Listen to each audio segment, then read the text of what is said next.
Chapter 1977. Lend it to me? How do you want to borrow it? Gong Sun Liang raised an eyebrow in confusion when he heard that Li Junxian could lend him his internal energy. This old man is not a martial artist and has never learned how to circulate internal energy. My 8 meridians have not been opened. Even if you transfer your internal energy to this old man will not be able to use it, much less use it. Iron Egg also looked in confusion at Li Junxian. He had subconsciously believed that Li Junxian's method of borrowing internal energy was the guiding internal energy that Gong Sun Liang had spoken of. This method had a certain degree of feasibility, because when Sun Simiao had treated Li Gang, Li Zishuan had used this method. However, after listening to Gong Sun Liang's analysis, Bruiser began to feel that this method wasn't reliable. This was because Gong Sun Liang was different from Sun Simiao. He had never practiced any qi cultivation techniques. He was just an ordinary person. His meridians couldn't withstand the true qi of an internal martial artist. Li Junxian knew that the situation was urgent. After all, Dugu Xian's life was still in danger, so he did not keep Gong Sun Liang in suspense. What I mean is, Sir Gong Sun Liang, you seal his acupoints while I use my internal energy to control the needles.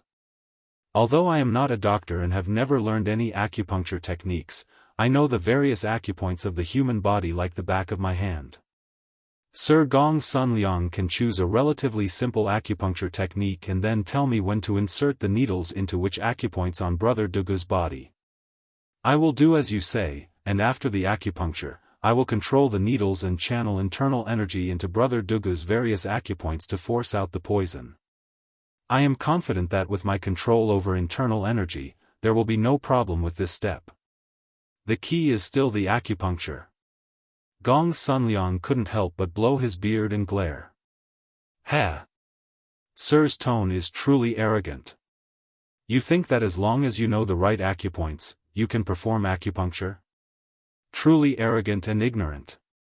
It must be understood that when a doctor performs acupuncture, the position, angle, and strength of each needle, as well as the twisting, tracing, flicking, scraping, shaking, and shaking are all extremely important. Without tens of thousands of times of practice, it is very easy to make mistakes while performing acupuncture, and this isn't even considering that Sir has never performed acupuncture before. For a doctor, a small mistake can cost the patient their life. Therefore, this old man doesn't agree with your method. The old man's words were not at all polite. After all, Li Junxian was the commander of 100 cavalry. Not only did no one in Chang'an dare to offend him, even the provincial governors of other provinces did not dare to speak rudely to him. But this Gong Sun Liang was not even willing to give him any face, leaving him with cuts and bruises all over. And this was under the condition that Gong Sun Liang had no idea who Li Junxian was. Of course, even if he had known Li Junxian's identity beforehand, he would not have shown any mercy. After all, the method Li Junxian had proposed just so happened to be within his field of expertise.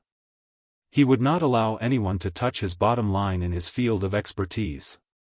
The atmosphere in the room suddenly froze. Dugu Feiying gave Li Junxian an apologetic glance. After all, he was the one who had invited Gong Sun Liang, and Li Junxian had good intentions. There was no reason for him to suffer Gong Sun Liang's rebuke. Li Junxian did not notice Dugu Feiying's apologetic gaze. He stared at Gong Sun Liang and sternly said, he looked straight at Liang Liang and sternly said, when using needles, a doctor truly should be extremely careful and not make the slightest mistake. I fully agree with this. But in Brother Dugu's current situation, only by using needles to force out the poison can we save his life, and there is no time to lose. I presume that Sir Gong Sun agrees with this.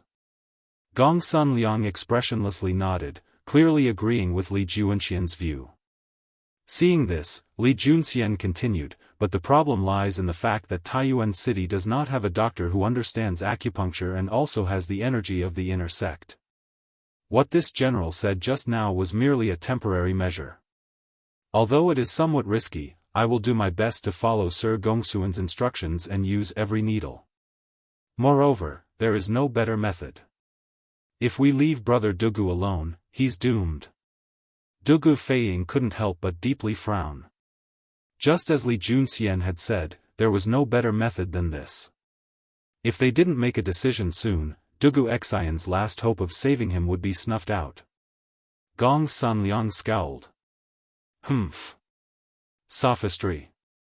Great general's suffering today is fate.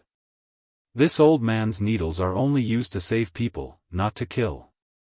Then will Sir Gongsun just watch as Brother Dugu is poisoned to death. At this point, Li Junxian stopped being polite and harshly said, Sir Gongsun has practiced medicine and saved countless lives over the years, earning the reverence of all the people of Taiyuan City. This general can understand why Sir Gongsun is unwilling to bear the stain of treating people to death. This general can understand, but this general cannot just watch as Brother Dugu dies. Today, as long as Brother Feiying nods his head and is willing to accept this general's treatment method, this general is willing to do everything in his power. If an accident occurs, this general will bear the crime of treating someone to death. When the time comes, if Brother Feiying wants to kill me or torture me, I, Li Junxian, will do as you please. Hearing this, Gong Sun Liang's face flushed red and he flew into a rage. This was because Li Zishuan's words had indeed hit the nail on the head. As a doctor, and the most respected doctor in Source Peak City at that, he did not want a case of someone dying from his treatment. This would not only ruin the reputation of the Rejuvenation Hall, but it would also ruin his, Gong Sun Liang's, reputation. Gong Sun Liang pointed at Li Junxian and was about to curse him when Dugu Feiying hastily said, General Li's words are too serious. We are both clear about my brother's current situation. The situation is critical and urgent. Although General Li's method is not the best method, it is indeed the best and only method at the moment. I am willing to make this decision for my brother. I hope that General Li and Mr. Gongsun can abandon the prejudice in terms of the rescue method and cooperate with each other to make full use of our strengths. Feiying is not an unreasonable person. Whether or not my brother is cured, the two of you will not need to bear any responsibility. On the contrary, the entire Dugu clan will be grateful to the two of you for saving him. I beg of you. Dugu Feiying solemnly clasped his fist at Li Junxian and Gong Sun Liang. He knew that these two had their own difficulties and positions, and he also knew that Dugu Xian's condition could not be delayed any longer. He had to treat him as soon as possible. These two people were the ones in Taiyuan City most likely to save his big brother. If Dugu Xian did not survive in the end, he would not hold a grudge against them. After all, Gong Sun Liang had just saved Dugu Xian's life this morning, and Li Junxian had ordered the soldiers to release Xian Ye's group a little more than an hour ago. This was tantamount to helping him take the blame. Thus, these two had already done him a favor, and if they were willing to work together to save Dugu Xian, it would be yet another great favor. How could Dugu Feiying repay kindness with enmity? Sensing the sincerity in Dugu Feiying's words, Gong Sun Liang calmed down and gave Dugu Feiying a profound glance. Young general, are you sure? Dugu Feiying firmly nodded.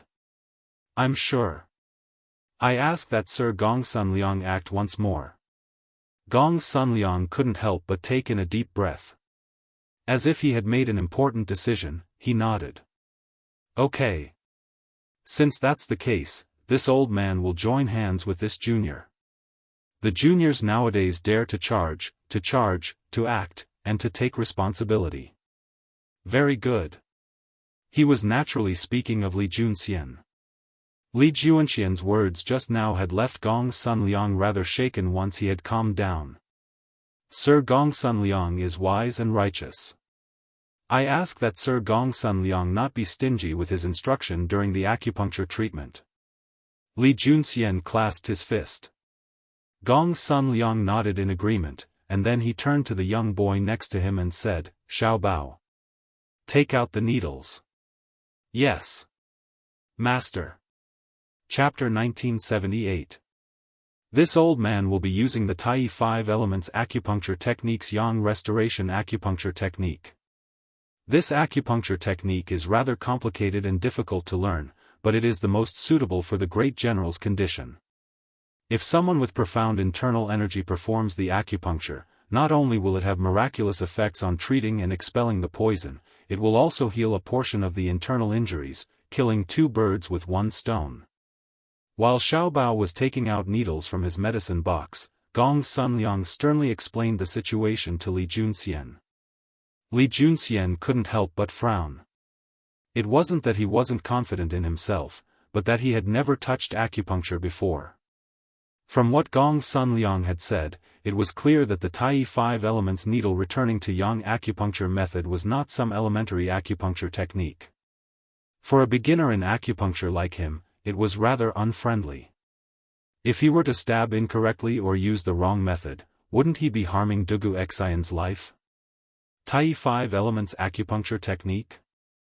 This acupuncture technique should be very difficult, right? General Li has never used acupuncture on anyone before. Sir Gongsun, can you switch to a simpler acupuncture technique? Iron Egg couldn't help but ask. Humph. This old man already said that this is the best acupuncture technique for the great general's condition. How can I switch it out just because I want to? This is the path that General Li chose himself. You haven't even started, yet you want to shrink back. If you want to shrink back, there's still time. Gong Sunliang coldly snorted, and then he glanced at Li Junxian. Dugu Feiying had a troubled look on his face. He was worried about his big brother's safety, but he was also conflicted about who he should speak up for. But after some hesitation, he said nothing. Since he had chosen to trust Li Junxian, there was nothing else he could say. After all, Li Junxian had chosen to perform acupuncture on Dugu Xian, taking an enormous risk. There was no need for Li Junxian to take this risk. Use this acupuncture technique. After a few moments of hesitation, Li Junxian firmly said, since Sir Gongsun believes that this acupuncture technique is the most suitable, then this acupuncture technique will be used. This junior will not shrink back. Shrinking back at this time would be giving up on treatment and allowing Brother Dugu to die from the poison. This junior cannot do this. But this junior truly has never touched this acupuncture technique before. In a little while, I hope that Sir Gongsun can instruct me. Good. What a loyal and righteous junior. Gong Sunliang couldn't help but look at Li Junxian with a hint of praise in his eyes. At this time, the boy took out the needles and handed them to Li Junxian. Li Junxian naturally took them, but Gong Sunliang turned to the boy and said, Xiaobao, take out another set of needles. Your master wants to use them. Master, aren't you? Oh, okay, wait a moment, master. When Xiaobao heard this, he was puzzled at first, but when he met Gong Sunliang's eyes, he quickly corrected himself. Gong Sunliang nodded, then turned to Dugu Feiying, who had the same confused expression, and said, Little General, quickly send someone to the kitchen to get a large piece of pork for this old man. This old man will need it later. Pork? Hearing this, Dugu Feiying couldn't help but be stunned. However, he quickly regained his senses and hurriedly nodded. Good, good, good. I'll go to the kitchen and get it for you. Saying so, Dugu Feiying directly used his light movement skill and left the room. He was actually going to personally fetch the pork for Gong Sunliang. Everyone in the room was confused, except for Gong Sunliang and Li Junxian. Gong Sunliang had a confident look on his face while Li Junxian had a pensive look on his face. Many thanks. After a few moments, Li Junxian's eyes flashed as he seemed to understand something. He clasped his fist at Gong Sunliang in gratitude. Gong Sunliang silently smiled. As he spoke, the door was pushed open from the outside. Following that, everyone saw a blurry figure rush in from outside. After the figure stood still, everyone focused their eyes and realized that it was actually Dugu Feiying who had just gone to the kitchen to get the pork. How could he be so fast? Everyone couldn't help but be alarmed. Iron Egg even suspected that Dugu Feiying hadn't gone down the stairs at all. Instead, he had jumped down the stairs, taken the pork from the kitchen, and then used lightness arts to fly back up. Otherwise, he couldn't have been so fast. This was enough to show just how anxious Dugu Feiying was to save Dugu Xian. Sir Gong Sun, do you think this piece of pork will do? Dugu Feiying asked Gong Sun Liang as he held up a piece of pork butt. Of course, it still had the skin on it. It's fine. Gong Sun Liang's lips twitched, and then he nodded and pointed at a square table. Place it on the table. Okay. Dugu Feiying obediently placed the pork on the table. At this time, Xiaobao handed over a second set of silver needles to Gong Sun Liang. Gong Sun Liang took them and walked over to the table. He glanced at Li Junxian and sternly said, "Since everything is ready, there's no time to lose. Let's begin." Okay. Dugu Xian nodded and took the silver needles to Dugu Xian's bed. Everyone was still confused. They still didn't understand why Gong Sun Liang had insisted that Dugu Feiying bring over a piece of pork. But this question didn't last for long, as Gong Sun Liang quickly gave them the answer. Since you are already familiar with the acupuncture points of the human body, this old man is not worried that you will stab the wrong place. The greatest difficulty for you will still be the acupuncture technique. This old man will now tell you the names of the acupuncture points you need to stab into in the Huanyang acupuncture technique. This old man will demonstrate the technique, angle, and strength of each acupuncture point to you on this piece of pork. You can copy it like a cat drawing a tiger. With your comprehension ability, there shouldn't be any major mistakes. As for how much energy you need to pour into each acupuncture point, you should know better than this old man, so there's no need for this old man to remind you. With this method, you should be able to minimize the risk. Do you understand? After hearing Gong Sun Liang's explanation, everyone was enlightened and couldn't help but sigh in praise of Gong Sun Liang's thoughtfulness. To be more precise, he had fully utilized Li Juanxian's strengths and then used his personal teachings to make up for Li Juanxian's greatest weakness. In this way, the risk was truly minimized. I understand. Let's begin. Li Junxian nodded and opened the cloth bag containing the silver needles. Xiaobao hastily removed Dugu Xian's blanket and took off his clothes, immediately revealing the terrifying wounds on his body. And this was after the military doctor had stopped the bleeding before Gong Sun Liang's group arrived. Otherwise, these wounds would have dried up all the blood on Dugu Xian's body. Gong Sun Liang took out a silver needle 1 inch long from the cloth bag and began to use the pork on the table as an acupuncture experiment. For the first needle, take a needle 1 inch long and stab it into the tiantu acupuncture point with one hand. When you feel some obstruction under the skin, immediately stop. After that, scrape the needle. Place your index finger against the end of the needle and use your thumbnail to scrape the needle from bottom to top. Pour in energy to unblock the tiantu acupuncture point. Li Junxian listened and watched with rapt attention. After Gong Sun Liang finished his explanation, he took in a deep breath and began to lift the needle, stab it in, and scrape the needle. He seemed to be doing the exact same thing as Gong Sun Liang. This level of imitation was simply breathtaking. Gong Sun Liang's eyes brightened. With Li Juanxian's outstanding perception, if he could maintain this state, the chances of success would be much higher. They might even be able to save Dugu Xian today. Chapter 1979. Big Brother. You have to wake up.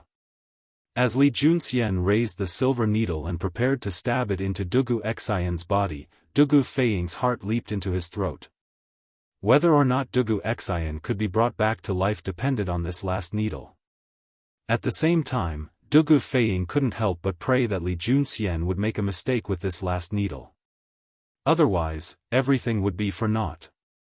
Under the eager gazes of the crowd, Li Junxian focused his mind and stabbed the silver needle into Dugu Xian's tai point. Then, he lifted the needle and rubbed the handle, performing a series of acupuncture techniques in a single breath. He was no longer as unfamiliar as he had been at the start. He was like a veteran doctor who had practiced medicine for many years. What came next was the most crucial step. Li Junxian took in a deep breath and gathered all the remaining energy in his body into his right arm. At this moment, Li Junxian's right arm was like a vast and turbulent river. His right palm was like a dam on the river, and on the dam were many sluice gates that controlled the flow of the river. What Li Junxian needed to do now was to control these 18 sluice gates and use the 18 needles to precisely irrigate the 18 acupuncture points on Dugu Xian's body. This was no simple task, as the 18 acupuncture points all required different amounts of true energy. Li Junxian had to divert a portion of his energy according to the amount of true energy required by each acupuncture point. If he wasn't a grandmaster, he would have never been able to control his true energy so precisely. With a buzzing sound, the 18 silver needles on Dugu Xian's body began to vibrate at different frequencies. It was as if 18 dancers were dancing on Dugu Xian's body. Not only did they have different postures, but they also had different postures. They began to dance gracefully on Dugu Xian's body. Humph. After 10 some seconds, Li Junxian began to feel that his energy was running out. He groaned as beads of sweat appeared on his forehead. Due to gravity, these beads of sweat rolled down his face and dripped to the ground. But Li Junxian had no time to worry about such things. He was completely focused on controlling his true energy and had no time to worry about anything else. In 10 some seconds, Li Junxian had run out of true energy, and so had his psychic energy. After all, he did not have the transcendent psychic energy of Li Zishuan. Multitasking and pouring 18 streams of true energy into the needles was extremely taxing on his mind and psychic energy. Dugu Feiying, Iron Egg, and the others were also worried. They could naturally see that Li Junxian was struggling, but they could only worry. If they recklessly interfered, not only would they interrupt the treatment, they would also cause Li Junxian and Dugu Xian to suffer a backlash of true energy. Humph. Li Junxian gathered what little energy he had left in his body and poured it into the needles. Suddenly, he tasted something sweet in his throat and almost vomited blood. Fortunately, he swallowed the blood back down, or else he really would have been discouraged. Li Junxian grunted and decided to make a desperate bet. He poured all the remaining energy in his body into the 18 acupuncture points. If he could force out the poison in Dugu Xian's body, that would be for the best. If he couldn't force it out, then Dugu Xian would be powerless to reverse the situation. General Li, how are you? Fwoosh. After pouring all the energy in his body into the 18 meridians, Li Junxian put down his right arm, his body swaying as he staggered backward. Dugu Feiying swiftly rushed forward to support Li Junxian. But at this moment, the unconscious Dugu Xian suddenly sat up, vomited black blood, and then fell back to sleep. I'm fine. Li Junxian waved at Dugu Feiying, and then he turned in surprise to Dugu Xian. Dugu Feiying had naturally noticed what was going on, and his eyes were wide with both anxiety and anticipation. Gong Sunliang walked up to the bed and took Dugu Xian's pulse. After a few moments, he nodded and stroked his beard. The poison in Great General's body has been purged, and his life is not in danger. But his injuries are too severe, so he has yet to wake up. As long as he rests for a few days, he will definitely slowly recover. My big brother is really fine? That's wonderful. Chapter 1980. Brother Feiying, there's no need to be so courteous. We all serve the imperial court, and in this situation, it is only right that we help each other. Moreover, I have always admired your brother's conduct, and now that Brother Dugu is in danger while protecting King Wei, how can I just stand by and watch? Li Junxian reached out to support Dugu Feiying, his voice somewhat weak as he spoke. These words were not out of courtesy. Although Dugu Feiying and Dugu Xian came from great clans, they did not have the stubbornness and arrogance that clansmen often had. On the contrary, they were rather chivalrous, and in the Tang dynasty, the wanderers had flourished for a time. As an official of the court, Li Junxian had a good impression of the two brothers, or at least not a bad one. Moreover, the cavalry and the imperial army had often carried out missions together, so Li Junxian and Dugu Xian could be considered old acquaintances. He. This old man isn't as foolish as you. Gong Sun Liang pointed at Li Junxian and chuckled, then he turned to Dugu Feiying and solemnly said, "This old man only charges a fee for treating patients, not favors. Owing favors is troublesome, and money is far more practical. This old man treated the great general's poison this morning because I owed the head of the Wang clan a favor, so I won't ask young general for a fee. But tonight, even if this old man doesn't take all of the credit for the great general's safety, I should at least take half of the credit, right? As for the fee, this old man will give it to you at half price." Everyone was rather surprised by these words. No one had expected Gong Sun Liang to refuse Dugu Feiying's favor and instead ask for money. Sometimes, favors weren't as practical as money, but that depended on the situation. How could the favor of the Dugu clan be measured in money? Although the Dugu clan was no longer as prosperous as it had been in the Sui dynasty, a starving camel was still bigger than a horse. Not only were many of its members in the court, the Dugu clan still maintained a subtle relationship with the imperial household. No one dared to underestimate it. Thus, Dugu Feiying's promise and the Dugu clan's favor could not be bought with money. Hearing this, Dugu Feiying was also stunned for a moment, but he quickly reacted. His expression was normal as he politely cupped his fists and said, "Then how much does Mr. Gongsun think is appropriate?" Gong Sun Liang raised 3 fingers and said, 3,000 strings. After that, as if he was afraid that Dugu Feiying would think that his price was too expensive, Gong Sun Liang hurriedly explained, "Young general, please don't think it's too expensive. In order to treat the general, this old man has done everything he can. Moreover, the general's life should not be worth less than 3,000 strings of coins, right? Mr. Gongsun, there's no need to say more. My Dugu family can still afford a mere 3,000 strings of cash.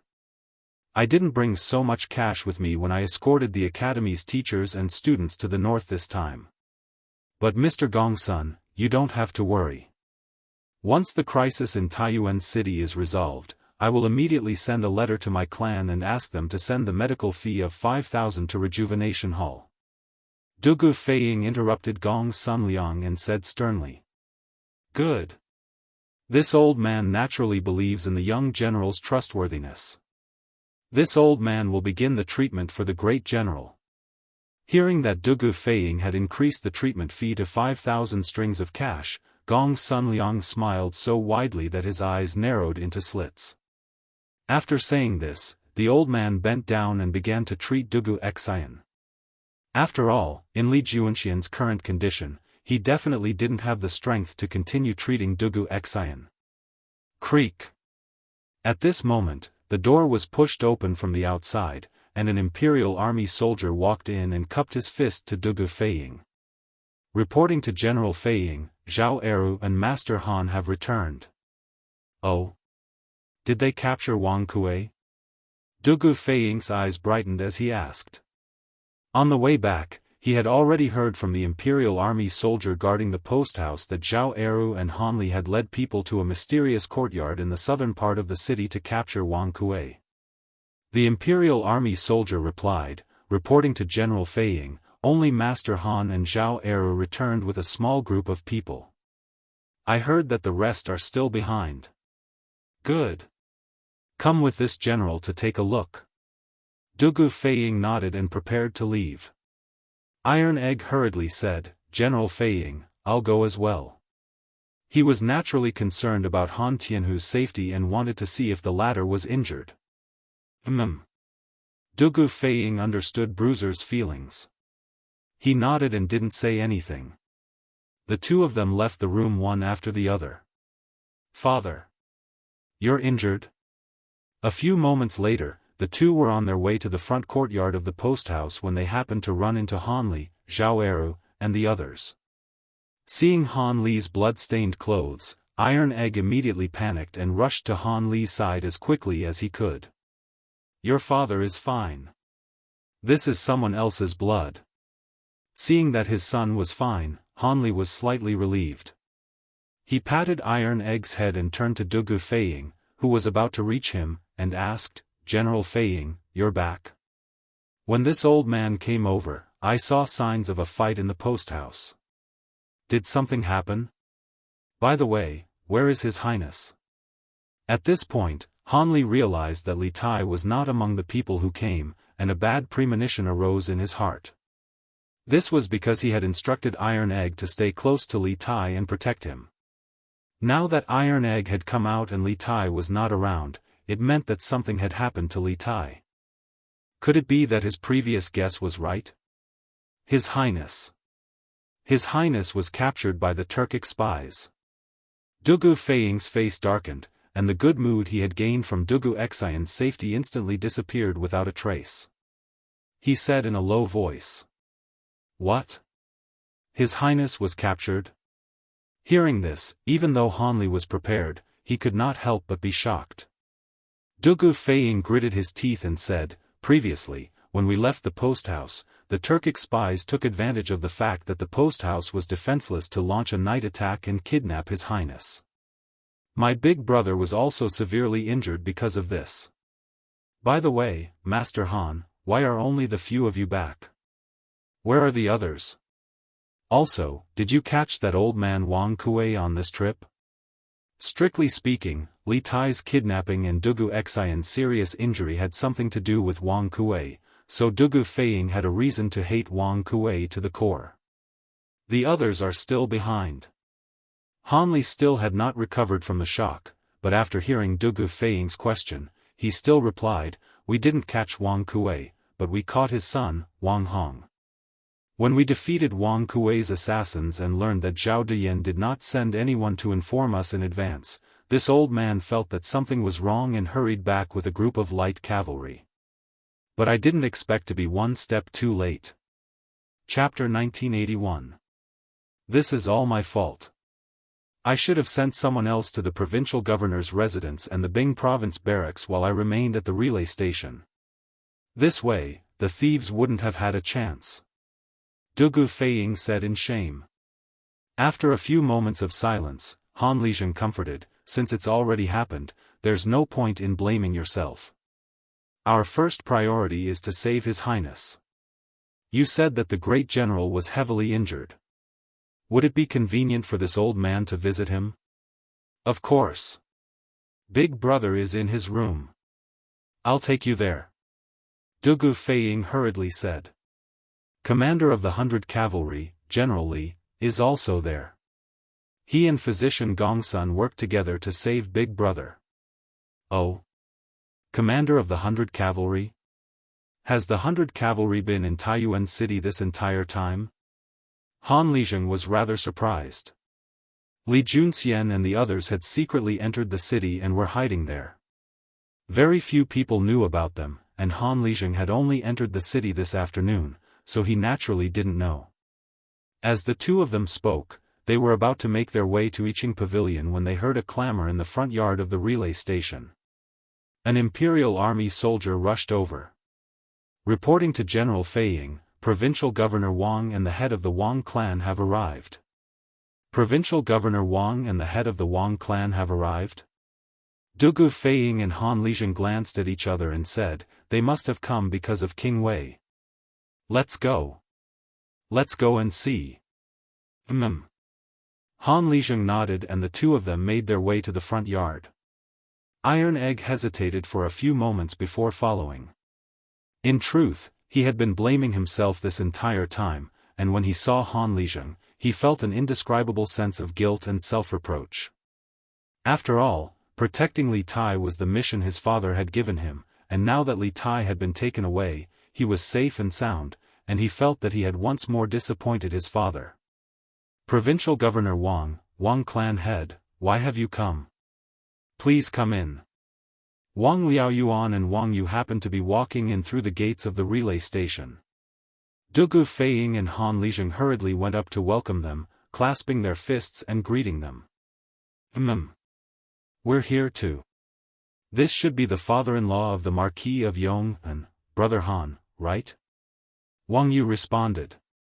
Just as he was about to explain the purpose of his visit, he noticed Han Lijing standing beside Dugu Feiying. His heart skipped a beat as he recalled the information he had received earlier and asked. Although he had met Li Zishuan when he went to Chang'an, he had never met Li Zishuan's father-in-law. Naturally, he didn't know Han Lijing. That's me. Thank you for your concern, Wang family head. Han Lijing cupped his fists and said politely. He knew the identity of the person in front of him. Of course, he also knew that his son-in-law had a good relationship with the Wang family. Brother Han is too polite. Wang Yu nodded. He also knew that now was not the time to reminisce, so he said, "Come, let's go in and discuss how to rescue His Highness." Yes. Everyone knew that the most important thing now was to save Li Tai, so they didn't say much and followed Dugu Feiying to the front hall. "Feiying, how are your big brother's injuries?" Before they had even taken a seat, Wang Liaoyuan couldn't help but ask. He had originally wanted to ask where Li Junxian was and how the mission was going, but he had already received news that Dugu Xian was also injured. As the chief official of Taiyuan City, if he didn't ask now, he would appear far too unreasonable. Chapter 1982. These were the two Wang clan shadow guards that Li Junxian had sent to follow Xian Ye's group after Li Tai had fled with Xian Ye's group. He had not sent the 100 horsemen because the 100 horsemen were already very few in number. Moreover, Li Junxian had been escorting Zhao Diyan to the provincial governor's residence with Fang Gongteng, so he naturally didn't want to split up his remaining strength. Moreover, Xian Ye's group had so many people that investigating where they were staying would be a piece of cake for the Wang clan shadow guards. What? These fellows still dared to stay at Tongfu Inn? Li Junxian couldn't help but blurt out in alarm after hearing the Wang clan shadow guards report. Xian Yi and the others clearly knew that the 100 cavalry had captured Zhao Diyan at Tongfu Inn, and that they were likely to be followed on their way back, but they still dared to choose Tongfu Inn as their lodging place. They really didn't know if they should be praised for their courage, or if these people didn't know the immensity of heaven and earth. Yes. We saw it with our own eyes. The Wang clan shadow guard clasped his fist and said, because we were worried that they would change their location, this subordinate came back to report. Zhao De is still keeping an eye on them near the inn. If they do anything strange, he will immediately report back to General Li. Li Junxian nodded in satisfaction. Good. The two of you have done very well. You're dismissed. The Wang clan shadow guard breathed a sigh of relief and hastily clasped his fist. Yes. This subordinate will withdraw. As a shadow guard of the Wang clan, although Wang Yu had never said a single word to him, when he heard the words "very good" from Li Junxian's mouth, he knew that he had completed his mission. He might even be rewarded when he returned to the clan. After all, anyone with a bit of intelligence could see the Wang clan's current situation. Tongfu Inn. It seems like these Turkic spies are determined to eat us. This old man suspects that they sensed that we were following them on their way back, but they still chose to stay at Tongfu Inn. They are certain that we don't dare to risk His Highness King of Wei's life, so we won't dare to do anything to them. Wang Yu frowned as he spoke. These two Wang clan shadow guards were the two Wang clan shadow guards that Li Junxian had sent after Xian Ye's group had fled with Li Tai. He had not sent the 100 cavalry because they were already very few in number. Moreover, Li Junxian and Fang Gongteng had been escorting Zhao Diyan to the provincial governor's residence, so Li Junxian naturally did not want to split up his remaining forces. Moreover, Xian Ye's group had many people, and investigating their base would be a piece of cake for the Wang clan's shadow guards. What?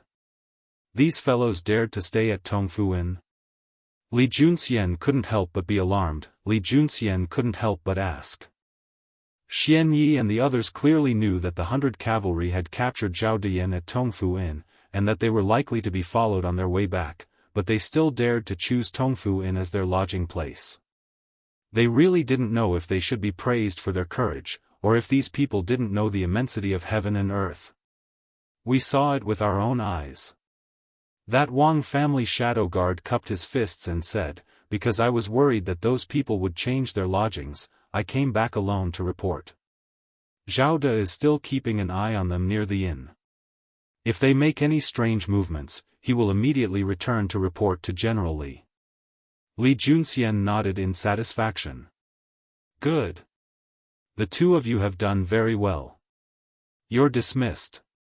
The Wang clan shadow guard sighed in relief and hurriedly clasped his fist. "Yes. This subordinate will withdraw."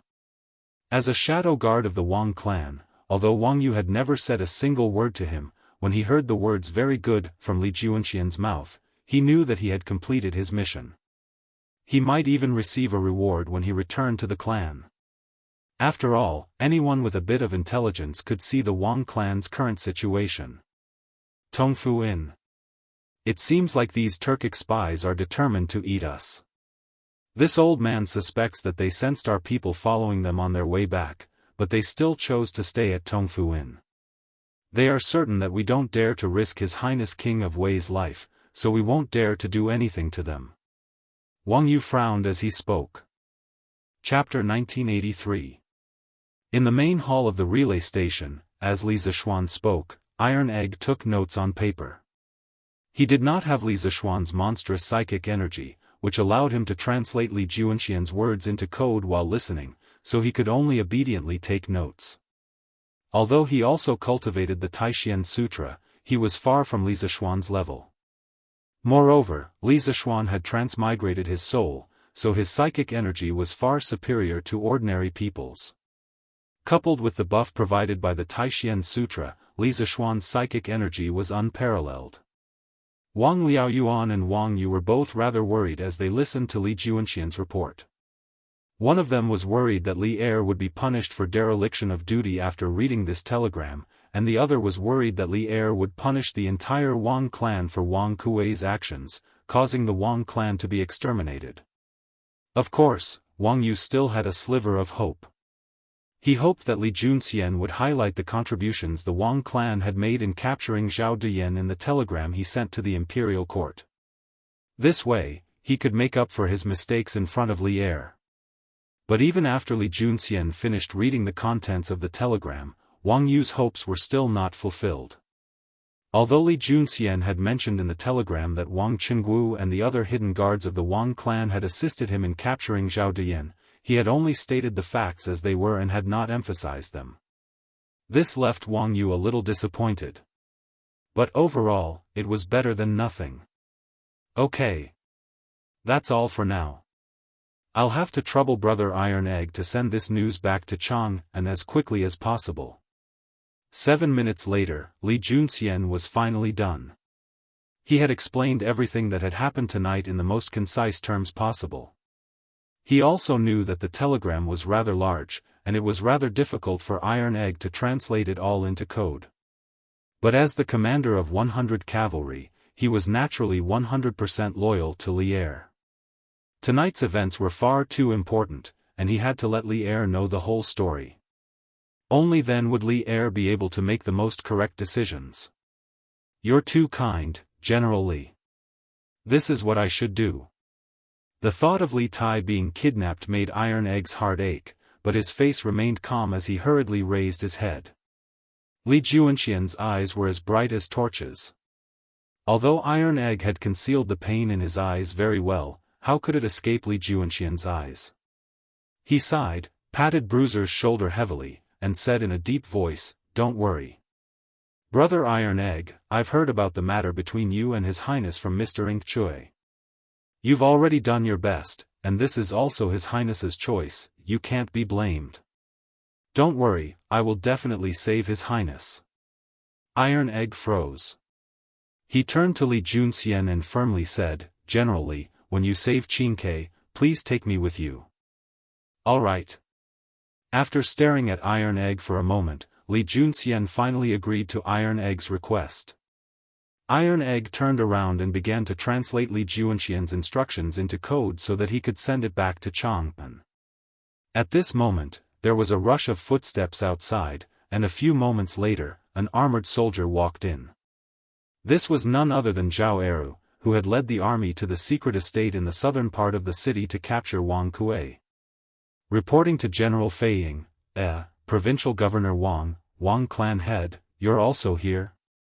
Zhao Eru quickly walked in and was just about to report to Dugu Feiying when he realized that Wang Liaoyuan and Wang Yu were also present. Besides these two, there was another person in the room that he had never seen before, Li Junxian. When he saw that Li Junxian was seated at the head of the table, he guessed that his status was extraordinary, so he didn't dare to ask. But now, he wasn't sure if he should continue reporting to Dugu Feiying. If you have something to say, just say it. Dugu Feiying could see the worry in Zhao Eru's eyes and asked, I heard from Lord Han that while you weren't able to capture Wang Kuei, you managed to capture his son, Wang Hong. Where is he? Did you bring him back? We brought him back. We brought him back. Zhao Eru hurriedly said. This subordinate was just about to ask General how to settle Wang Hong down. I originally wanted to put him in prison, but this fellow thinks that the prison is too dirty and refuses to go in. General, what do you think? Zhao Eru awkwardly scratched his head.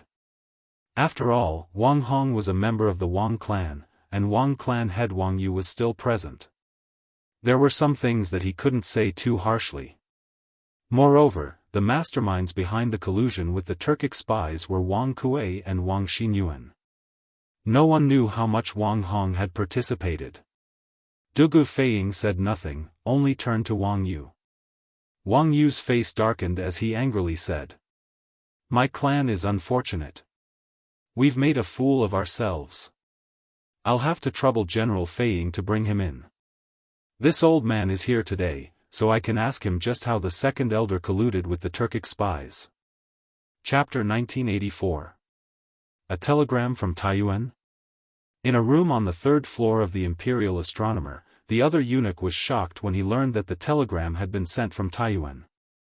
He had a bad premonition because the only people in Taiyuan City who could send telegrams to Chang and were Li Tai's group, and it was late at night.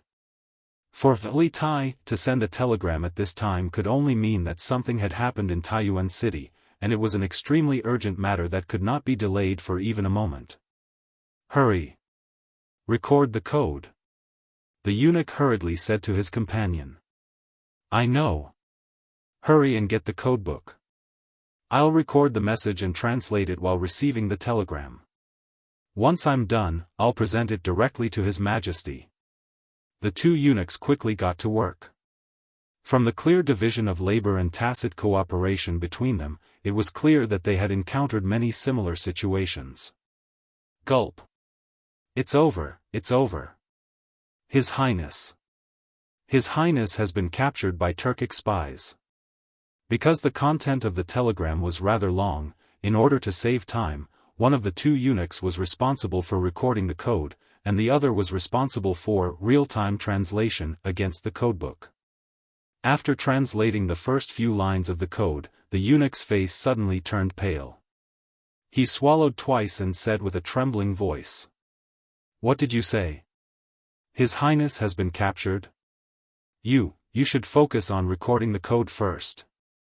The other eunuch also reacted. He knew that his companion could not be distracted at this time, so he hurriedly kept quiet, not daring to disturb him. The two eunuchs worked together, and soon, the telegram sent by Iron Egg was not only recorded, but also completely translated. As they looked at the long message in their hands, the two eunuchs trembled in fear. They felt like the paper in their hands weighed 10,000 jin. The two of them glanced at each other and thought at the same time, Taiyuan City is about to change. You go. After a moment of silence, the two spoke almost at the same time. Obviously, they all understood that the next job of sending the telegram would definitely be a tough one. Not to mention that Li Er should be asleep now. Even if he wasn't asleep, after Li Er saw the contents of this telegram, he would definitely be furious. At that time, whether the person who sent the telegram would be implicated or not, only God knew. Therefore, neither of the two eunuchs were willing to send the telegram. Qing Feng, go quickly. His Highness is in a critical situation right now. Don't delay the important matter. The eunuch who was in charge of recording the code couldn't help but ask. But I was the one who delivered it last time. Logically speaking, it should be your turn this time, right? How can you be so calculative at a time like this? I have to stay here and guard the telegraph machine. If there's another telegram from Taiyuan, I have to write it down first. I can remember it too. But you're not as skilled as I am. If there's a mistake, can you bear the responsibility? All right then. After a short confrontation between the two, the eunuch who was responsible for translating the code took the message and ran out in a hurry. He ran towards the backyard of the harem. Your Majesty, Your Majesty. General Li has sent an urgent message. In the west court of the Imperial Palace, Lijiang Palace, Empress Jiangxuan's bedroom. Zhao Song held the telegram sent by the eunuch in his hand. He leaned slightly against the door and carefully called out to Li Er, who was already asleep inside. Disturbing Li Er's sleep in the middle of the night was something that even Zhao Song wasn't willing to do. But since he had encountered it, he had to intervene. Especially after seeing the contents of the telegram, he couldn't sit idly by. Otherwise, if the eunuch were to call out recklessly here, something big might happen. He had only said that General Li has sent an urgent message. There was a great deal of attention to this. He didn't specify which General Li it was, and he didn't directly say that something had happened to Li Tai. Otherwise, Empress Jiangxun, who was already in poor health, might be mentally affected and faint. At that time, who could say what kind of crazy things Li Er would do after suffering the double blow of his son being kidnapped and his wife fainting from shock? This was also the main reason why Zhao Song wanted to personally help the eunuch deliver the message. As Li Er's subordinate, Zhao Song knew what Li Er cared about. It could be said that Empress Jiangxun was the most important person in Li Er's heart. What urgent message? In the bedroom, it was quiet for a while before Li Er's voice was heard. Your Majesty, this. Zhao Song purposely paused for a while. Li Er, who was in the room, instantly woke up and returned to his senses. He coughed lightly and said, wait a moment, I will come out immediately. Don't disturb the Empress' rest. After saying that, there was a rustling sound in the room. Zhao Song's hearing was amazing. Even if he didn't intend to eavesdrop on the movements in the room, he could still vaguely hear whispers such as, don't worry, and, go, come back. Empress Jiangxun must have been awakened by the commotion just now, and Li Er was comforting her to sleep. After a while, the door opened. Li Er, wearing a silk shirt and a white cloak, walked out alone. Tell me, what happened? Li Er asked softly as he led Zhao Song forward. In fact, Li Er already had a bad premonition in his heart. He could feel this from Zhao Song stammering earlier. Your Majesty, something happened in Taiyuan. General Li sent an urgent message saying that a group of Turkic spies attacked the post house tonight. The Imperial Army suffered heavy losses, and His Highness King Wei was kidnapped. Zhao Song looked around vigilantly, then whispered to Li Er. You said that Qing Ke was kidnapped? Hearing this, Li Er raised his eyebrows, and a dazzling light shot out from his tiger-like eyes. At the same time, he stood still, and his muscles tensed. He was like a lion about to go berserk, ready to rush out and tear his enemies and prey into pieces at any time. Your Majesty, please calm down. This is a telegram from Commander Li from Taiyuan. It records in detail what happened before and after Her Highness was kidnapped. Your Majesty, please take a look.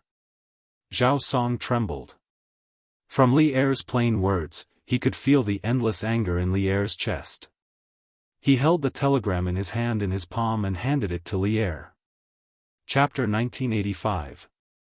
Zhao Dian, Wang Kuei. Outside Empress Jianghu's palace, after Li Er finished reading the telegram, the anger on his face could no longer be concealed. He tightly grasped the telegram in his hand and said word by word, "If anything happens to Qingke, I want their entire clan to be buried with her." In the middle of summer, Zhao Song felt the temperature of the entire courtyard drop when Li Er said this. Ever since Li Er ascended the throne, Zhao Song had never seen Li Er lose his composure like this. From this, it could be seen that Li Tai was very important in Li Er's heart. In fact, this was indeed the case. Not to mention that Li Tai had been doted on by Li Er since young. Li Zishuan had appeared out of nowhere more than a year ago. Li Tai had become Li Er's master and had begun to learn the immortal knowledge of Li Zishuan. Furthermore, he had become Li Er's most outstanding student. Li Er's love and care for Li Tai had become even greater than before.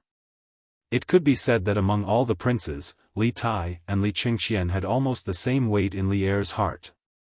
However, Li Tai had been kidnapped by Zhao Dian's men. How could Li Er not be angry? When an emperor was angry, blood would flow for 1,000 miles. What is the background of this Zhao Dian? Have you found out? Taking 2 deep breaths, Li Er finally calmed his emotions and asked in a low voice. Zhao Song cupped his hands and replied, "Your Majesty, after receiving the information from His Highness in Taiyuan City in the evening, this old servant has already sent people to investigate Zhao Dian. However, until now, we have not found any useful information." Near evening, Li Tai had sent a telegram back to Chang'an. The contents of the telegram were the secret letter that Han Lizheng had brought to Taiyuan. After reading the telegram, Li Er had ordered the governor of Taiyuan to urgently inform the 4 border provinces to prepare their defenses and prevent Shili from leading soldiers into the Great Tang. At the same time, Li Er had ordered Zhao Song to investigate Zhao Dian's identity. Zhao Song naturally did his best to carry out Li Er's orders, but unfortunately, time was simply too short. Even if he mobilized all his subordinates, it was very unlikely that he would be able to find Zhao Dian's identity in such a short amount of time. Li Er couldn't help but frown, and then he said, "Issue an order for the 100 cavalry to assist you in investigating Zhao Dian's identity. Before dawn tomorrow, we want the results." The 100 cavalry was the most elite's trump card, not just in terms of martial arts, but also in terms of intelligence. Although the 100 cavalry commander, Li Er, was currently in Taiyuan City, the 100 cavalry had many other capable subordinates and they had many intelligence files as more intelligence files. Having the 100 cavalry, the 100 cavalry had sent Wangzi's sent hats. This old servant obeys the decree. Zhao Song's heart trembled. He knew that Li Er was truly furious, so he hurriedly clasped his hands in acknowledgement. In truth, when Li Junxian had learned of the contents of the secret letter that Han Lizheng had intercepted, he had immediately sent a messenger pigeon to the 100 Cavalry Department in Chang'an, requesting their assistance in investigating Zhao Dian's identity. However, messenger pigeons could not keep up with the speed of telegrams. If the 100 Cavalry Department wanted to receive Li Junxian's message, they would have to wait until the second half of the night or until the next morning. Based on Li Junxian's telegram, Dugu Xian is heavily injured and almost dead, the imperial army has suffered grievous losses, and Li Junxian has emerged from the shadows into the light. The situation is extremely bad for Qingke and the others. Chapter 1986. Chang'an City, Black Armored Army's Camp. After inspecting the camp, Li Zishuan discussed with Sun Jiping and the other generals about the martial arts competition tomorrow. Seeing that it was getting late, Li Zishuan dismissed the meeting and asked everyone to return to their own tents to rest. Actually, Li Zishuan wasn't very confident about the martial arts competition tomorrow. According to his plan, the Wu battalion could lose tomorrow's competition or be the last in the whole army. Because he had just taken over the daily training of the Wu battalion. No matter how good the training method was, it couldn't cause any fundamental changes to the physique of the soldiers. But in the martial arts competition tomorrow, the soldiers of the Wu battalion must show him some improvement. After all, they were the first battalion in the whole black armored army to receive the new training method. If the Wu battalion not only got the last place in the martial arts competition tomorrow, but also didn't show any improvement, then what awaited them next would be an even more frightening devilish training. Although it was almost midnight, Li Zishuan didn't feel sleepy lying on the military couch. As a modern person who had only received military training in school and had never been in the army, he suddenly became the military instructor of the most elite heavy cavalry of the Tang dynasty, the Black Armored Army. From the moment Li Zishuan stepped into the camp of the Black Armored Army, his heart was burning with passion. He hoped that he could leave his mark on this legendary heavy cavalry in history. He hoped that he could raise the combat power of the Black Armored Army to an unprecedented and invincible level. Of course, Li Zishuan's heart was always in awe. In fact, he had always been in awe of the field that he had never been in before. Therefore, after coming to the camp of the Black Armored Army, every decision he made was made after careful consideration and deliberation. He knew better than anyone else that military affairs were not a game. If the general was incompetent, the whole army would be implicated. He had never thought of eating a fatty in one bite. Tomorrow's martial arts competition was just like a small test for the soldiers of the Wu battalion. Although it was not important to the overall situation, it would be able to test the results of the training of the soldiers in the previous phase. Beep beep beep beep beep. Just as Li Zishuan was lying on the bed and letting his imagination run wild, the telegraph on the table to the left of his bed suddenly rang. Li Zishuan quivered and immediately collected his scattered thoughts. He hurriedly got out of bed and sat down in front of the table. He frowned and listened to the code transmitted by the telegraph. Just like the telegraph machine in the palace, the telegraph machine that Li Zishuan brought to the military camp was also on standby 24 hours a day. Firstly, he had brought quite a number of lead-acid batteries with him.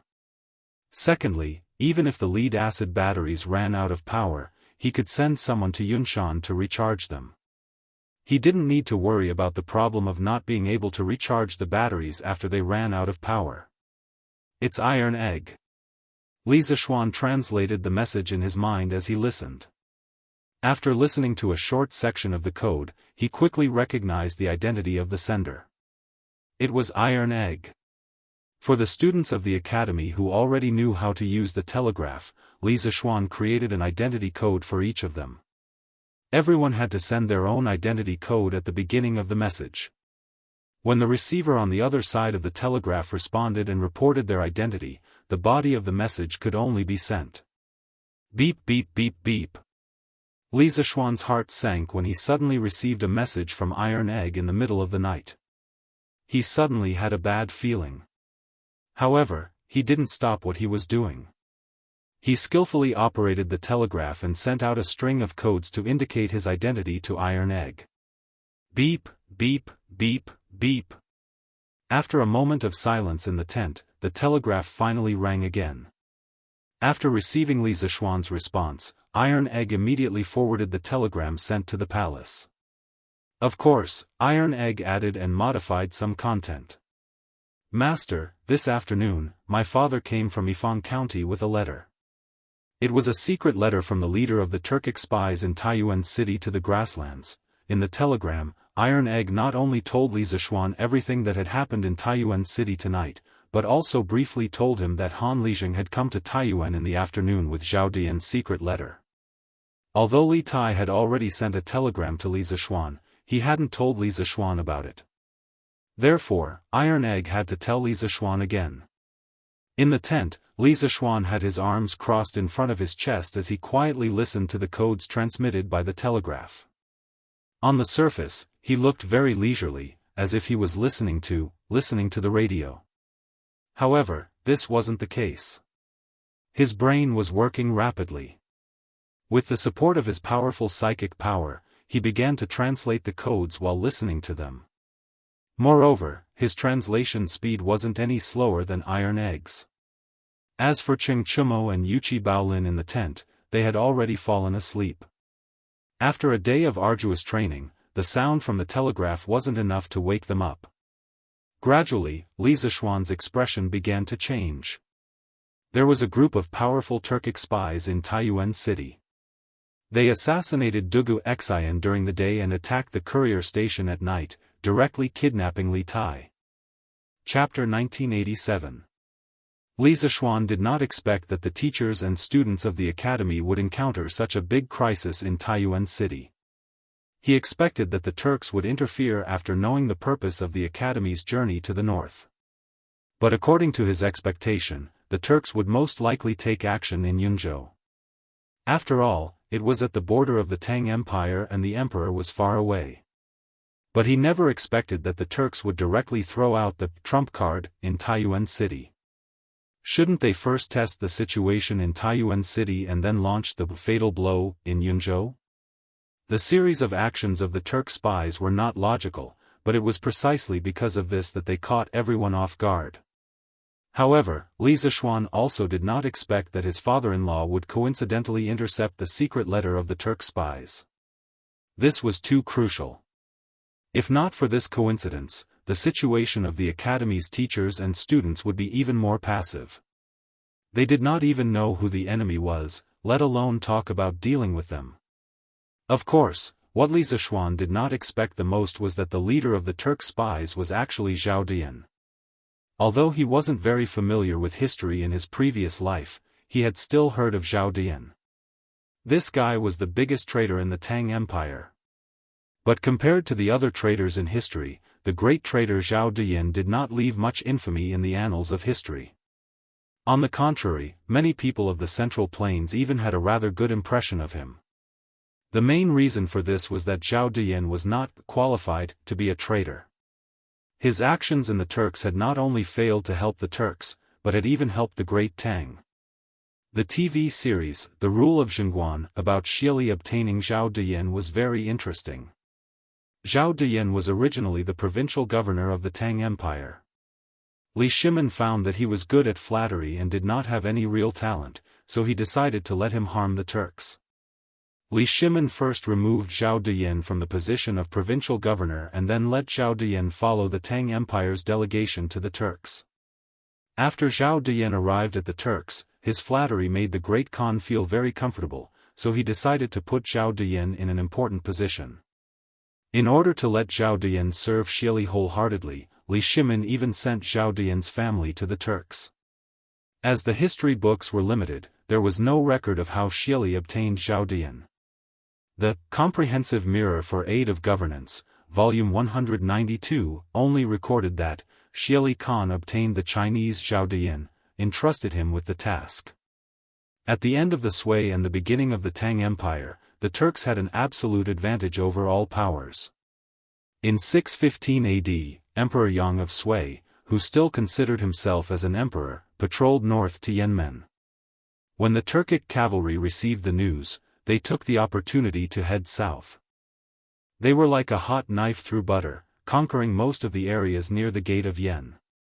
In a panic, Emperor Yang of Sui hid in Yanmen Prefecture. The Turks sealed and surrounded. The Turksas, thus, the Turksas. The usually insufferably arrogant Emperor Yang of Sui was actually scared to the point of tears after facing the pressure of a real battle.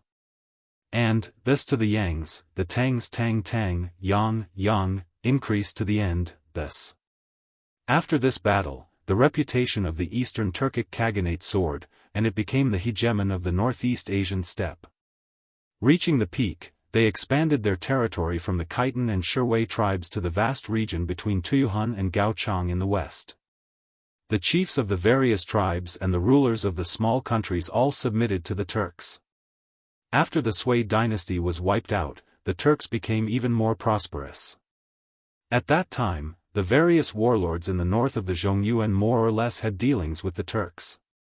Amongst which included Li Yuan, who was based in Shaanxi. He even submitted to the Turks so that when he attacked Chang'an, he could borrow 500 Turk cavalry. Through this method of borrowing the tiger's might to give the opponent a great deal of psychological pressure. The power of the Eastern Turks was growing stronger by the day, and they even seemed to have the ability to threaten the Great Tang and aspire for the throne of the Central Plains. But to the Khan of the Eastern Turks, Xieli, there had always been a worry in his heart. He longed for supreme authority like Li Yuan and Li Er. When the Turks started, their rule was really simple. The other nobles under the Khan also had a lot of power. In their own tribes, they kept their original laws and were not interfered with by the Khan. The emperor of the Central Plains had the right to control the life and death of his subjects, but for the Turkic Khans, this was only a dream. Hence, Xieli appointed Zhao Diyan, who had escaped to the grassland, to carry out a huge political reform. Xieli hoped to use this to strengthen his power and unify all the tribes that had autonomy. Zhao Diyan, who was appointed, did not fail his mission. He had brought the methods of ruling the Central Plains dynasty to the grassland without any changes. Hence, the Khan forced the Turks to carry out a Han-style reform. At that time, the Zhongyuan dynasty had a very advanced country management system. For example, 3 provinces and 6 departments, the prefecture and county administrative system, etc. This system was much more advanced than the Turks' administrative system. The crux of the problem was that this advanced system was suitable for China, which focused on agriculture, but not for the nomadic Turks. It was like how a strict personnel system was suitable for big companies but not for small private enterprises. Xieli did not understand this theory, so he gave Zhao Diyan full authority to push forward the Turks' administrative system reform. However, the Turks were used to the simple, violent, and effective administrative system. They had a lot of resistance towards Zhao Diyan's reform.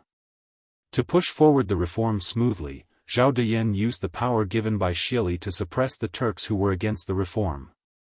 Zhao Diyan's reform was pushed forward in the face of heavy resistance, causing the Turks to be unhappy with Xieli. This matter was recorded in the Aid of Governance Tongjian, Volume 192. The original text was, "Virtuous words have their own power and fortune, changing the old customs much. The government decrees are cumbersome, the people are beginning to be displeased." Zhao Diyan copied China's administrative method, complicating a simple problem, causing all the major Turkic tribes to complain about the great Khan Xieli. Under Zhao Diyan's influence, many Turks were not willing to work for Xieli. The tribes that had the conditions and the chance started to think of ways to break away from Xieli's control. Some even went to the Tang dynasty. For example, the Khitan tribe leader a few months ago led his tribe to defect to the Tang dynasty. A large part of the reason was that Xieli had started to become disloyal on the grassland. So, to a certain extent, even though Zhao Diyan was a big traitor, he was a big traitor who had made great contributions to Li Er. Chapter 1988. I have already predicted what would happen tonight. You should rest well and don't act rashly. I have already made arrangements for the rescue. Qing Ke will definitely be fine. Taiyuan Post Station, Front Hall. Iron Egg looked at the newly translated message on the rice paper. For a moment, he could not help but feel a surge of emotions. He even had the urge to cry. Ever since Li Tai was captured by Sky Eagle, he had fallen into deep self-blame. In his opinion, Li Tai had voluntarily surrendered to save him. He naturally wanted to rescue Li Tai, but he knew in his heart that it was impossible for him to rescue Li Tai by himself. If he had the strength of Li Zishuan, perhaps it would be possible. However, he was only at the Qi transformation realm. He could not even defeat Sky Eagle, let alone Xian Yi. How could he save Li Tai? Therefore, Iron Egg's heart had been in a torment of anxiety and self-blame since Li Tai was captured nearly 2 hours ago. Li Zishuan's comforting words were like timely rain and the best chicken soup for the soul to him. It instantly calmed him down. Li Zishuan's words reassured him. Although Li Zishuan did not say what the specific arrangements were and how to rescue Li Tai, since Li Zishuan said that Li Tai would be fine, then Li Tai would definitely be fine. Iron Egg always believed that his master was omnipotent. For a moment, he even felt like crying. He was like a helpless child who had gotten into big trouble, and Li Zishuan was the teacher who had been standing behind him and had the ability to clean up his mess. He had turned the tide and helped him get rid of his self-blame so that he would not have any regrets for the rest of his life. Brother Iron Egg, does His Majesty have any orders? On the side, Wang Yu and the others were nearing the end of their interrogation of Wang Hong. Just as Wang Yu and Wang Bing had guessed, Wang Hong had not participated in the matter of Wang Kuei colluding with the Turkic spies, and the information he knew was extremely limited.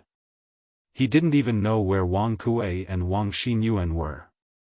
Seeing this, Li Junxian was in no mood to continue listening to Wang Yu's interrogation. At this moment, he saw Iron Egg staring blankly at a piece of paper. Thinking that the Imperial Palace had sent back a telegram, he hurriedly got up and walked over to Iron Egg. Hearing this, Bruiser quivered and immediately came back to his senses. He hurriedly placed the translated message on the table face down and replied, "No. No, there hasn't been any news from the palace yet.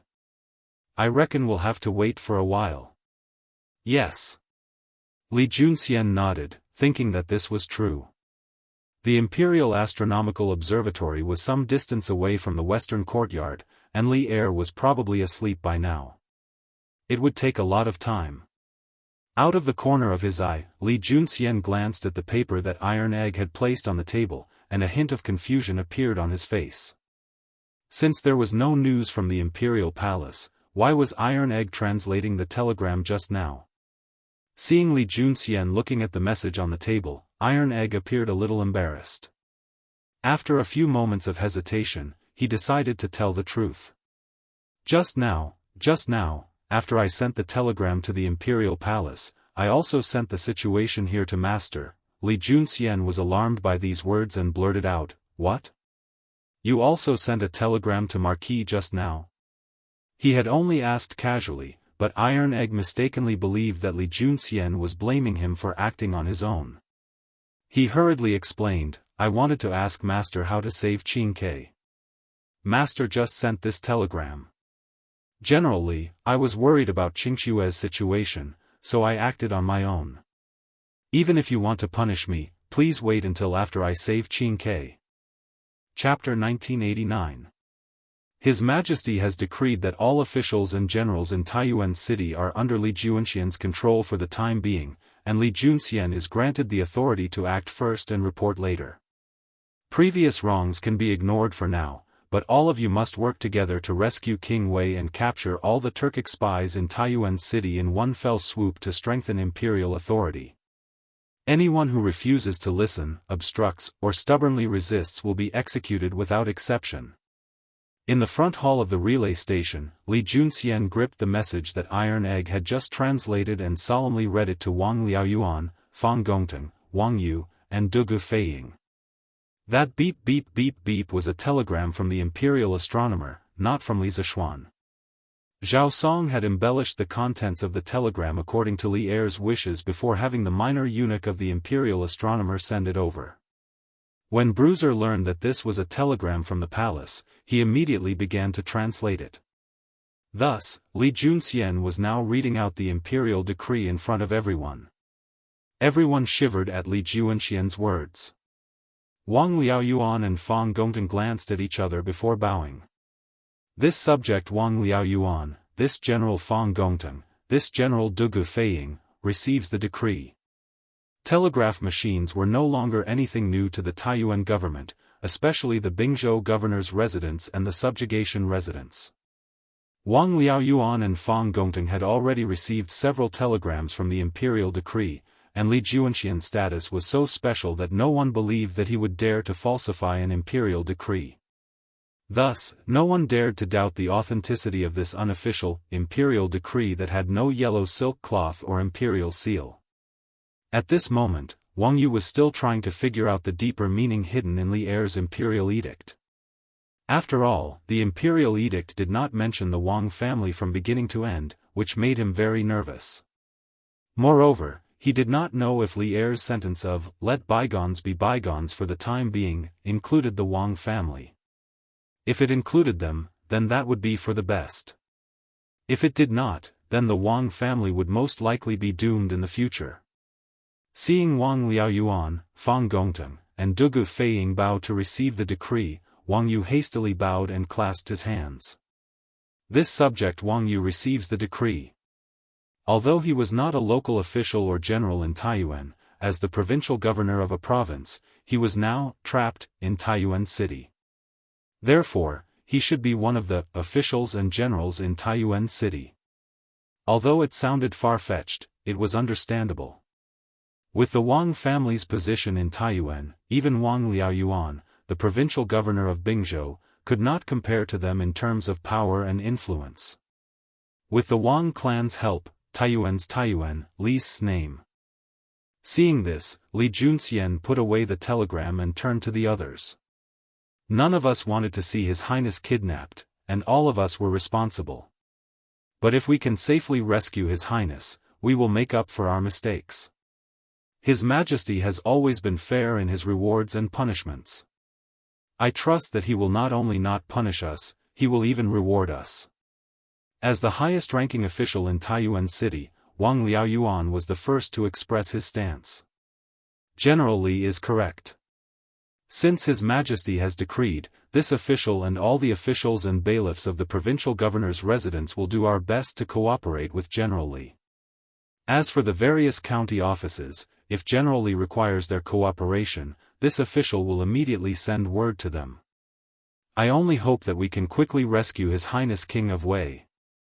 Chapter 1990. The message Li Zishuan had sent to Iron Egg had not been purely to comfort Iron Egg. Although he had been in the army camp this entire time, he had been paying close attention to the situation in Taiyuan City, and he had even planted a backup plan in Taiyuan City to prevent any mishaps from befalling the students and teachers of the academy. The 32 students and teachers heading north to build the telegraph relay station were all elites of Yanhuang College, engineering talents that Li Zishuan had spent a great deal of effort to cultivate. He was more concerned about the safety of Li Tai and Iron Egg than anyone else, perhaps even more than Li Er. Li Er might only be concerned about Li Tai's safety, but Li Zishuan was concerned about all the students and teachers of the academy heading north.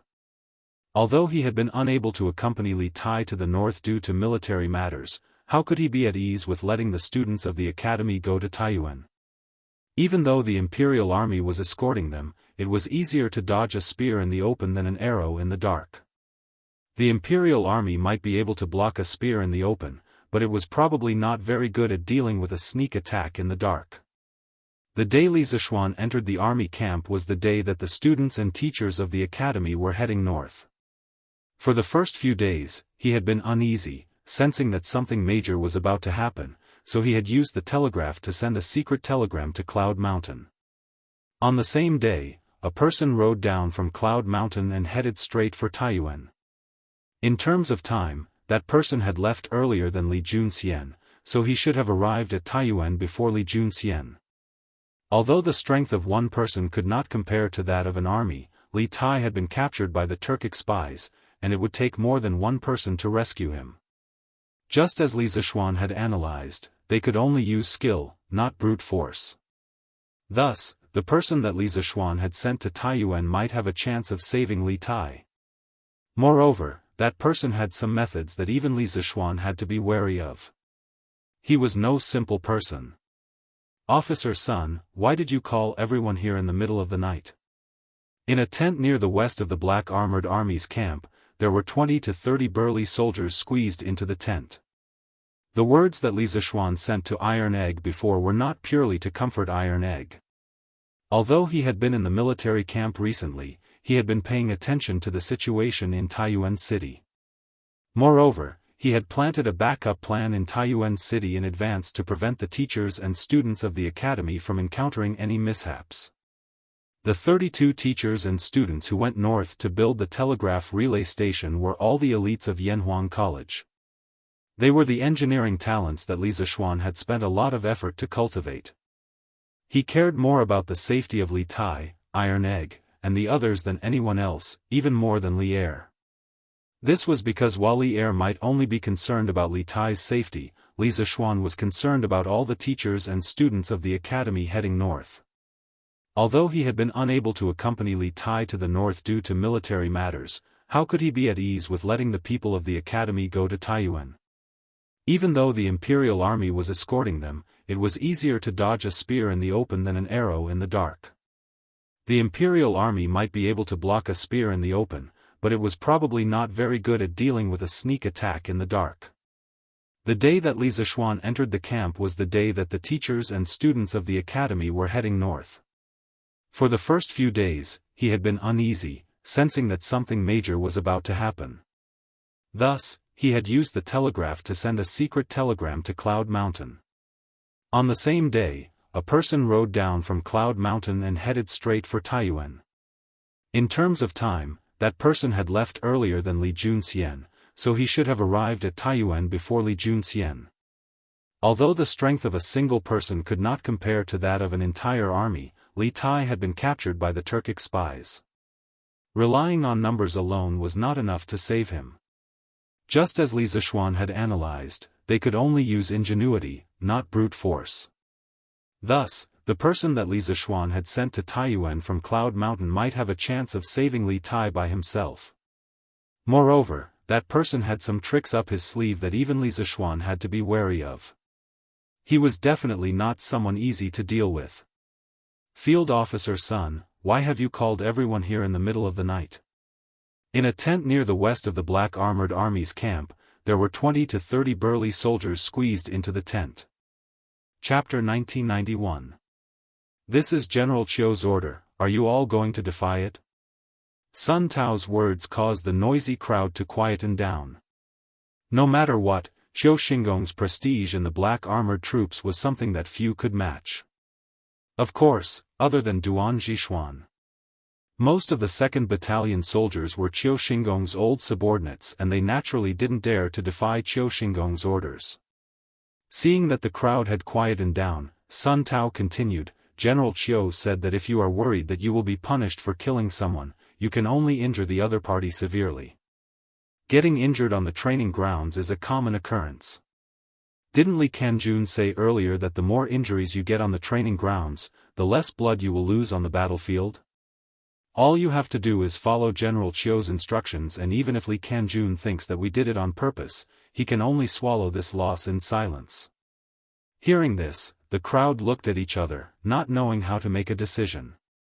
But compared to before, they were obviously moved. After a moment of silence, Sun Tao didn't wait for the crowd to express their opinions. He crossed his arms and said, I have already passed on General Qiu's words. As for what to do, you all know. That's enough. It's getting late, disperse and go back to your tents to rest. After saying that, Sun Tao didn't waste any more time and walked out of the tent. In fact, he was not too willing to do this mission that Qiu Xingong had given him. Although he, Sun Tao, could not be considered a hero, he was definitely not a treacherous person. He had his own bottom line. If it was in the past, he would definitely despise this kind of underhanded action. But now, it was different from the past. During the day, although the words that Qiu Xingong had said to him were a little harsh, he couldn't help but admit that those words made some sense. If the 2nd Battalion really lost the competition 2 days later, then Qiu Xingong would completely withdraw from the Black Armored Troops' center of power. Once Qiu Xingong withdrew to the 2nd line, his situation and future would be worrying. Firstly, Qiu Xingong's withdrawal meant that Li Zishuan would take over. When that time came, the 2nd Battalion would most likely fall into Li Zishuan's control. When that time came, as an old subordinate of Qiu Xingong, how would he have a good time? Who knows, maybe Li Zishuan would directly send a trusted aide to replace him. Secondly, even if Li Zishuan still wanted him to be the lieutenant of the 2nd Battalion, he might not be up to it. The reason why he had been able to suppress the arrogant soldiers in the past was mainly because he relied on Qiu Xingong's prestige. Once Qiu Xingong fall, his ability and reputation in the Black Armored Troops would not be able to suppress these old soldiers. At that time, Li Zishuan would have even more excuse to send someone to replace him. It was because of all these reasons that Sun Tao ultimately chose his future when faced with the choice between conscience and future. The night was as cold as water.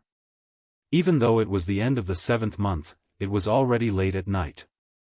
A gust of cold wind blew and Sun Tao could clearly feel the chill. He couldn't help but tighten the cloak on his body and turn back to look at the tent. Seeing his subordinates coming out of the tent one after another, he couldn't help but feel a tinge of worry. Because from tonight's incident, he could see that Qiu Xingong's prestige in the hearts of the soldiers was not as good as before. If it was in the past, the soldiers would have obeyed Qiu Xingong's orders without any hesitation. But today, 1,000 li dike would collapse because of an ant's nest. Sun Tao didn't know when the rift between Qiu Xingong and the lower-ranked soldiers started, nor did he know how long Qiu Xingong's prestige in the hearts of the soldiers would last. But he felt that what he had done today was just drinking poison to quench his thirst.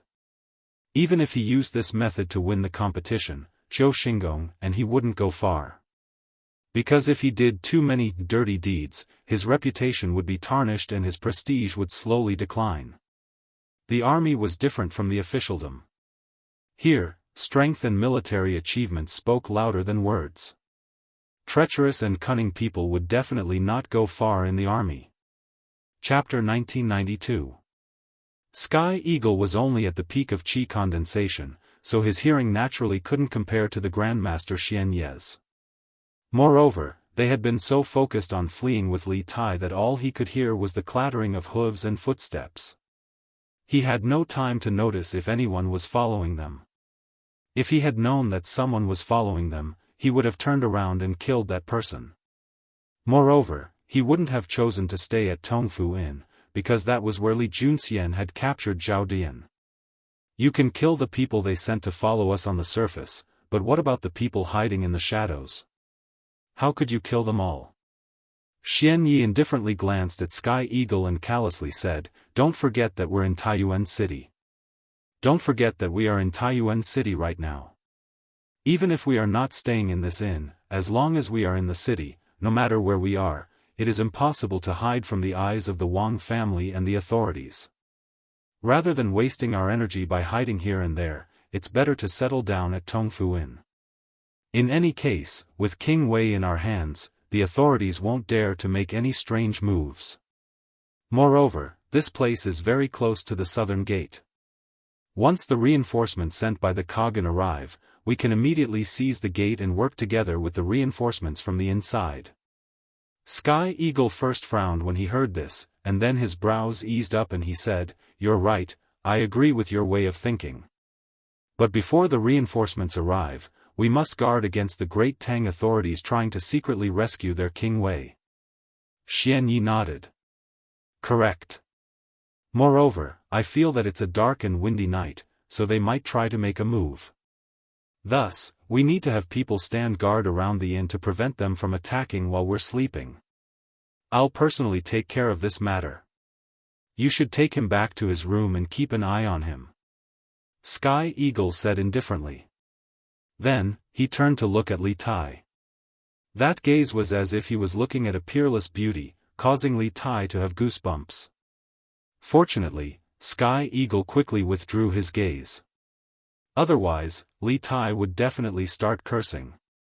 A moment later, Sky Eagle led several dozen experts out of the inn. Li Tai guessed that they should have gone to set up defenses outside the inn. He could not help but feel a little disappointed.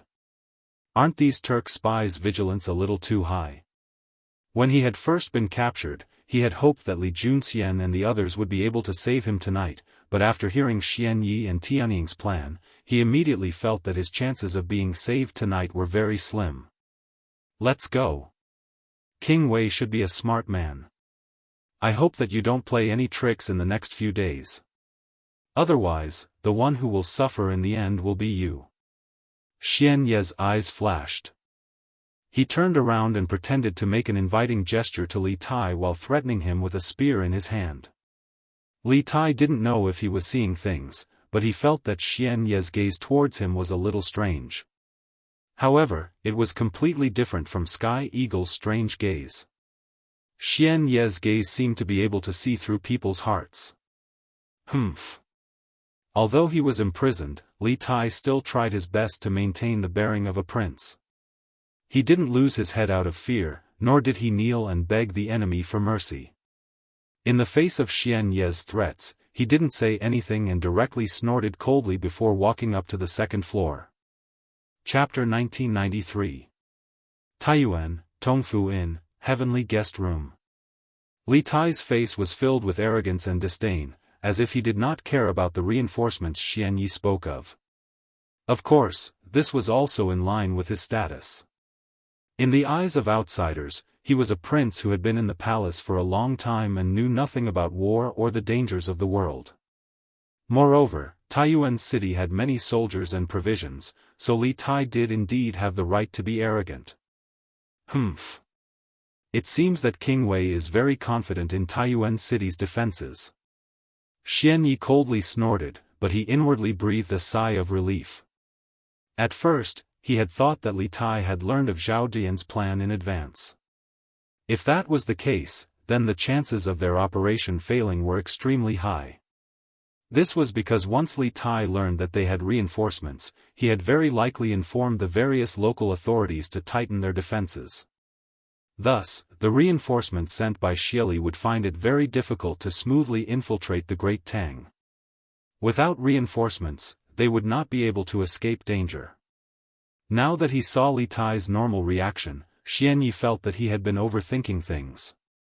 Indeed, Zhao Dian's letter requesting reinforcements from the steppe had been sent by carrier pigeon to Taiyuan city. Only he, Tianying, and a few others knew of the contents of the letter. How could Li Tai have known of it in advance? Of course. If you know what's good for you, you should abandon the darkness and seek the light as soon as possible. Release this king, and perhaps this king will plead with Imperial Father to spare your lives. Li Tai raised his chin and displayed a haughty attitude. He understood in his heart that the more arrogant and profligate he acted at this moment, the less suspicious Xianyi would be. Conversely, the more profound and wise he acted, the more suspicious Xianyi would be, and his life would be in greater danger. Arrogance and conceit were not difficult for Li Tai to put on a show. It could be said that he was completely acting himself.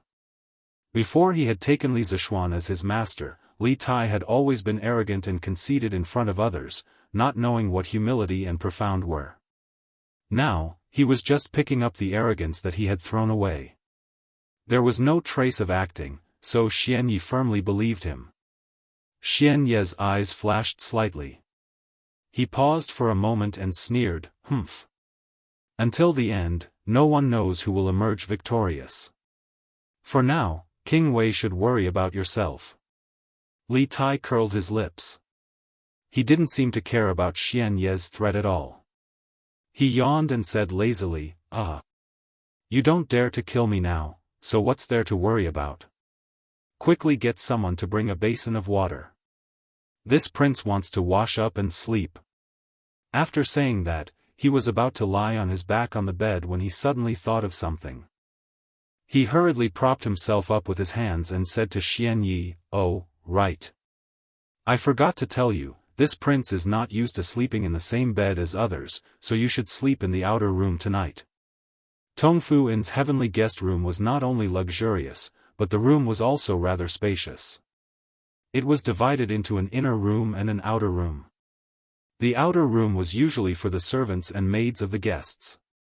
When Li Tai said this sentence, his heart was actually in a mess. He was already mentally prepared to be reprimanded or rejected, but to his surprise, Xianyi only frowned after hearing this. He didn't show any anger or reprimand. Instead, he said coldly, "I'm afraid that you won't be able to reprimand me." He said coldly, "No need. I'll just sit there and sleep tonight. Don't think of playing any tricks. Your every move cannot be hidden from me." As he spoke, he used his finger to point in the direction of the table and chair not far from the bed. Obviously, he didn't want to make things too awkward with Li Tai right now, nor did he want to let Li Tai sleep alone in a room. He might as well just sit next to Li Tai and sleep, preventing Li Tai from running away at night. Chapter 1994. Humph. It's best if you don't ask what you shouldn't ask. For some things, the more you know, the shorter you'll live. Xianyi was silent for a few moments before coldly replying to Li Tai's question. In the darkness, Li Tai pursed his lips, but he was not someone who liked to give up so easily. After a while, he gathered his courage and continued. Ha! Even if you don't say it, this prince can still make a rough guess. Xianyi said nothing. Firstly, he had not taken Li Tai's words to heart. He and Li Tai had never met before, so how could Li Tai know of his past and difficulties? In truth, he was already rather annoyed with Li Tai. He had never imagined that a dignified prince like Li Tai would be such a chatterbox, and even in such a perilous situation, he was still able to display his nature as a chatterbox. Li Tai had no idea what Xianyi was truly thinking, and he certainly didn't know that Xianyi's attitude toward him had quietly changed. He continued to analyze his own thoughts. In this prince's view, you joining the Turks and working for Xieli definitely isn't for money. This is because an expert like you doesn't need to go to the Turks to earn money. You can just join any noble clan in the Central Plains and obtain a fortune that you won't be able to spend your entire life. You also aren't doing it for a high post or a generous salary, because everyone knows that it's impossible for a Han to become a high-ranking official on the steppe. If you wanted to become an official, you could have stayed in the Central Plains and joined the army. With your abilities, it wouldn't have been difficult for you to make some military achievements. Moreover, the Great Tang was founded on martial arts. You could have relied on military achievements to enter the court and become an official. If it's not for money or power, then the only explanation is that the Turks have something on you, and this thing is even more important to you than your life. It's so important that you have no choice but to abandon your ancestors and serve the Turks wholeheartedly. Swoosh! In the darkness, Xianyi's expression abruptly changed. He abruptly turned his head and his eagle-like eyes landed on Li Tai. At the same time, a cold aura suddenly erupted from his body. Li Tai, who was lying on his side on the bed, suddenly felt as if he had fallen into an ice cave. It was clearly summer, but Li Tai felt as if his blood was about to freeze. Killing intent. This was the killing intent that Xianyi unintentionally released when he lost control of his emotions. As an assassin, Xianyi had killed many people over the years. Even if he inadvertently released a trace of killing intent, it wasn't something Li Tai could withstand. Gradually, Li Tai felt that his body couldn't move, and even breathing became difficult. Just as he was about to suffocate, Xianyi's mind finally returned to normal, and he withdrew the trace of killing intent that had been released because he had lost control. Shut up if you don't want to die. As I said before, the more you know about some things, the shorter your life will be. Although he had retracted his killing intent, Xianyi's gaze was still as cold as ever. However, due to the dim lighting in the room, Li Tai couldn't see his cold gaze. However, Li Tai could feel the anger and killing intent in Xianyi's voice. But Li Tai wasn't frightened by Xianyi. On the contrary, Xianyi's overreaction just now proved that his guess was correct. This made things much easier. To him, Xianyi had been invulnerable before, but now that he had seen through Xianyi's weakness, he had a chance to understand him better. It would be best if he could persuade him to join his side. Chapter 1995. No one spoke to him, and no one was willing to listen to him. Li Tai quietly lay on his bed, his thoughts running wild. Soon, he was overcome by drowsiness and fell asleep. After all, he had truly been busy the entire day. During the day, he had been busy constructing the telegraph relay station, and at night, he had gone through a deadly adventure. But this had been hard on Xianyi. He had already been asleep, but Li Tai's words had left his mind in complete disarray, making it impossible for him to sleep. Although Li Tai's words were all based on analysis and conjecture, without any real evidence, some of them had struck at Xianyi's heart. The room returned to silence once more, and only the sound of Li Tai's breathing could be faintly heard. Xianyi leaned back on the chair and was lost in thought. Now, so long as he closed his eyes, Li Tai's words would resound by his ears. Especially the last sentence, if you can be a man, who would be willing to be a dog? It gave Xianyi the greatest impact and the deepest feeling he had. After a while, the flustered Xianyi stood up and walked out of the room. In any case, he wouldn't be able to sleep for a while, so he wanted to go out and see how Tianying was doing with the defenses around the inn. As for Li Tai, he wasn't worried that the little fatty would sneak away. Tonight would be a sleepless night for the majority of them. After all, they had just kidnapped the great Tang's king of Wei, and the authorities would definitely do everything in their power to rescue Li Tai. Thus, Tongfu Inn needed to be heavily fortified to prevent the authorities from sneaking in at night. But Xianyi and Tianying had not expected Li Tai's counterintuitive logic.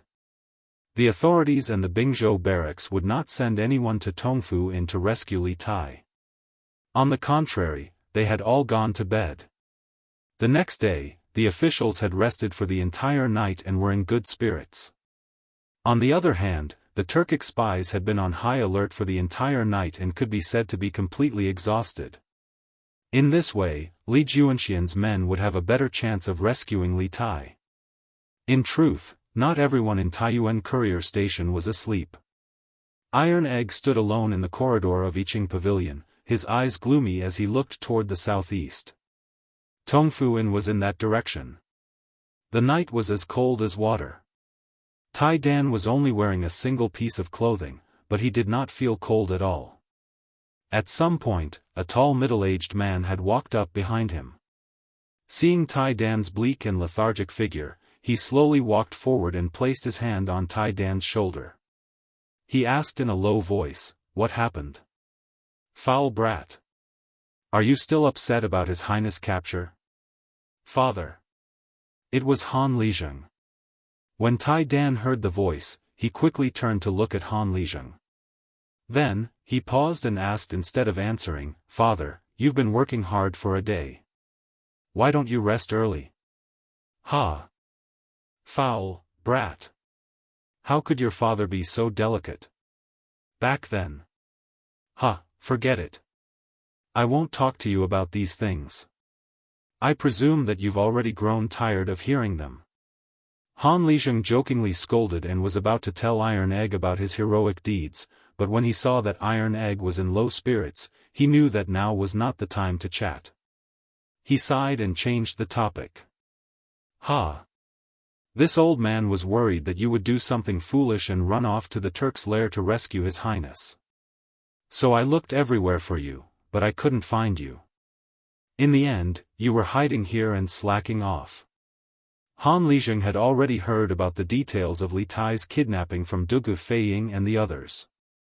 Although Iron Egg seemed fine on the surface, no one knew him better than his father.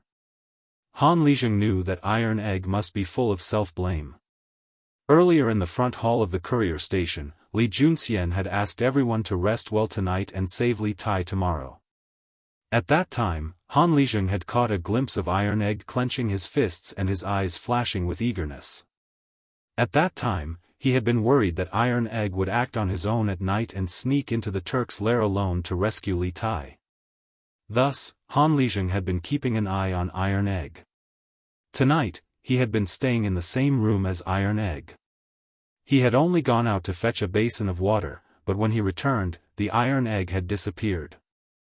Han Lizheng immediately panicked. He left the room and searched for Iron Egg all over the courier station, but he couldn't find him. In the end, he went to the top floor of Iching Pavilion, but to his surprise, the Iron Egg was here. "Father, you worry too much." Sensing the concern in Han Lizheng's voice, Iron Egg's heart warmed. He turned to Han Lizheng and earnestly said, "If I hadn't received Master's telegram, I really might have done as you said and gone to Tongfu Inn alone to rescue Qin Ke. After all, Qin Ke was captured because of me. In that situation, if she hadn't used her own life to threaten me, I would have already died to that person's saber. At first, I thought that if I could use my life to exchange for Qingxue's life, it would be worth it. After all, my life was saved by her. But later, Master sent me a telegram telling me not to act rashly. Moreover, Master had already predicted what would happen today and had already made arrangements. Thus, I dispelled the idea of going to the inn alone. I believe in Master. If he says that Qingke will be fine, then Qingke will definitely be fine. I'm afraid that if I act on my own, it will disrupt Master's plan. At that time, not only will I lose my life, but Qingke will also not be saved. So, Father, you don't have to worry about me risking my life alone. That's good. Hearing this, Han Lizheng's heart calmed down. After a moment of silence, he said, Iron Egg, you've grown up. You understand responsibility and responsibility. Father is very pleased that you can make a life and death friend like Prince Wei. Putting aside his identity, he was willing to risk his life to save you at such a critical moment. This kind of friend is worth it for you to make. However, his identity is still somewhat special.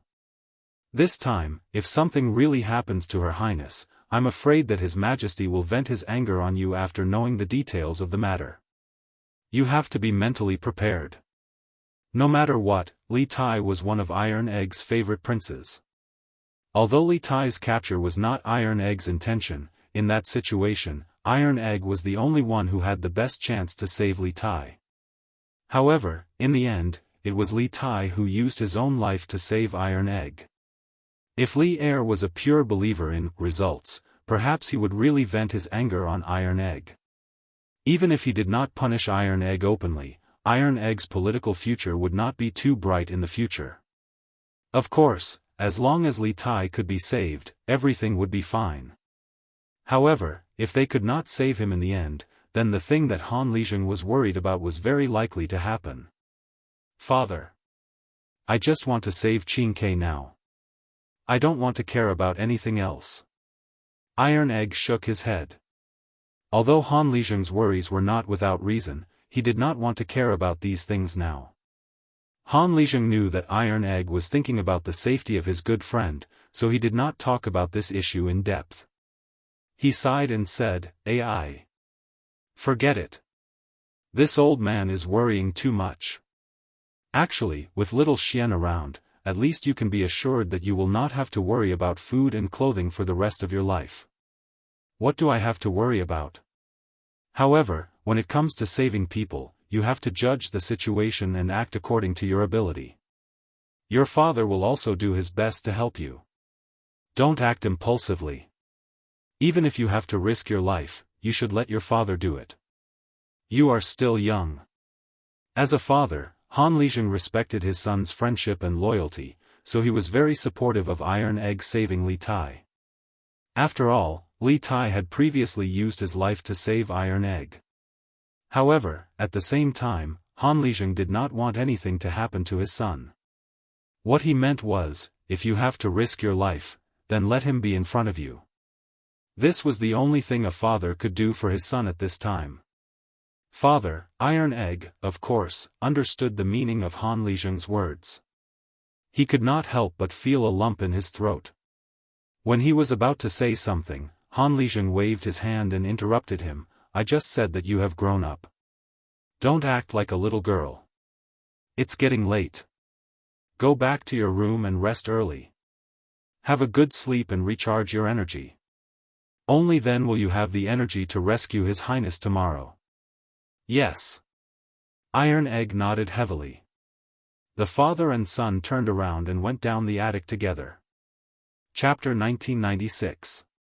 Steppe, Eastern Turkic Royal Court. At this time, the land was quiet. The tents were wrapped in the dreams of countless people of the steppe. Outside the tents, bonfires burned, and the occasional patrolling Turkic soldier passed by. Other than the sound of footsteps, there was no other sound. At this time, the vast majority of people had already fallen asleep. On a small slope to the west of the palace, there was a person lying on the ground. It was a middle-aged man in a black robe with a stocky build. He had his arms behind his head and was lying on the ground, looking at the dark night sky.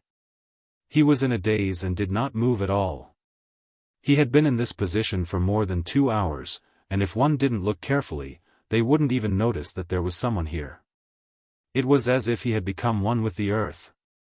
If an ordinary person had been in this position for more than 2 hours, their limbs would have gone numb long ago, perhaps even completely unconscious. But this man was clearly not an ordinary person. Even though he had been lying there for more than 2 hours, there was no pain or discomfort on his face. Perhaps he had already lost all sense of the outside world. Who am I? Where did I come from? Where do I want to go? The black-robed man's mind was filled with these 3 questions. To other people, these questions were filled with philosophy. Ordinary people were always busy working to make a living, and no one had the time to think about such things. But to this man, these questions were not purely philosophical, but things that he truly wanted to know.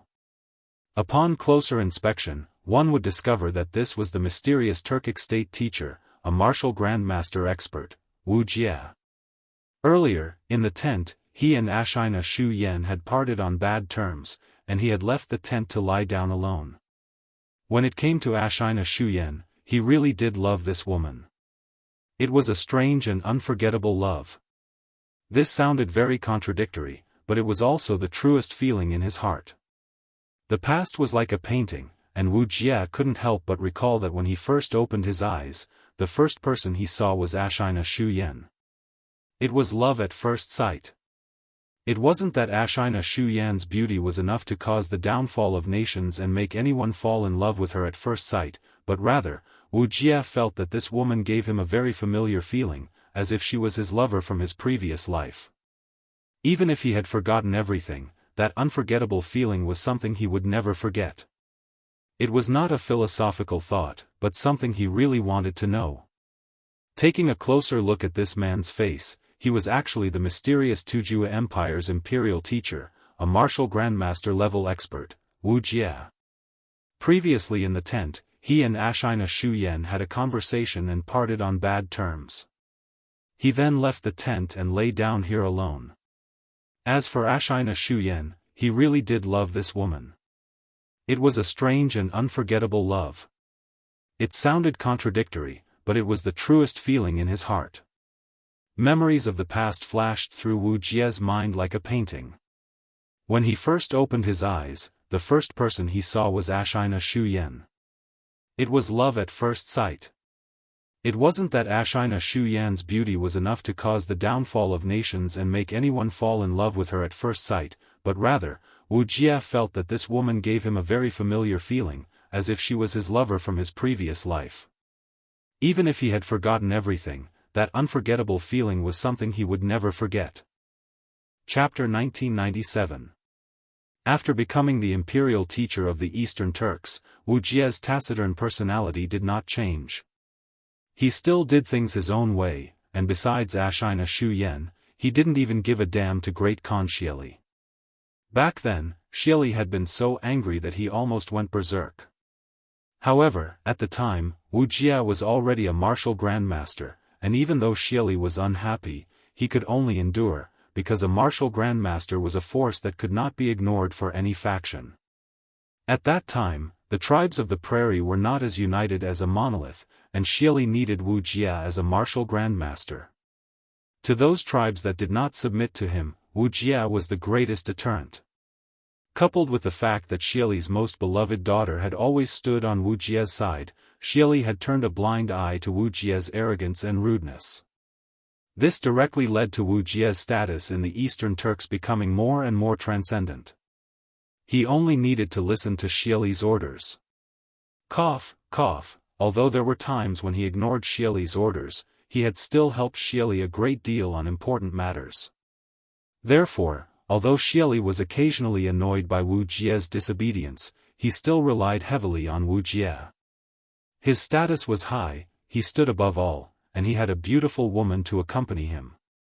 Wuxia's life on the prairie seemed very happy, but he was not happy at all. This was because he knew nothing about his past. He didn't even know who he was. He didn't even know where he came from. Where did he go?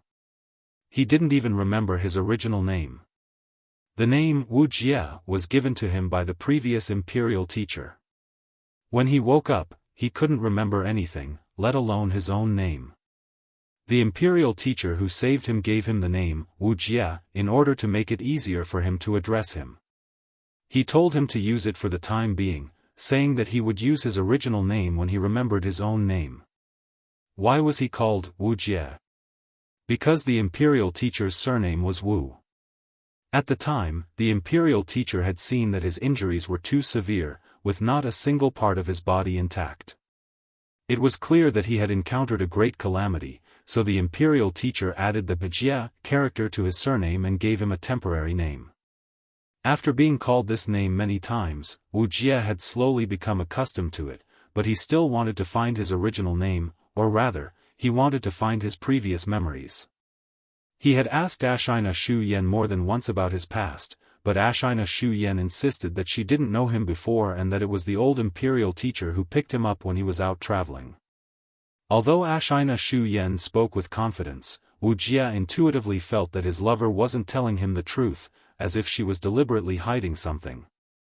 In addition, there was another thing that puzzled Wuxia. That was, under normal circumstances, even if a person lost all their memories of the past, they definitely wouldn't lose their memory of language, because it was impossible for someone with amnesia to forget how to speak, right? Everyone was born with the gift of language, and the ability to speak had long since become muscle memory. It was a kind of instinct. In most cases, people with amnesia would only forget the people and things of the past, but they would not forget the instincts of speaking and walking. Wuxia also didn't forget how to speak, but the crux of the problem was that not only did he not forget, but he also knew how to speak two languages, Turkic and Chinese.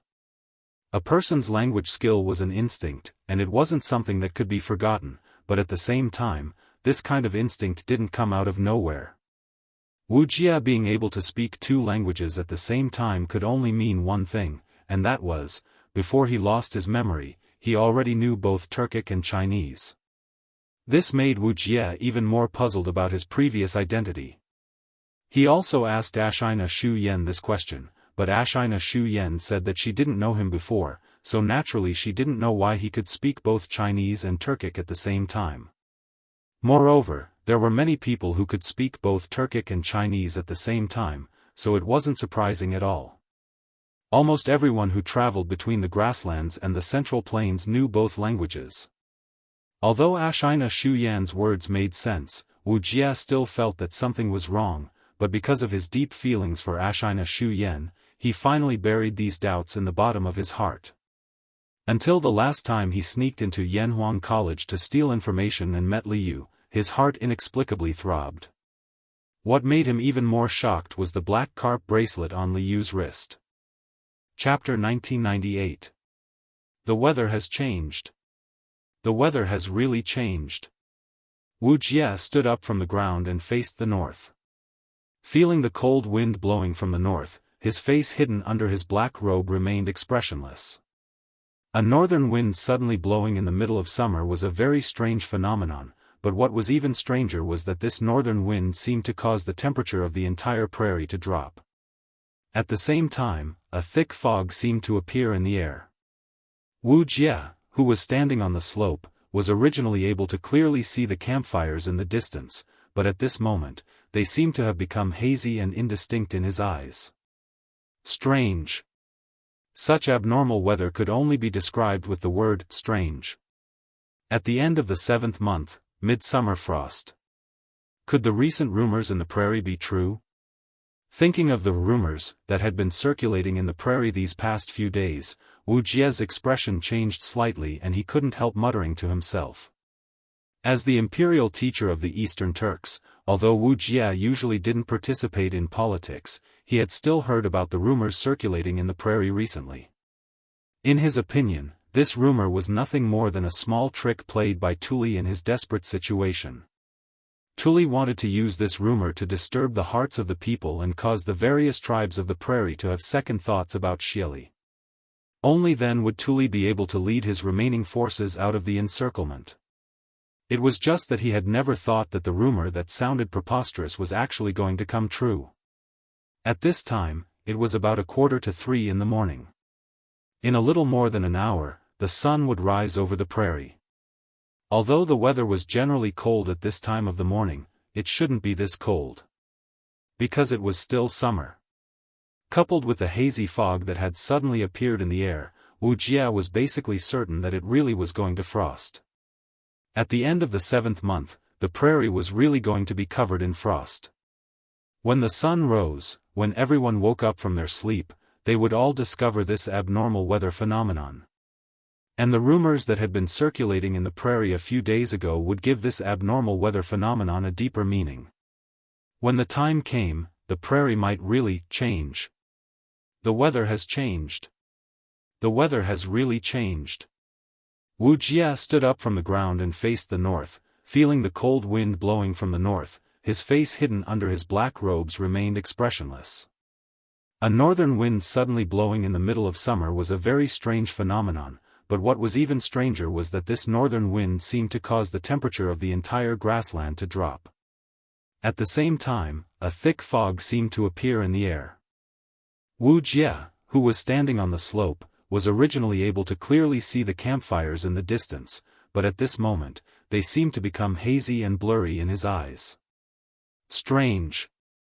Such abnormal weather could only be described with the word strange. At the end of July, the midsummer frost falls. Could it be that the recent rumors on the grassland are true? Thinking of the rumors that had been circulating in the prairie these past few days, Wuxia's expression changed slightly, and he couldn't help muttering to himself. As the imperial teacher of the Eastern Turks, although Wuxia usually didn't participate in politics, he had still heard of the rumors circulating in the prairie. In his opinion, this rumor was nothing more than a small trick played by Tuli in his desperate situation. Tuli wanted to use this rumor to disturb the hearts of the people, causing the various tribes of the prairie to have second thoughts about Xieli. Only then would Tuli be able to lead his remaining forces out of the encirclement. It was just that he had never thought that the rumor that sounded preposterous was actually going to come true. At this time, it was about 2:45 in the morning, and in a little more than 2 hours, the sun would rise over the prairie. Although the weather was generally cold at this time of the morning, it shouldn't be this cold. Because it was still summer. Coupled with the hazy fog that had suddenly appeared in the air, Wuxia was basically certain that it really was going to be frost. At the end of the 7th month, the prairie really was going to be covered in frost. Chapter 1999. Reporting to Kagan, something bad has happened.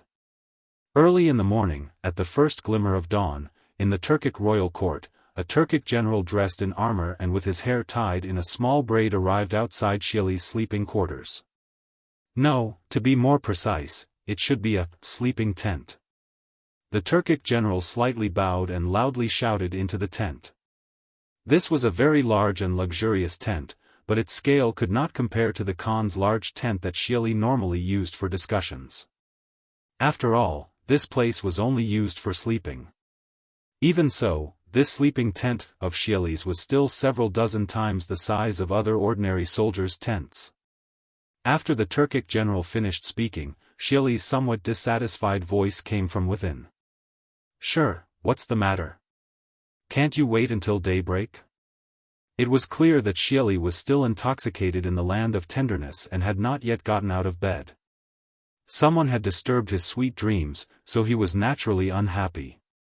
However, the person who had disturbed his sweet dreams had a rather special status, so he could only temporarily suppress his anger and listen to what the other party had to say.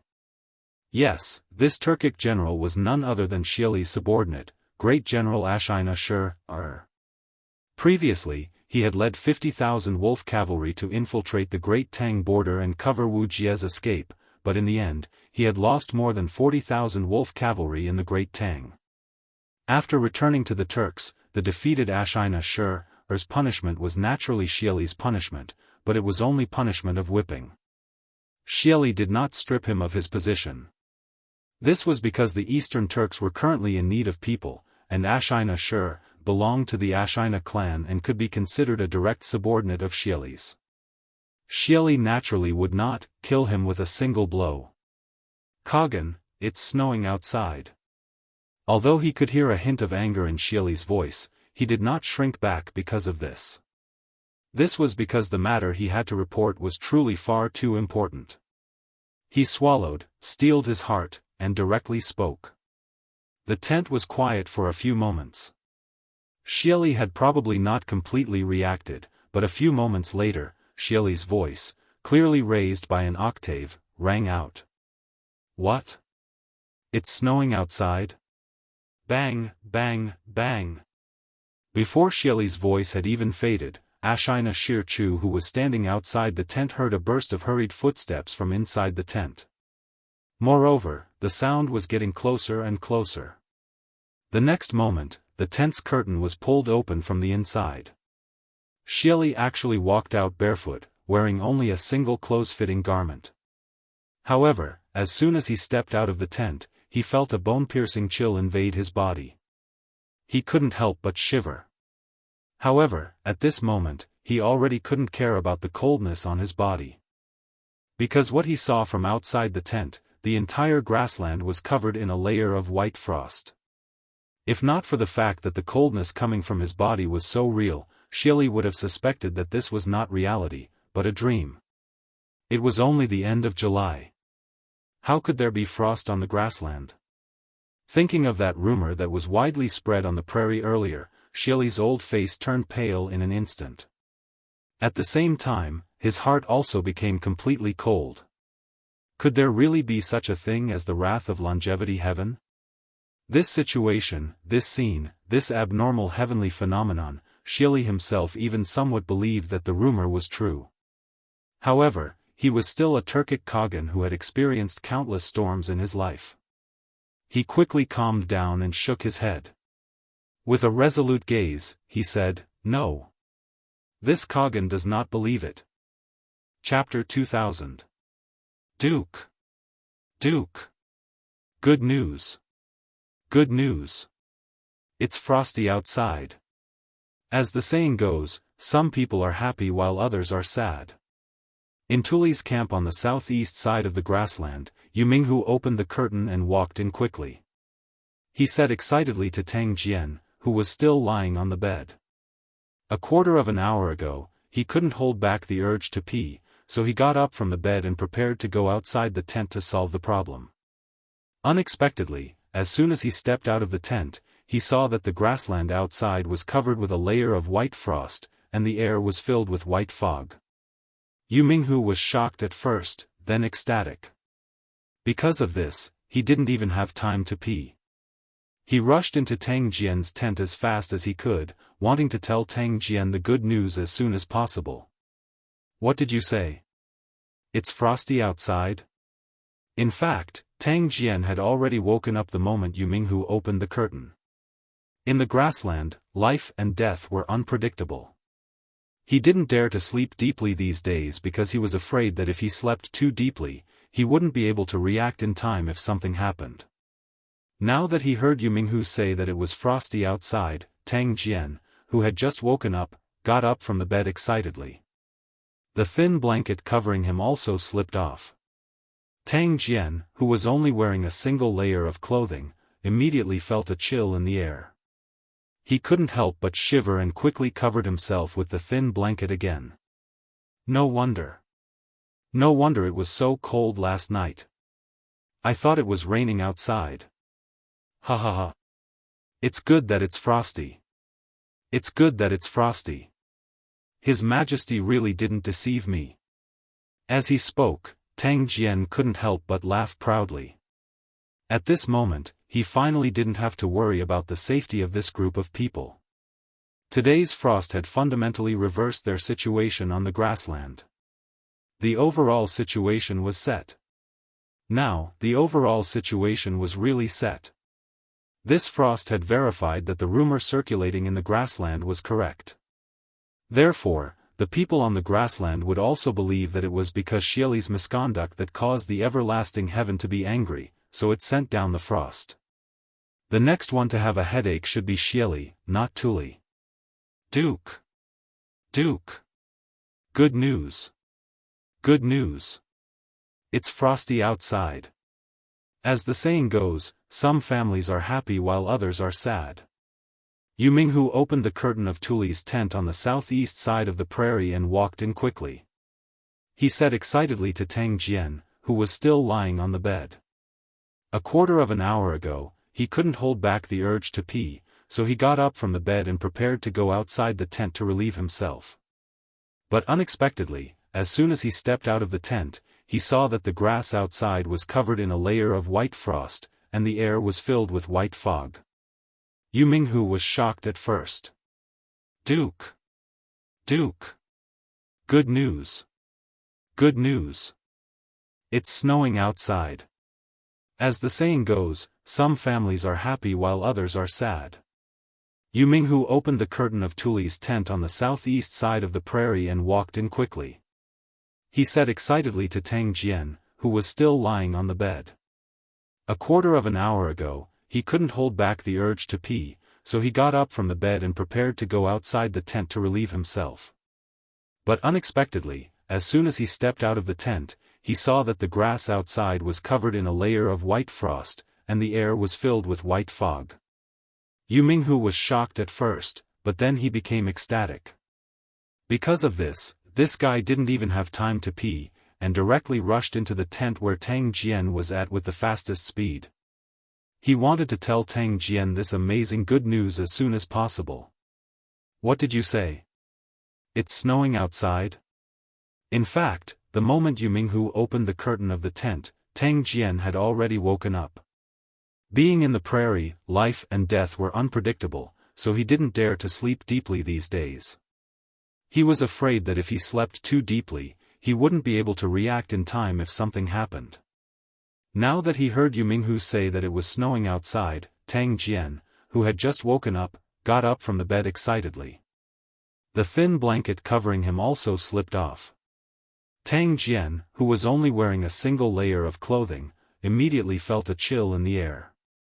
He couldn't help but shiver, and quickly covered himself with the thin blanket again. No wonder. No wonder it was so cold last night.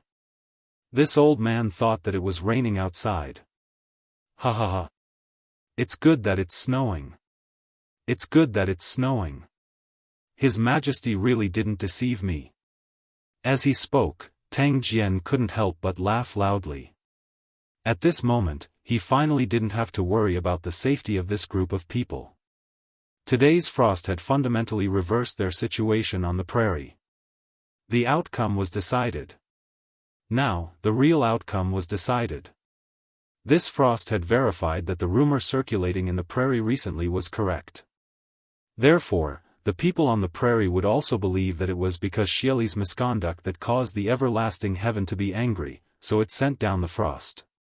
The next one who should have a headache should be Xieli, not Tuli. Chapter 2001. Mother. Mother. It's snowing. It's snowing outside.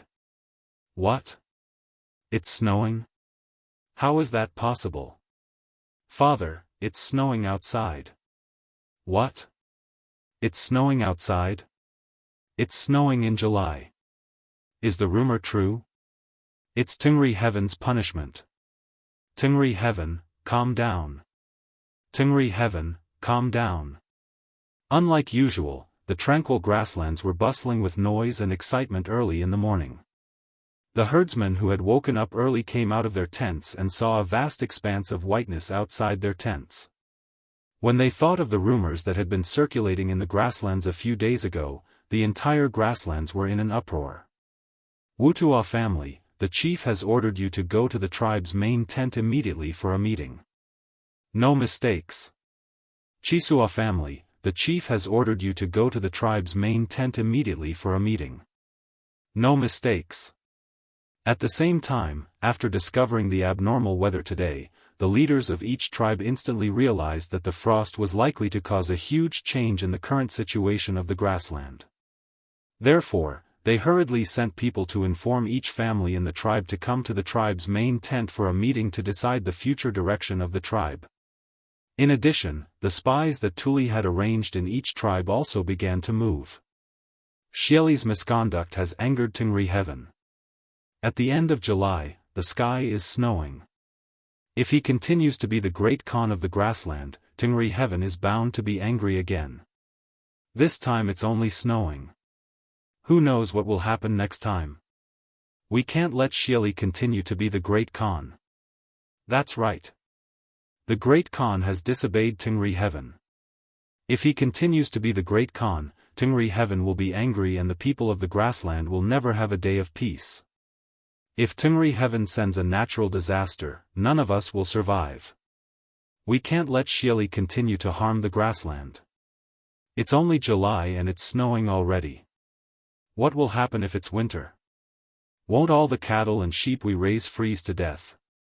That's right. We can't let Xieli continue to harm the grassland. Mother. Mother. It's snowing. It's snowing outside. What? It's snowing? How is that possible? Father, it's snowing outside. What? It's snowing outside? It's snowing in July. Is the rumor true? This is Tingri heaven's punishment. Tingri heaven, calm down. Longevity heaven, please calm down. Unlike usual, the tranquil grasslands were bustling with noise and excitement early in the morning. The herdsmen who had woken up early came out of their tents and saw a vast expanse of whiteness outside their tents. When they thought of the rumors that had been circulating in the grasslands a few days ago, the entire grasslands were in an uproar. Wu Tuo family, the chief has given orders. Go to the tribe's main tent immediately for a meeting. No delays. Chisua family, the chief has ordered you to immediately go to the tribe's main tent to discuss matters.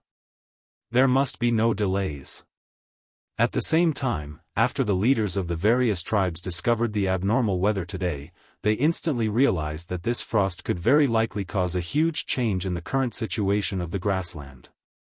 Therefore, they hurriedly sent people to inform each family in the tribe to come to the tribe's tent for a discussion to decide the future direction of the tribe. Mother. Mother. It's snowing. It's snowing outside. What? Is it snowing? How is that possible? Father, it's really snowing outside. What? Was it really frosty? Frost in July, could it be that the previous rumors were true? This is the punishment of the everlasting heaven. Longevity heaven, please calm down. Longevity heaven, please calm down. Unlike usual, the quiet grassland was bustling with activity early in the morning. The herdsmen who had woken up early discovered a vast expanse of whiteness outside their tents as soon as they came out of their tents. Thinking of the rumors in the grassland a few days ago, the entire grassland immediately boiled over. Wu Tuo family, the chief has given orders. Go to the tribe's main tent immediately for a discussion. There must be no delays. Chisua family, the chief has given orders. Go to the tribe's main tent immediately for a discussion. There must be no delays. At the same time, after discovering the abnormal weather today, the leaders of the various tribes instantly realized that this frost could very likely cause a huge change in the current situation of the grassland. Therefore, they hurriedly sent people to inform each family in the tribe to come to the tribe's main tent for a discussion to decide the future direction of the tribe. In addition, the spies that Tuli had arranged in the various tribes also began to take action. Xieli's misconduct has incurred the wrath of the everlasting heaven. At the end of July, frost fell from the sky. If he continues to be the great Khan of the grassland, the everlasting heaven is bound to be angry again. This time it's only frost, who knows what will happen next time? We can't let Xieli continue to be the great Khan. That's right. The great Khan has disobeyed the everlasting heaven.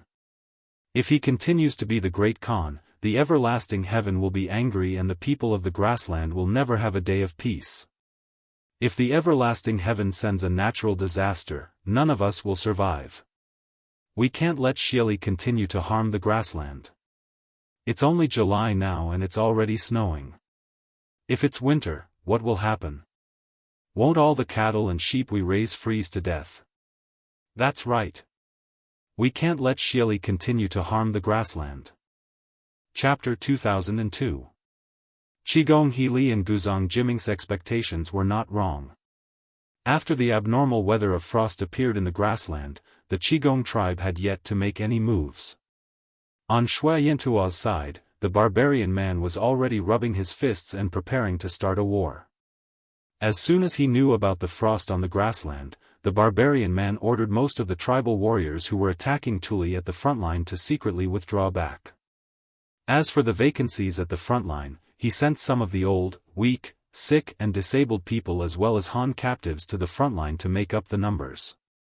In this way, the old man quietly replaced the old man with the new one, directly withdrawing the most elite forces of Shui Yintuo's tribe and gathering them together, ready to launch an attack on Xieli at any time.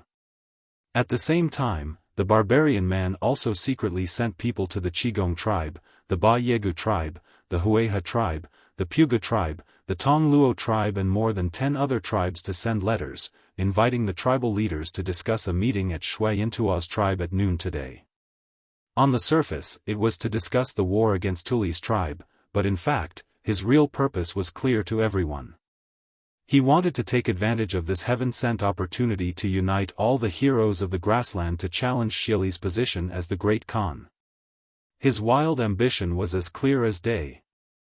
At this time, all the tribes on the grassland were already in a state of panic. The people all saw this morning's frost as a heavenly punishment from Tengri heaven. They were also worried that if Xieli continued to be the Great Khan, Tengri heaven would send an even more severe heavenly punishment to the grassland. Therefore, the voices of overthrowing Xieli could be said to be incessant in the grassland tribes. The royal court. Xieli had long expected this and had already noticed some small movements between the various tribes. After finishing his conversation with Ashina Shuyan in the morning, Xieli immediately sent 2,000 wolf cavalry south to pursue Wuxia. This was originally the martial grandmaster that he relied on the most. After discovering that Wuxia was showing signs of recovering his memories, Xieli became completely anxious. He could not allow Wuxia to go to the Great Tang to search for his memories. If this chess piece was unwilling to continue listening to him, then he had to destroy him.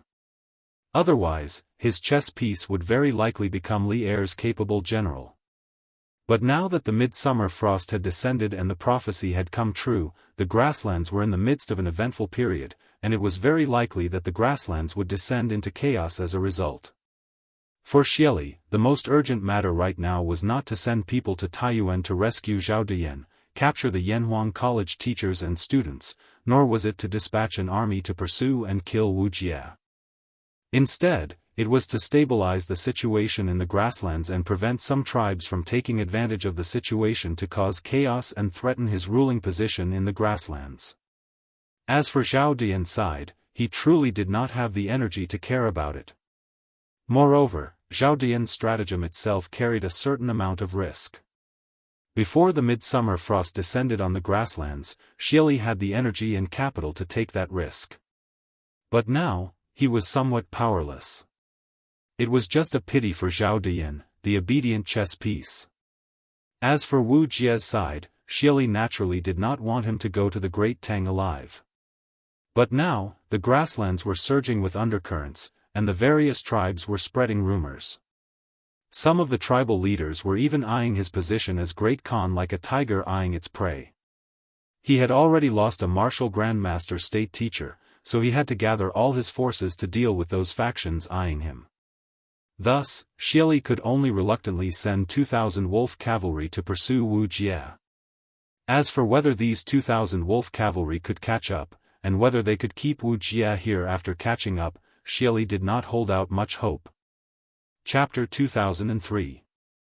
Adjunct Wang, there's truly no need to report a minor frost to the imperial court, but you also know the current situation between the Great Tang and the Turks.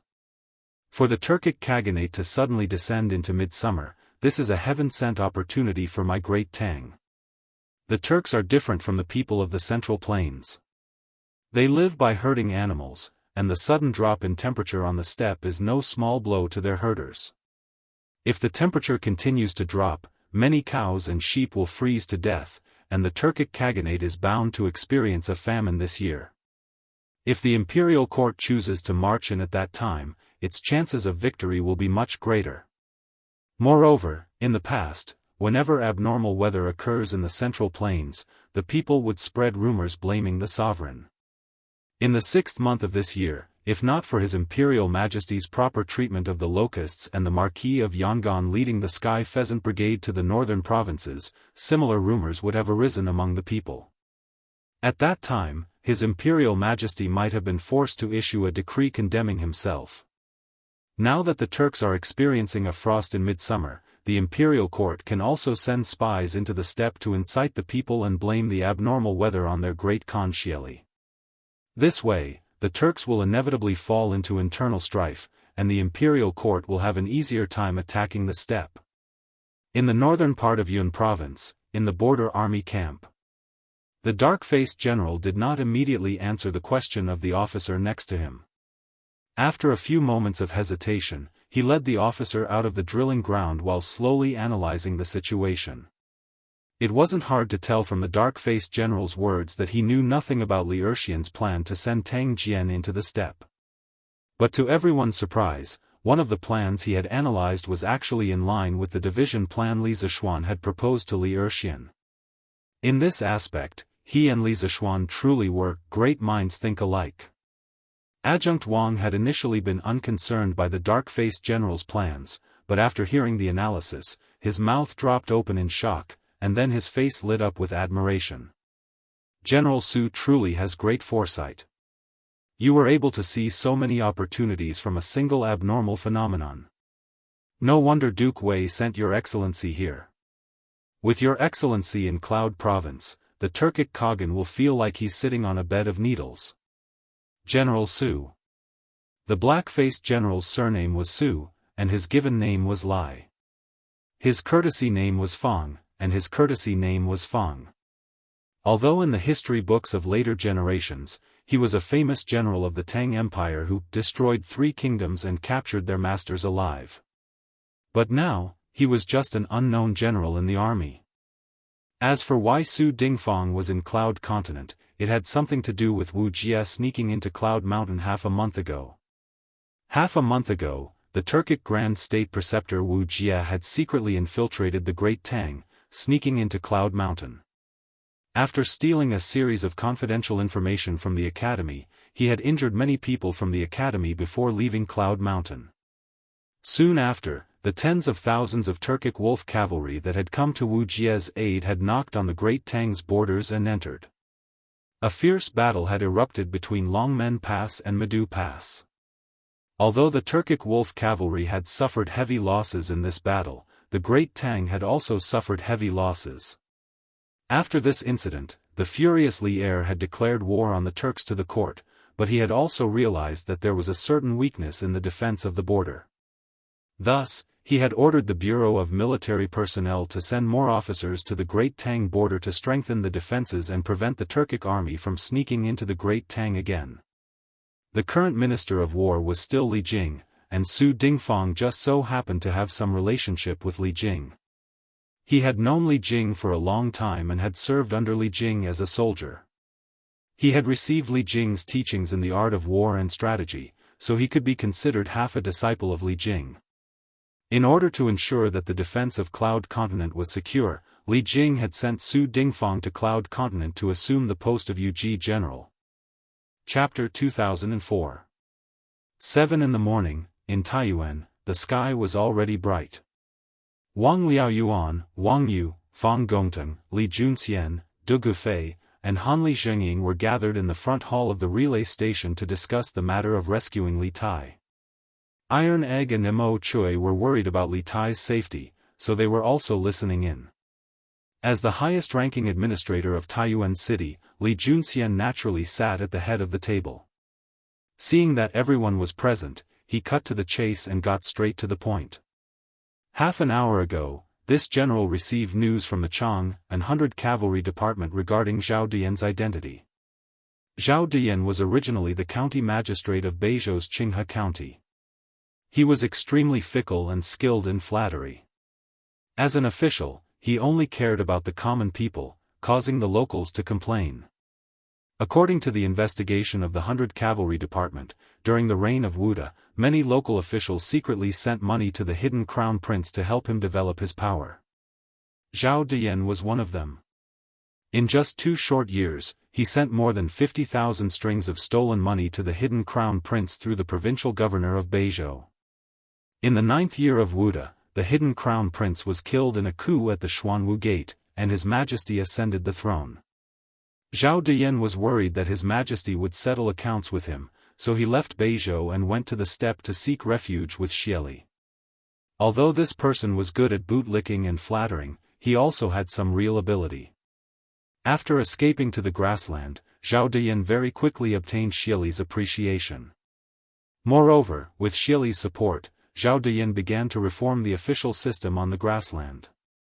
Moreover, he himself was also in charge of a mysterious army, a team of experts selected from the Han captives and formed from them. This general speculates that this army under Zhao Diyan's command should be the group that attacked the relay station last night. In recent years, Zhao Diyan has very likely used their identities as Han to plant them in various provinces of the Great Tang to gather intelligence. Previously, when the teachers and students of Yanhuang Academy left Yunshan and were preparing to go north to build a telegraph relay station, it is very likely that they had already been noticed by the spies that Zhao Diyan had planted near Chang'an City, so he had enough time to complete this series of arrangements in Taiyuan City. Everyone in the room was stunned by Li Juanxian's words. Although some of this information was based on Li Juanxian's conjectures, most of it was because Li Junxian had received a telegram from the Imperial Astronomer of Chang'an this morning. The 100 Horsemen Division had used the Imperial Astronomer to send a telegram to him. Yesterday afternoon, Li Junxian truly had sent a messenger pigeon to order the 100 Cavalry Department in Chang'an to investigate Zhao Diyan's identity. But given the speed of the messenger pigeon, the 100 Cavalry Department would only receive the letter in the second half of the night. It was simply impossible for them to find out Zhao Diyan's identity in just a few hours. In truth, last night, when Li Er learned that Li Tai had been captured by a Turkic spy, he had given Zhao Song an order to use all means at his disposal, including the 100 Cavalry Department. They had to find out Zhao Diyan's identity and background before daybreak. After receiving the order, the 100 Cavalry Department immediately began to move. After spending the night reading through countless files, they finally found some information on Zhao Diyan. Zhao Song brought this information to Li Er and had a junior eunuch from the Imperial Astronomer help the 100 Cavalry Department send a copy of Zhao Diyan's information to Li Junxian so that he could rescue Li Tai. This Zhao Diyan used to be a local official of my Great Tang, but now he's willing to be the running dog of the Turks. Truly abominable. Dugu Feiying angrily waved his fist as he viciously spat. Chapter 2005. That's good. In the front hall of the relay station, Li Junxian nodded in agreement. Army Attaché Fong and the majority of his subordinates will be responsible for the security of Taiyuan City. Governor Wang and the bailiffs of Taiyuan City will be responsible for the security of the city. Until His Highness is rescued, the gates of Taiyuan City will remain closed. While the gates are closed, the lives of the common people will be somewhat affected, but given the rations stored in Taiyuan City, their food and drink shouldn't be affected. In the next few days, everyone must ensure that the city does not fall into chaos. If there is a shortage of supplies in the city, you can send someone out to purchase supplies and transport them back to the city to provide for the daily needs of the common people. This lowly official, this general, will go. Wang Liaoyuan and Fang Gongting bowed and accepted the order. One of them was in charge of Taiyuan City's government affairs while the other was in charge of its military affairs. Now that the situation was urgent, they could finally work together. Seeing that Wang Liaoyuan and Fang Gongting had their own missions, Dugu Feiying eagerly looked at Li Junxian, clearly hoping that Li Junxian would quickly assign him a mission. Li Junxian did not disappoint him, turning to Wang Chong. Feiying, the Imperial Army's primary mission for the next few days is to protect the students and teachers of Yanhuang College. Although the Turkic spies have kidnapped His Highness, there's a high chance that they've come for the students and teachers of Yanhuang College. The construction of the telegraph relay station in Taiyuan City is bad news for the Turks, so they'll definitely do everything they can to obstruct, destroy, and even kidnap the students and teachers of the college. We have to be on guard against this. We can't let the Turkic spies take any more hostages. Okay, but, is that all? Dugu Feiying nodded, but when Li Junxian seemed to have nothing else to say, he couldn't help but say in dissatisfaction, "Generally, the Turkic spies almost took my big brother's life. I must participate in this operation to rescue King Wei." Li Junxian thought about it, but in the end, he did not refuse Dugu Feiying's request. He nodded and said, "Fine. But no mistakes can be allowed in the process of rescuing His Highness.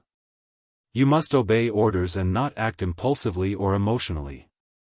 Understand?" Dugu Feiying was overjoyed when he heard that. How could he not agree? He nodded repeatedly like a chick pecking at rice and said, "Of course. Of course. Don't worry, General Li. I know my priorities." Somewhat reassured, Li Junxian continued, "Then once we're done with the assignment, this general and you will select a few experts from the 100 cavalry and the Imperial Army to head to the vicinity of Tongfuin. We'll first investigate the situation there, and then we can discuss how to rescue King Wei." Dugu Feiying's spirit was roused. He cupped his fists and said, "This general obeys." A hint of hesitation appeared on Iron Egg's face. He naturally wanted to participate in this rescue mission for Li Tai more than anyone else, but Li Tai had said just now that only experts would be sent to Tongfuin. This was clearly for the sake of secrecy. After all, experts were not easy to discover. And he was only a Qi transformation realm martial artist. He was also worried that his participation would increase the chances of the Turkic spies discovering them. For a moment, Iron Egg was very conflicted. Li Junxian's eyes were like torches, and he naturally saw the expression on Iron Egg's face. He turned to Iron Egg, Han Lizheng, and Wang Yu. Master Han, Iron Egg, and Wang Qingwu of the Wang clan also need to participate in this rescue mission. The Turkic spies are holding His Highness hostage, so we cannot use our army to attack them directly. We can only use a small number of experts to attack them from the shadows. It would be best if we could sneak into the place where His Highness is being held, but if we can't, we can only slowly wait for the enemy to reveal a flaw. We can't be too hasty and make them desperate enough to threaten His Highness's life." It was clear that Li Junxian was well aware that this rescue mission for Li Tai was not a guarantee of success just because they had tens of thousands of soldiers. The enemy had Li Tai as a hostage, and they could take Li Tai's life at any time. In these circumstances, they could not use their army to surround and attack. Their only chance was to use a few martial arts experts to sneak in or find an opportunity. Although Han Lizheng had an internal injury on his leg, he was still as strong as a grandmaster. Iron Egg was a little weaker, but he was younger, smaller, and more agile. Moreover, he was not easy to discover. As for Wang Qingwu, he was even stronger than Li Junxian. Thus, the three of them naturally had the right to participate in this rescue mission. Han Lizheng and Iron Egg were invigorated and hastily clasped their fists. "This one will go." Wang Yu excitedly clasped his hands and said, "Everyone in the Wang clan will follow General Li's orders. In a little while, Qingwu will come to receive General Li's orders." For Wang Yu, it would be best if the Wang clan could play a part in this rescue mission for Li Tai. Let alone Wang Qingwu, even if Li Junxian wanted to mobilize all the Wang clan's shadow guards, he wouldn't even bat an eye. He would even be more than happy to do so. After all, the Wang clan needed to use action to atone for its crimes, to show its loyalty to Li Heir. Li Junxian nodded and sternly said, "Okay. Since you all know your mission, let's begin." Yes. Chapter 2006. On Li Junxian's side, his men began to split up according to their assigned missions, and within Taiyuan City, there was a restless force stirring in the shadows. The Great Tang authorities are going too far. First, they accused Brother Chang An of colluding with the Turks, and then they sealed up Brother Chang An's ironware shop. Then, Brother Chang An was publicly assassinated while escorted by the Wang clan guards.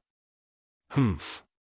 In my view, the Taiyuan authorities are colluding with the Wang clan and want to use this chance to seize Brother Chang An's ironware shop. In the western part of Taiyuan City, Jianghu Square, the Kong residence. In a secret underground room, Kong Chu and several middle-aged men in luxurious robes were seated around a round table, furiously denouncing the atrocities of the Taiyuan authorities. Who doesn't know that the weapons forged by Brother Chang An's ironware shop are the best in the world? Before this, the Wang clan had always coveted Brother Chang An's ironware shop, and the Wang clan was inextricably linked to this incident. The Wang clan of Taiyuan is a 1,000-year-old clan of the Central Plains, and the local authorities have always taken good care of it. Thus, the provincial governor's office covered up the Wang clan's crimes and didn't allow this old man to participate in this investigation. Even more hateful is that they even sealed off Taiyuan City.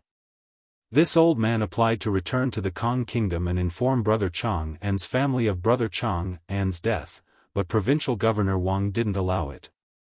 Poor Brother Chang An has always been a righteous man, but now, not only has he died for no reason, he has to suffer such injustice. This truly pains this old man's heart. Kong Chu was filled with righteous indignation and grief, and he couldn't help but dance with joy as he spoke. Everyone fell silent. After a long while, a stout middle-aged man dressed in luxurious purple robes clasped his hands and said, "We heard of Brother Chang An's death. We heard about Brother Chang An's matter yesterday, but at that time, Source Peak City was under martial law and it was inconvenient for us to go out. We never thought that Brother Kong Chu would run around alone for Brother Chang An. This brother is truly ashamed." When the rest of the people heard this, they followed the purple-clothed man and cupped their hands, expressing the same feeling. Kong Chu hurriedly waved his hands and said, "The Taiyuan authorities went too far in this matter. What does Brother Chang An have to do with all of you? Everyone, please don't blame yourself." The man's name was Shunzhan, and he came from the kingdom of the 9 Jianghu clan. On Li Juanxian's side, his men began to split up according to their assigned missions, and within Taiyuan City, there was a restless force stirring. The Great Tang's officials have gone too far. First, they accused Brother Chang An of colluding with the Turks. Then, they closed down Brother Chang An's ironware shop. Following which, Brother Chang An was openly assassinated under the escort of the Wang clan's guards. Humph. In my opinion, the Taiyuan government is colluding with the Wang family. They want to take this opportunity to seize Brother Chang An's ironware shop. West of Taiyuan City, Jianghu Square, Kong Manor. In an underground secret room, Kong Chu and several middle-aged men dressed in fine clothes sat around a round table. They were currently angrily complaining about the atrocities committed by the Taiyuan government. Who doesn't know that the weapons forged by Brother Chang An's ironware shop are the best in the world? Before this, the Wang clan has been drooling over Brother Chang An's ironware shop for a very long time. There is no way that the Wang clan can escape its involvement in this matter. Moreover, the Wang clan of Taiyuan is a 1,000-year-old clan of the Central Plains, and the local government has always taken great care of it. Thus, the provincial governor's residence covered up the Wang clan's crimes and did not allow this old man to participate in this investigation. Even more detestable is that they even sealed off Taiyuan City. This old man applied to leave the city and return to the Kong kingdom to inform Brother Chang An's family of the grievous news of Brother Chang An's death, but Governor Wang refused. Poor Brother Chang An, who has devoted his life to justice and justice, has not only died a dubious death, he has also suffered such injustice. This truly pains this old man's heart. Kong Chu was filled with righteous indignation and grief, and when he spoke of his grief and indignation, he couldn't help but dance with joy. Everyone fell silent. After a long while, a stout middle-aged man dressed in fine purple robes clasped his hands and said, "We heard of Brother Chang An's death. We heard about Brother Chang An's matter yesterday, but at that time, Source Peak City was under martial law and it was inconvenient for us to go out. We never thought that Brother Kong Chu would run around alone for Brother Chang An. This brother is truly ashamed." When the others heard this, they followed the purple-clothed man and clasped their hands to express their feelings. Chapter 2007. Why haven't the gates opened today? Lord Soldier, how long will the gates be sealed? In the past, the Celestial King clan had both openly and covertly mobilized to search for Zhu Xiecheng and Kong Chang'an. Yesterday, the 10,000 soldiers of the Bing Province barracks had spread to every corner of Taiyuan City, searching from house to house for the weapons smuggled out of the Chu ironworks. Taiyuan City had already been sealed for 2 days. The citizens went from their initial fear to accepting reality and slowly calming down. However, today was already the 3rd day and there were still Bing Province barracks soldiers everywhere in the city. The 4 city gates were still sealed. Some of the citizens could no longer remain calm. They woke up very early and went to the city gates to ask the general guarding the city gates. On the orders of Army Attaché Fong and Governor Wang, the gates are sealed and the Turkic spies hidden in Taiyuan City are to be captured. For the next few days, no one is allowed to enter or leave Taiyuan City until all the Turkic spies have been captured. Taiyuan City's defenses had long ago been taken over by the soldiers of the Bing Province barracks. These soldiers clearly knew more about what had happened in the city in the last few days than the ordinary people, and they coldly replied. "What? Turkic spies in Taiyuan City? Then when will the government capture all the Turkic spies?" No comment. The people who had been rebuffed by the guard general could do nothing but return home in disappointment. In truth, no one knew when the Turkic spies would be captured, and the guard general naturally couldn't answer. Moreover, the provincial governor's residence had yet to announce to the public that Li Tai had been captured by the Turkic spies, so the soldiers of the Bing Province barracks did not say anything. The sun had just risen, revealing half of its face from the east. At this time, most of the citizens had already woken up. The news that the city gate was still closed began to spread among the citizens. Then, under the urging of the provincial governor's office, all the citizens began to inform each household that the city gate would be closed for the next few days and that the city would continue to be under martial law. If there was nothing important, each household should stay at home and try their best not to go out. As no one could give a specific date for when the gates would be closed, some of the people began to worry. Why haven't the gates opened today? Sir, how long are you going to seal the city gates? In the past, the Heavenly King family's forces, both on the surface and in the dark, had been frantically searching for Zhu Xiecheng and Kong Chang'an in the city. Yesterday, the 10,000 soldiers of the Bing Province barracks had spread out to every corner of Taiyuan City, going door to door to search for the batch of weapons smuggled out of Chu family's ironware shop. Taiyuan City had been sealed off for 2 days. The citizens went from their initial fear to accepting reality and slowly calming down. However, today was already the 3rd day and there were still Bing Province barracks soldiers everywhere in the city. The 4 city gates were still sealed. Some of the citizens could no longer remain calm. They woke up very early and went to the city gates to ask the general guarding the city gates. On the orders of Adjunct Fong and Governor Wang, seal the city gates and capture the Turkic spies hiding in Taiyuan City. For the next few days, no one is allowed to enter or leave Taiyuan City until all the Turkic spies have been captured. The defense of Taiyuan City had been taken over by the soldiers of the Bing Province barracks. These soldiers clearly knew more about what had happened in the city in the past few days than ordinary citizens. What? A Turkic spy in Taiyuan City? Then when will the government be able to capture all the Turkic spies? We have no comment. The citizens who had been given the cold shoulder by the general could do nothing but return home in disappointment. In truth, no one knew when they would be able to capture all the Turkic spies. Naturally, the guards at the city gates were unable to answer the question. Moreover, the provincial governor's residence had still not announced to the public that Li Tai had been kidnapped by the Turkic spies, so the soldiers of the Bing province barracks did not say anything. The sun had just risen, and the red half of its face peeked out from the east. At this time, the vast majority of the people had already woken up. The news that the city gates were still sealed began to circulate among the citizens. Soon after, the soldiers of the provincial governor's residence began to inform the citizens that the city gates would be sealed for the next few days and that the city would remain under martial law. If there was nothing important, they were to stay at home and not go out. As no one could give a specific date for when the city gates would be sealed, some of the citizens began to worry. Chapter 2008. Li Junxian had given Wang Liaoyuan the mission of maintaining order in the city and preventing the people of the city from rebelling against the closed gates.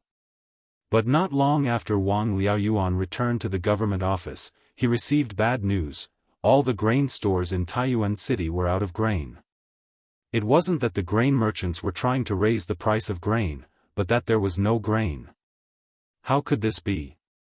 As an official, Wang Liaoyuan knew better than anyone the importance of food to the people. As the saying goes, food is the most important thing for the people. If the news of Taiyuan City being without food continued to spread, Wang Liaoyuan believed that Taiyuan City would fall into chaos soon. When the time came, countless people would rush out of the city to buy grain. Even if Li Junxian hadn't given him this mission, as the Bing province governor, Wang Liaoyuan had to do his utmost to solve the problem of Taiyuan City. This subordinate will go. In the rear office of the provincial governor's residence, the middle-aged scholar surnamed Pang clasped his hands and bowed. He also knew that this matter was urgent, so he immediately began to write a decree. When he was done, Wang Liaoyuan saw that the contents of the decree were correct, so he stamped it with his seal and handed it to Constable Feng.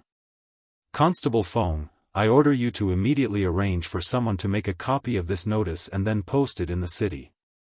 Also, gather all the yamen and county yamen runners and strengthen the patrols in the city to prevent anyone from taking advantage of this opportunity to cause trouble. If you don't have enough people, immediately report it. This official will go and borrow soldiers from advisor Feng. Constable Feng clasped his hands and said, yes. This subordinate will go. After saying this, Constable Feng took the decree from Wang Liaoyuan, turned around, and left in a hurry. In the back office, Wang Liaoyuan frowned as he looked in the direction that Constable Feng had left in. He had a feeling that something was wrong. Since the world was at peace, there had never been a shortage of food in Taiyuan City. Although the 4 city gates of Taiyuan City had been sealed off for the past 2 days, even if Taiyuan City had been sealed off for 10 days to half a month, there would still be enough food for the hundreds of thousands of people in the city. But now, all of the grain stores in the city had suddenly run out of food. This made Wang Liaoyuan, who had calmed down, feel that something was wrong. Was someone playing tricks in the shadows? Wang Liaoyuan couldn't help but wonder. Does the provincial governor feel that today's matter is a little strange? The middle-aged scholar saw Wang Liaoyuan deep in thought and his eyes flashed. He paused for a moment and then asked tentatively. There is indeed something fishy about this. Wang Liaoyuan came back to his senses and nodded. Mr. Pang, did you notice something? Scholar Pang shook his head and said, even the provincial governor can't tell, so how can I? But this Pang feels that Taiyuan City has only been sealed for 2 days. With the world at peace and the Great Tang free of war, the grain stores in the city shouldn't have run out of grain, and the people in the city shouldn't have been fighting over grain. There must be some secret behind this. Perhaps someone was manipulating all of this in the dark. Moreover, the major grain stores in the city are only experiencing a shortage of grain. No grain merchants took the opportunity to raise the price of grain. This shows that today's incident happened so suddenly that many grain merchants did not expect it. They are not the mastermind behind the scenes because they did not profit from it. Chapter 2009. Ha ha ha. Wonderful. Wonderful. Boss N's plan is wonderful. Right now, the grain stores in Taiyuan City have run out of grain to sell, and the people are panicking. In my opinion, it won't be long before the people of Taiyuan City start a rebellion. When the time comes, let's see if Provincial Governor Wang will still seal the city gates. West of Taiyuan City, Jining Square, Kong Chu, Kong Songping, and Shenzhen, and the others were still seated around the round table. At this moment, Kong Songping, who had just received news from outside, couldn't help but clap his hands and laugh. That's right, that's right.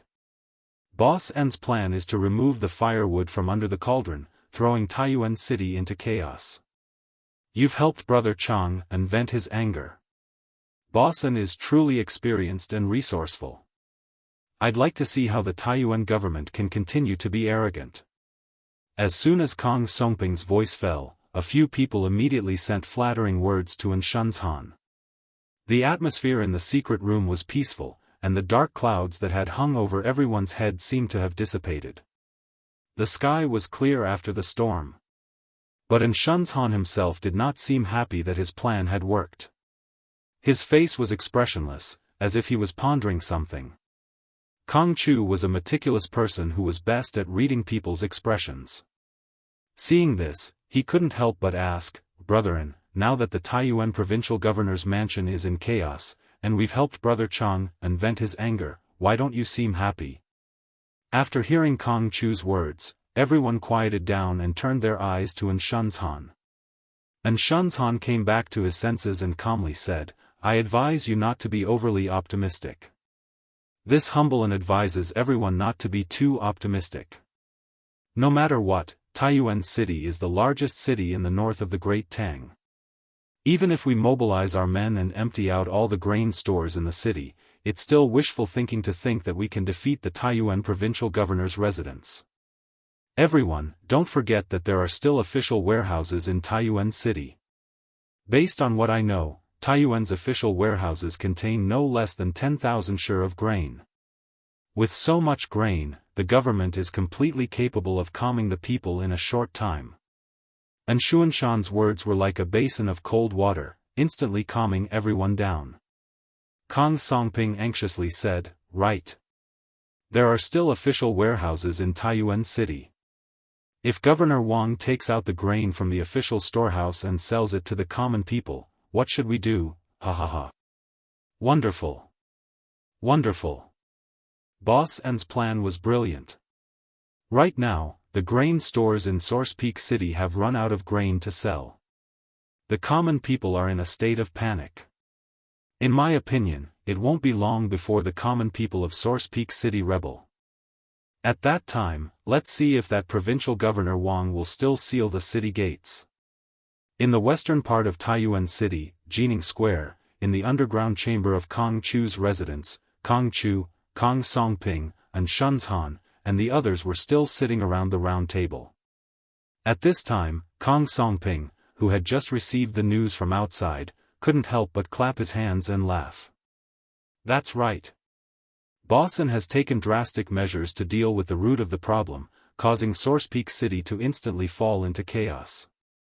It can be considered as helping Brother Chang and vent his anger. Boss N is truly knowledgeable and resourceful. Let's see how the Taiyuan government can continue to be arrogant now.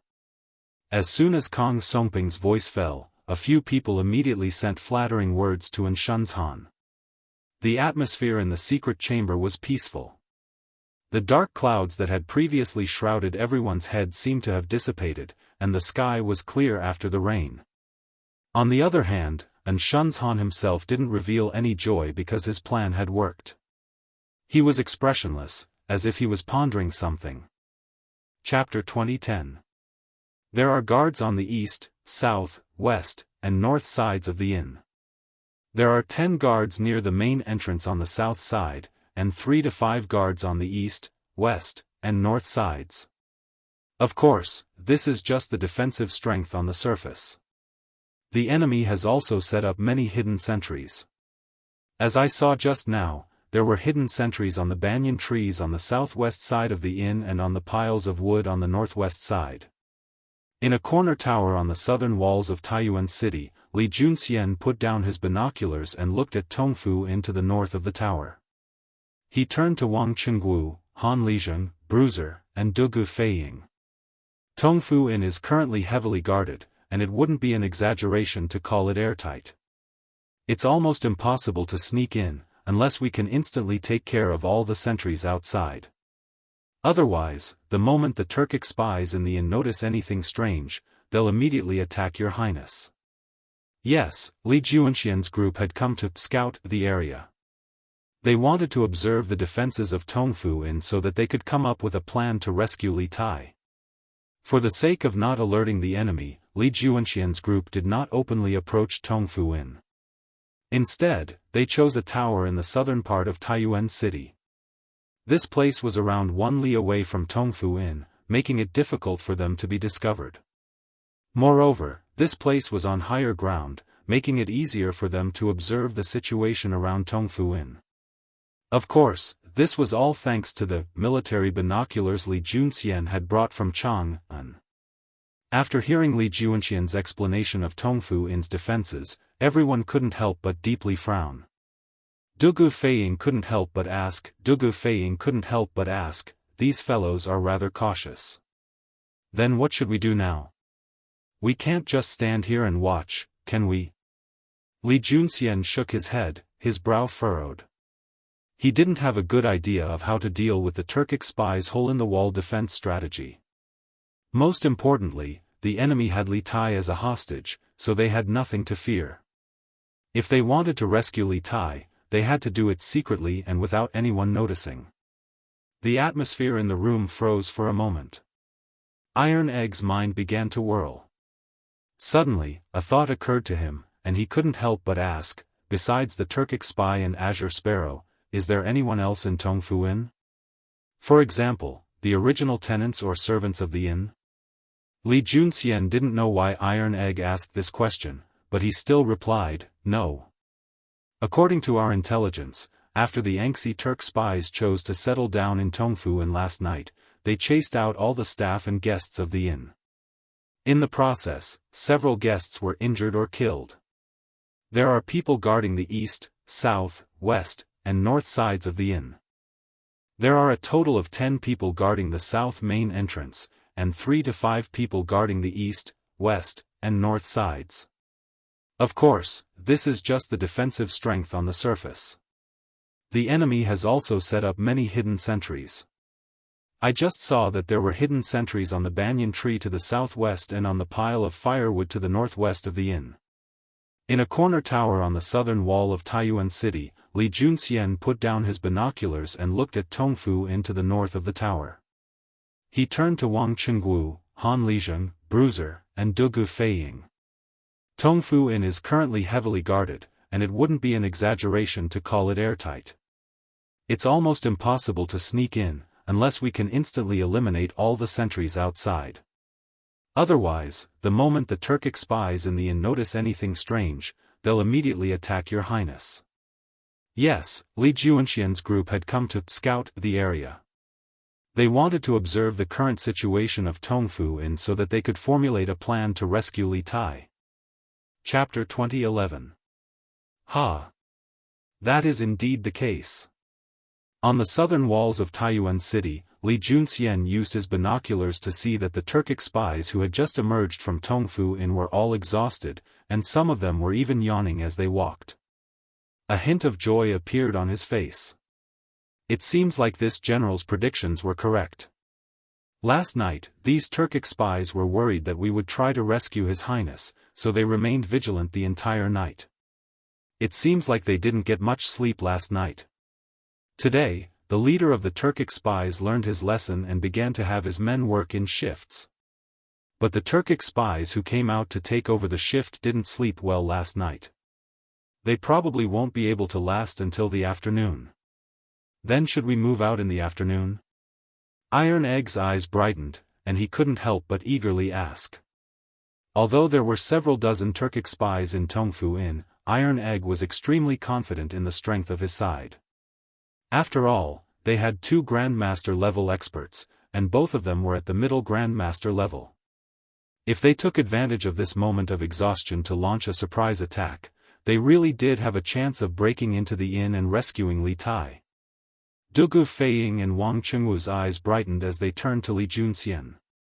No. The chances of success are too low.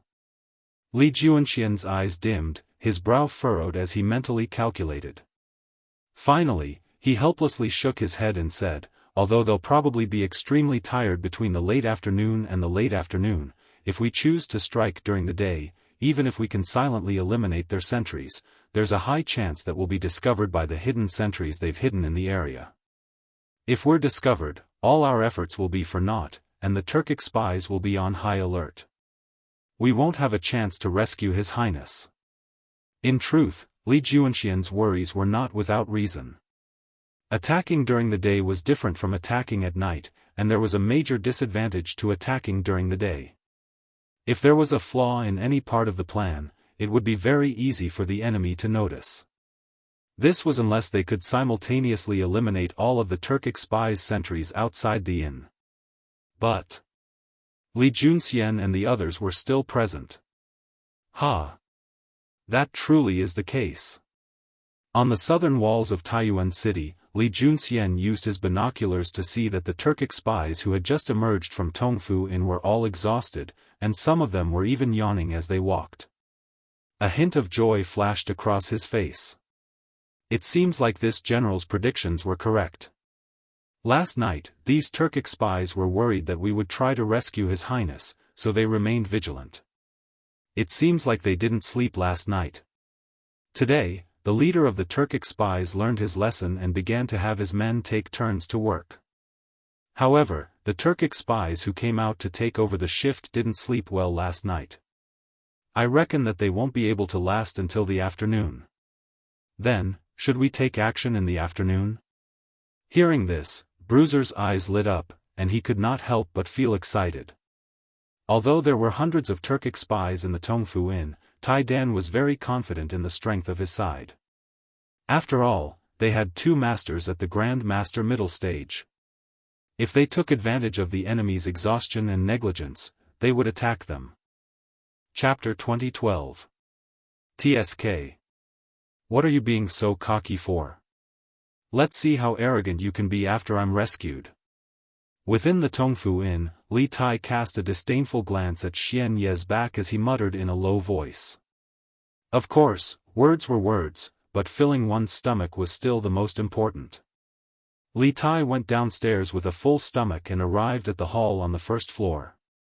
He saw that the table in the middle of the hall had already been set up. Li Tai went up to take a look. There were 3 dishes and 1 soup. Although he didn't know how it tasted, it looked quite sumptuous.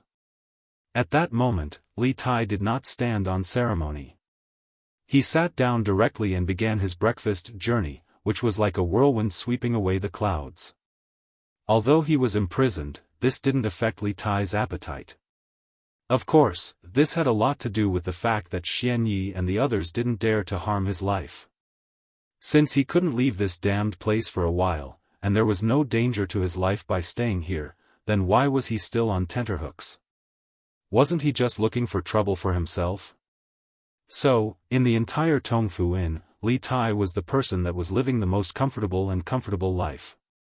He didn't have to worry about food or clothing. How was he like a hostage? He was clearly a lord. You seem to treat this King Wei very well. Not only do you provide him with good food and drinks, but you also don't let people tie his hands and feet. Aren't you afraid that he'll escape? Don't you know that our lives are all tied to him?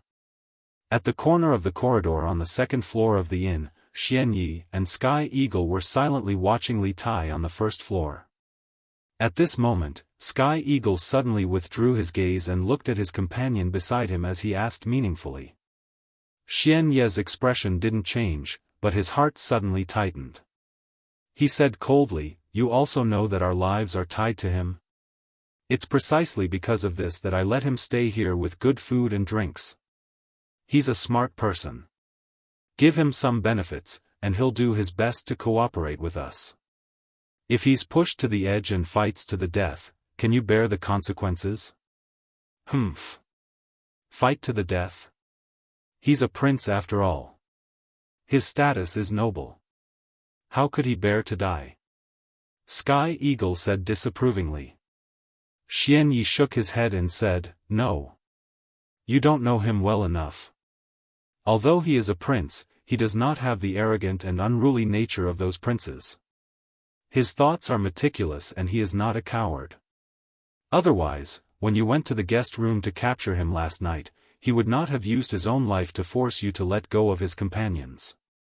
At first, Sky Eagle wanted to refute, but the second half of Xian Ye's sentence caused him to involuntarily recall the scene of him capturing Li Tai in the Taiyuan courier station's Iching pavilion last night. At that time, when he was about to kill the iron egg, it was Li Tai who stood out and pressed a dagger to his throat with a determined expression, using his own life to force him to let go of the iron egg. The moment he recalled the resolute viciousness in Li Tai's eyes, Sky Eagle couldn't help but swallow the rebuttal that was already at the tip of his tongue. Even though he didn't say it out loud, he had to admit that Li Tai was indeed quite different from the nobles in his impression. He was a ruthless character. After a few probing attempts from last night to this morning, we basically don't have to worry about him escaping. He knows his place very well. Now that we're short on manpower, we don't have to waste manpower on him. Next, we need to focus on the defense of the inn. We have to be tight on the outside and loose on the inside. We must not let the people from the government sneak in. Chapter 2013. After the soldiers finished their morning exercises, Li Zishuan and Sun Jiping briefly discussed the arrangements for today's fighting competition. Thus, the two of them arrived at the cafeteria a little later than usual. The two of them found a line with fewer people and started lining up. In response to the soldiers' enthusiastic greetings, Li Zishuan and Sun Jiping nodded in response. The soldiers were tactful enough to not ask Li Zishuan to cut in line. After this period of interaction, they already knew Li Zishuan's temperament: no special treatment, strict adherence to the rules. But at this moment, in front of the line to Li Zishuan's right, a discordant voice sounded. Hey! Little Xian! Come quick! Cut in! Cut in behind me! It was Cheng Chumo. After the morning exercises, Li Zishuan and Sun Jiping had something to discuss. He and Yuchi Baolin, on the other hand, ran to the cafeteria as fast as they could as usual. That was why he was able to line up at the front of the line. But this idiot's words were too F*King ambiguous, wasn't it? Scram! Hearing this, Li Zishuan's face instantly darkened. He glared fiercely at Cheng Chumo and blurted out, Scram! If you don't want to cut in, then don't cut in. Why are you scolding me? Cheng Chumo, who was standing in front of the line, was instantly dumbfounded. Speaking of which, he had good intentions. Why was Li Zishuan so angry? Cheng Chumo couldn't figure it out no matter how hard he thought about it. He could only mumble to himself before turning his head away from Li Zishuan. Normally, he would treat Li Zishuan as his brother and would occasionally bicker with him. If this was any other day, he would definitely roll up his sleeves and fight with Li Zishuan for 300 rounds. Even though he could not win, but now, they were in the military camp and Li Zishuan was leading the soldiers. Cheng Chumo understood that he could not bicker with Li Zishuan like he usually did. This was because it would hurt Li Zishuan's prestige in the Black Armored Army. Cho Nyo, did you forget that the Yamacho never cut in line? No matter if it's in the academy or the military camp.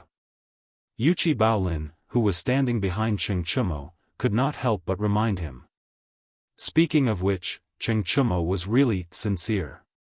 Previously, when he asked Li Zishuan to cut in line, he actually asked Li Zishuan to cut in line behind him, which was in front of Yuchi Baolin. Luckily, it was Yuchi Baolin who was standing behind him. If it was someone with a bad temper, they might have cut him. Of course I know. I'm just thinking that we are not considered outsiders, right? Xiao Xian is not cutting in line. He's asking us to help him line up. Cheng Chumo's eyes widened as he tried to justify himself. Sun Jiping actually did not get Li Zishuan's anger. He only looked at Li Zishuan curiously. Seeing that Li Zishuan had no intention of explaining, he shifted his gaze away and began to think about the martial arts competition later. Officer Li, previously we heard from the brothers in the A battalion that the emperor might come to the military camp to watch today's martial arts competition. Is it true? A rough-looking soldier standing 2 to 3 steps in front of Li Zishuan turned around and asked Li Zishuan. This person was the leader of the E battalion, Wang Rong. Ding Dali, who helped Zhang Kongyan incite the soldiers to mutiny, was a soldier under his command. As soon as he finished speaking, the soldiers nearby all turned around and cast their gazes on Li Zishuan. Their eyes were filled with eagerness. Chapter 2014. Li Zishuan's guess was correct. At this moment, Li Er was indeed having a headache over how to rescue Li Tai. Moreover, apart from this matter, there was another matter that gave him an even bigger headache, and that was the inquiry from Empress Jiangsun. It was said that a woman's intuition was the most accurate. This saying was true for Empress Jiangsun. Last night, there had been an urgent report from Taiyuan, saying that Li Tai had been kidnapped by a Turkic spy. Zhao Song had knocked on the door of Li Er and Empress Jiangsun's bedroom in fear and trepidation. It was only after Li Er had left that Zhao Song informed Li Er of this news. Although Empress Jiangsun didn't hear anything from beginning to end, her intuition told her that something urgent and important must have happened. Otherwise, Zhao Song wouldn't have disturbed Li Er's rest so late at night. When Li Er returned to his bedroom, Empress Jiangsun couldn't help but ask Li Er why Zhao Song was looking for him. Li Er casually made up a lie, saying that someone in the army was causing trouble. Then, he used the excuse of being sleepy and fell asleep quickly. Although Empress Jiangsun didn't really believe Li Er's reason, she didn't continue to ask after considering that Li Er had been busy with state affairs during the day and was indeed very tired. However, her mood was very perturbed. Finally, it was daybreak. It was almost time for the morning court.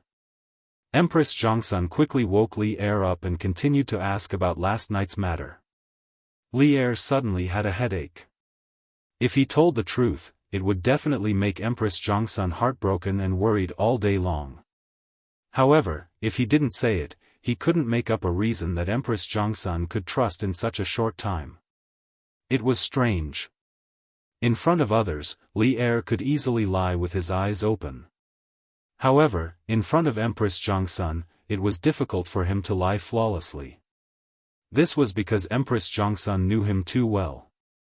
Many times, even if he didn't say anything, Empress Jiangsun could guess a thing or two from his expression or the emotions hidden in his eyes. Your Majesty. It's time for the morning court. The officials are already waiting outside Taiji Palace. Just as Li Er and Empress Jiangsun were in a silent confrontation, Zhao Song's voice came from outside the bedroom. Li Er could not help but heave a sigh of relief in his heart. At this moment, Empress Jiangsun had already helped him put on his clothes. Li Er turned around and gently hugged Jiangsun, then said softly, "Guanyin maid, don't worry. Something did happen last night, but you have to believe us will definitely resolve it. We will go to the morning court first.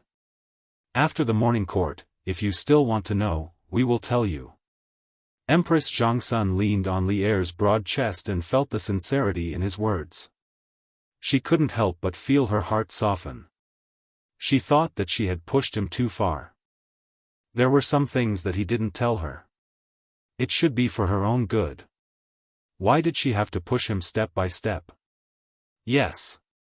Your Majesty, please go to the morning court. Empress Jiangsun took a step back and took the initiative to leave Li Er's embrace. The expression on her face also changed from the original worry to the present, pretending to be relaxed. All right. Li Er glanced at Empress Jiangsun, then turned and left. After exiting Lijiang Palace, Li Er boarded the carriage and led Zhao Song straight to Taiji Palace. Halfway there, Li Er suddenly asked Zhao Song, "What about the thing I asked you to investigate last night?" Chapter 2015. During the morning court session, Li Er did not bring up the matter of Li Tai's capture in front of all the officials. On one hand, he felt that this was a family matter, and there was no need to bring it up in a court session. On the other hand, he had already done all he could with regards to Li Tai's capture. Whether or not he could save Li Tai now depended entirely on Li Juanxian's own abilities. Even if he told the officials, it wouldn't be of much help to the final outcome of the matter. The main topic of today's morning court session was the issue of the 150,000 soldiers entering the capital for training. The 8,000-some elite soldiers selected by the subjugation constabulary of the 12 prefectures, including Shang, Pu, Ning, Liang, Qi, and Qing, have already arrived outside Chang'an and set up camp around Niushou Mountain. The camp in the southern part of the city is estimated to be completed in another 2 days. When the time comes, these soldiers will all be able to move into the camp. As for the other prefectures and counties further away from Chang'an, the elite soldiers selected by the subjugation constabulary are also on their way and will arrive in a few days. Minister of War Li Jing was currently in Taiji Palace reporting to Li Er on the progress of the 150,000 soldiers entering the capital. The Flaming Yellow Chamber of Commerce's fundraising conference in Lantian County had been a great success, raising a total of 428,500 strings of cash for the imperial court. With this money, the Bureau of Revenue could finally relax and work with the Bureau of Works to recruit laborers and craftsmen, working day and night to build a camp for the 150,000 soldiers about to enter the capital. Their progress was nearly twice as fast as before. I'll have to trouble apothecary to settle these soldiers. Hearing this, Li Er nodded expressionlessly and said, since the soldiers from all over the world have arrived in Chang'an, the ones who arrive first should be trained first. The war between the Tang Empire and the Turks will only start earlier than we expected. Pharmacist and Shu Bao, you must make the best use of the time to train the soldiers from all over the world. Li Er had long wanted to attack the Turks. If Wu Jie's infiltration of Yanhuang College to steal information was a catalyst, then the kidnapping of Li Tai last night was the equivalent of igniting a barrel of gunpowder. Those Turk spies had touched Li Er's reverse scale. After all, if a man couldn't even protect his wife and children, what kind of man was he? And Li Er wasn't an ordinary man. He was the emperor, the sovereign of a country. When an emperor is enraged, millions of corpses will fall and blood will flow for thousands of miles. Right now, Old Li was extremely anxious to attack the Turks. However, due to the insufficient logistics and the lack of training of the Northern Expedition Army, Li Ertsai had no choice but to push back the date of the Kingdom War to 2 months later. This old subject obeys the decree. Li Jing and Qin Xiong could hear the urgency in Li Er's voice, so they stepped forward and cupped their fists. Li Er had previously appointed Li Jing as the Grand Steward of the 150,000 soldiers while Qin Xiong was the Great General. They were responsible for the daily management and training of the army. After a pause, Li Jing hesitated. After a few moments of hesitation, he cupped his fists and said, reporting to Your Majesty, the soldiers that have recently arrived in Chang'an should have come from Bing Province, but this old subject has received news that Taiyuan City's gates have been sealed for the last few days and no one has been able to enter or leave. Thus, the soldiers from Bing Province might not be able to reach Chang'an in the next few days. Taiyuan City was sealed. Upon hearing this news from Li Jing, the officials of the imperial court couldn't help but be alarmed.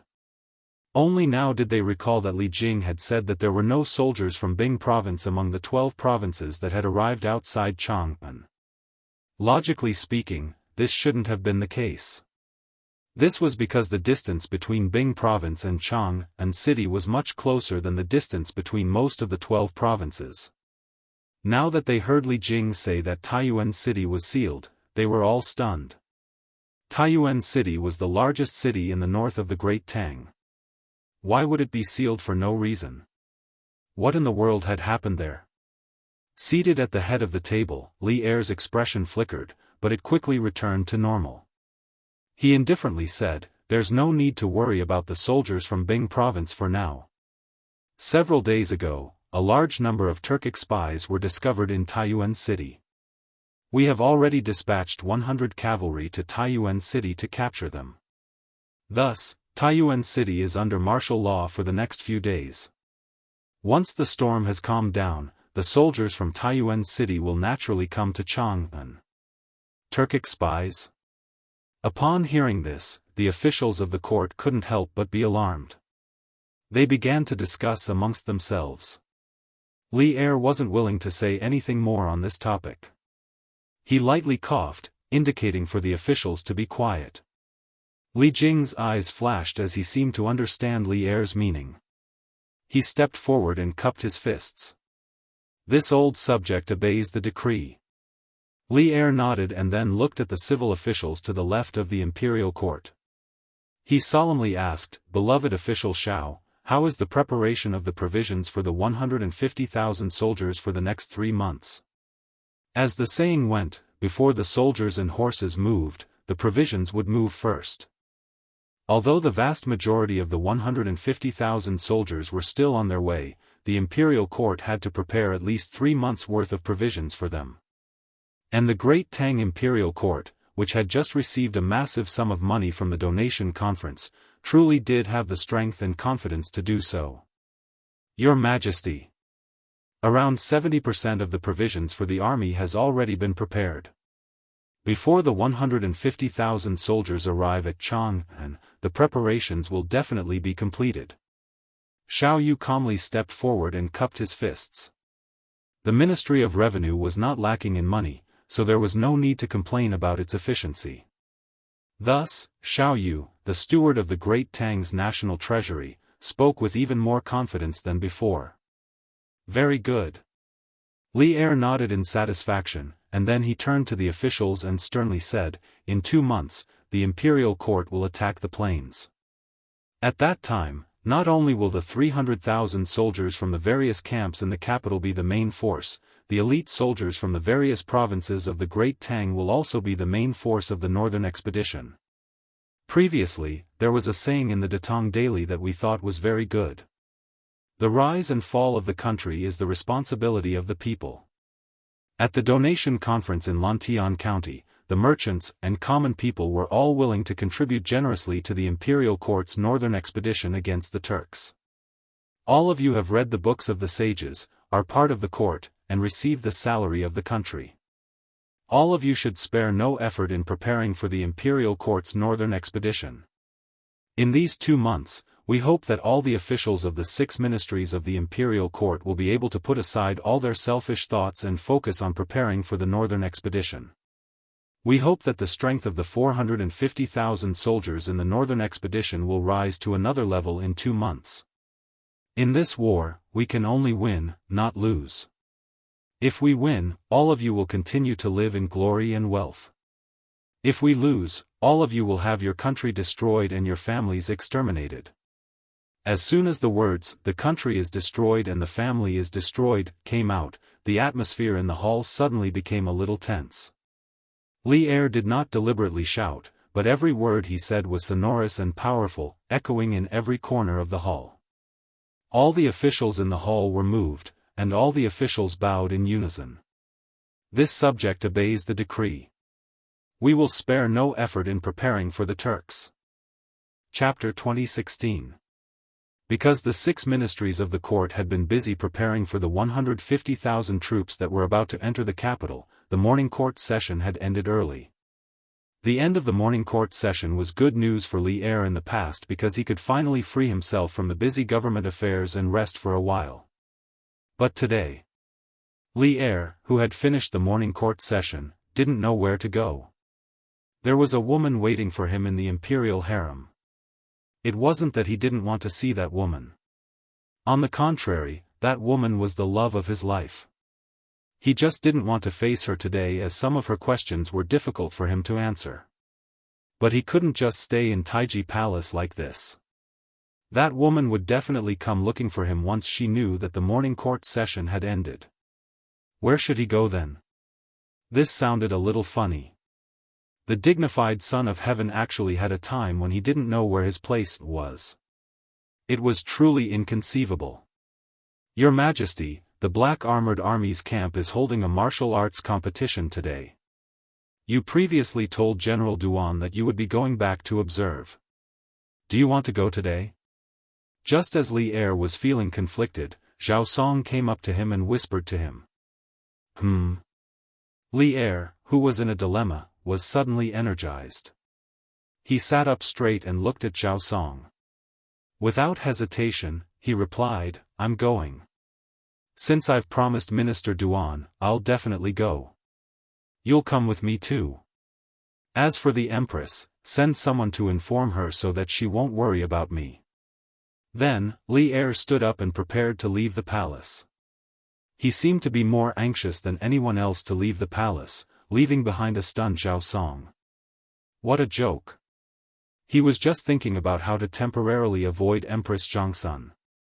Now that he was about to doze off, someone sent him a pillow. Going to the Black Armored Army's camp to observe the martial arts competition was such a dignified excuse. How could he not use it? As for why he emphasized that Zhao Song should go with him, it was mainly because Zhao Song was one of the key informants who knew about Li Tai's capture.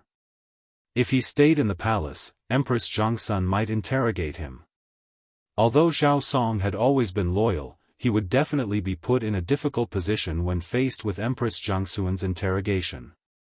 A moment later, Li Er, dressed in casual clothes, left the palace with Zhao Song and a dozen or so guards. They were dressed lightly. On Empress Zhongsun's side, ever since Li Er had left for morning court, she had been waiting for Li Er to come over after court ended. At this time, a palace maid came to report that Taiji Palace's court had ended. Empress Zhongsun couldn't help but let out a sigh of relief. She secretly thought that when Li Er came over, she would definitely ask him about last night's matter. She was not an aggressive woman, especially when she was in the harem. She knew how to be a wife better than anyone else. Most of the time, if Li Er was unwilling to say something, she would never ask. But this time was different. She had a premonition that Zhao Song had come looking for Li Tai last night because something had happened to Li Tai in Taiyuan. Although it was just a vague intuition, she had to get to the bottom of this since it concerned her son's safety. Empress Zhongsun sat quietly in the side hall of the Lijiang Palace. Her mood was not calm at all. A quarter of an hour passed, but she still did not see Li Er's figure. At this time, she could not sit still. Could it be that Li Er had directly gone to the Suite du Hall to read memorials after the morning court session? Chapter 2017. On the Black Armored Army drill ground, on the stage. Duan Zhishuan's words had set the tone for today's fighting competition, and that was to stop when it was appropriate. No one was to intentionally injure or even kill their opponents. This was to prevent some people from using this opportunity to seek revenge. Now that the war between the Tang Empire and the Turks was imminent, Duan Zhishuan would not allow the Black Armored Army to suffer unnecessary losses before they even entered the battlefield. Yes. The generals below the stage responded in unison. Among the ranks of the 2nd Battalion, dozens of soldiers couldn't help but have a slight change in expression. Their faces were filled with conflict and hesitation. Qiu Xingong, who was standing behind Duan Zhishuan, had an indescribable look in his eyes. However, because he was standing at the back and was quite far away from Li Zishuan, no one noticed the abnormality in this old fellow's eyes. Regarding the rules of the fighting competition, all of you should have already heard of them. I won't repeat them. Today's fighting competition will be hosted by Li Kanjun. Now, the fighting competition officially begins. Duan Zhishuan looked at the time and didn't waste any more words. He immediately announced the start of the fighting competition and handed over the hosting rights to Li Zishuan. After all, this fighting competition was something that Li Zishuan came up with. The rules were also set by Li Zishuan. For Li Zishuan to be the host was the most suitable. After Duan Zhishuan finished speaking, he turned around and walked towards the back of the stage. Li Zishuan went to the position where Duan Zhishuan was standing just now. Looking down at the neat formation of the 5 battalions, Li Zishuan took a deep breath and said, according to the rules of the fighting competition, each battalion will nominate 20 experts to form teams of 5. Each team will be divided into 4 teams, and each team member will choose a team leader. There are a total of 20 teams from the 5 battalions of the Black Armored Army. The fighting competition will follow a step-by-step elimination system. There will be a total of 3 rounds, the preliminary round, the knockout round and the final round. The team leader will draw lots to decide the opponent of each team. Every round will be a best of 5. The winner will advance and the loser will be eliminated. In order to save time, the preliminary and knockout rounds of the fighting tournament will be held in 5 different locations at the same time. These 5 locations are where our 5 battalions usually train on the drill grounds. There will be 5 referees at the 5 locations to record the results of the matches. The final round will be held at the stage and the final winner will be the champion of the fighting competition. Li Zishuan, Duan Jishuan, and Qiu Xingong had already discussed the rules of the Black Armored Army's fighting competition. Furthermore, the commanders of the various battalions had already informed their subordinates of the rules. On the Black Armor military drill ground, on the platform, Duan Jishuan's words set the tone for today's fighting competition. No one was allowed to intentionally injure or kill their opponents. This was to prevent some people from taking the opportunity to seek revenge. Now that the war between Tang and the Turks was imminent, Duan Jishuan would not allow the Black Armored Army to suffer unnecessary losses before they even entered the battlefield. Yes. The generals below the stage replied in unison. Now that the war between Tang and the Turks was imminent, Duan Jishuan would not allow the Black Armored Army to suffer unnecessary losses before they even entered the battlefield. Yes. The generals below the stage replied in unison. Now that the war between Tang and the Turks was imminent, Duan Jishuan would not allow the Black Armored Army to suffer unnecessary losses before they even entered the battlefield. Yes. The generals below the stage replied in unison. Chapter 2018. According to the rules of the martial arts tournament, each battalion had to send out 20 experts, which was equivalent to 4 small teams. These 4 teams would draw lots to determine their opponents in the preliminary round or the knockout round. Now was the preliminary round, and there were a total of 20 participating teams. Because the competition was using a single elimination system, Li Zishuan only allowed Team 1 and Team 2 of each battalion to come up and draw lots. The numbers of Team 3 and Team 4 of each battalion were written on the lots in the drawing tube. This meant that Team 1 and Team 2 from each battalion could only draw Team 3 and Team 4 from other battalions. It was impossible for them to draw Team 1 and 2 from other battalions. Of course, they could also draw Team 3 and Team 4 from their own battalions. In this way, there would only be a total of 10 matches in the preliminary round. According to a total of 5 competition venues, each venue would only have 2 matches. The winner would advance while the loser would be directly eliminated. This greatly reduced the competition time. After all, the main focus of the various battalions was to intensify their training and prepare for the Turkic War. Li Zishuan and Duan Jishuan couldn't allow the martial arts tournament to take up too much of their training time. Although Qiu Xingong didn't learn new mathematics and didn't know much about probability theory and random events, he knew that the probability of the B battalion drawing Team 3 and Team 4 from the E battalion was relatively small. From a probability perspective, the probability of the B battalion drawing Team 3 and Team 4 from the E battalion was only 1 in 5. It was considered a small probability event. Thus, he ordered someone to secretly tamper with the numbers on the lots. At the end of the lots for Team 3 and Team 4 from the E battalion, there was a very shallow scratch that was hard to detect.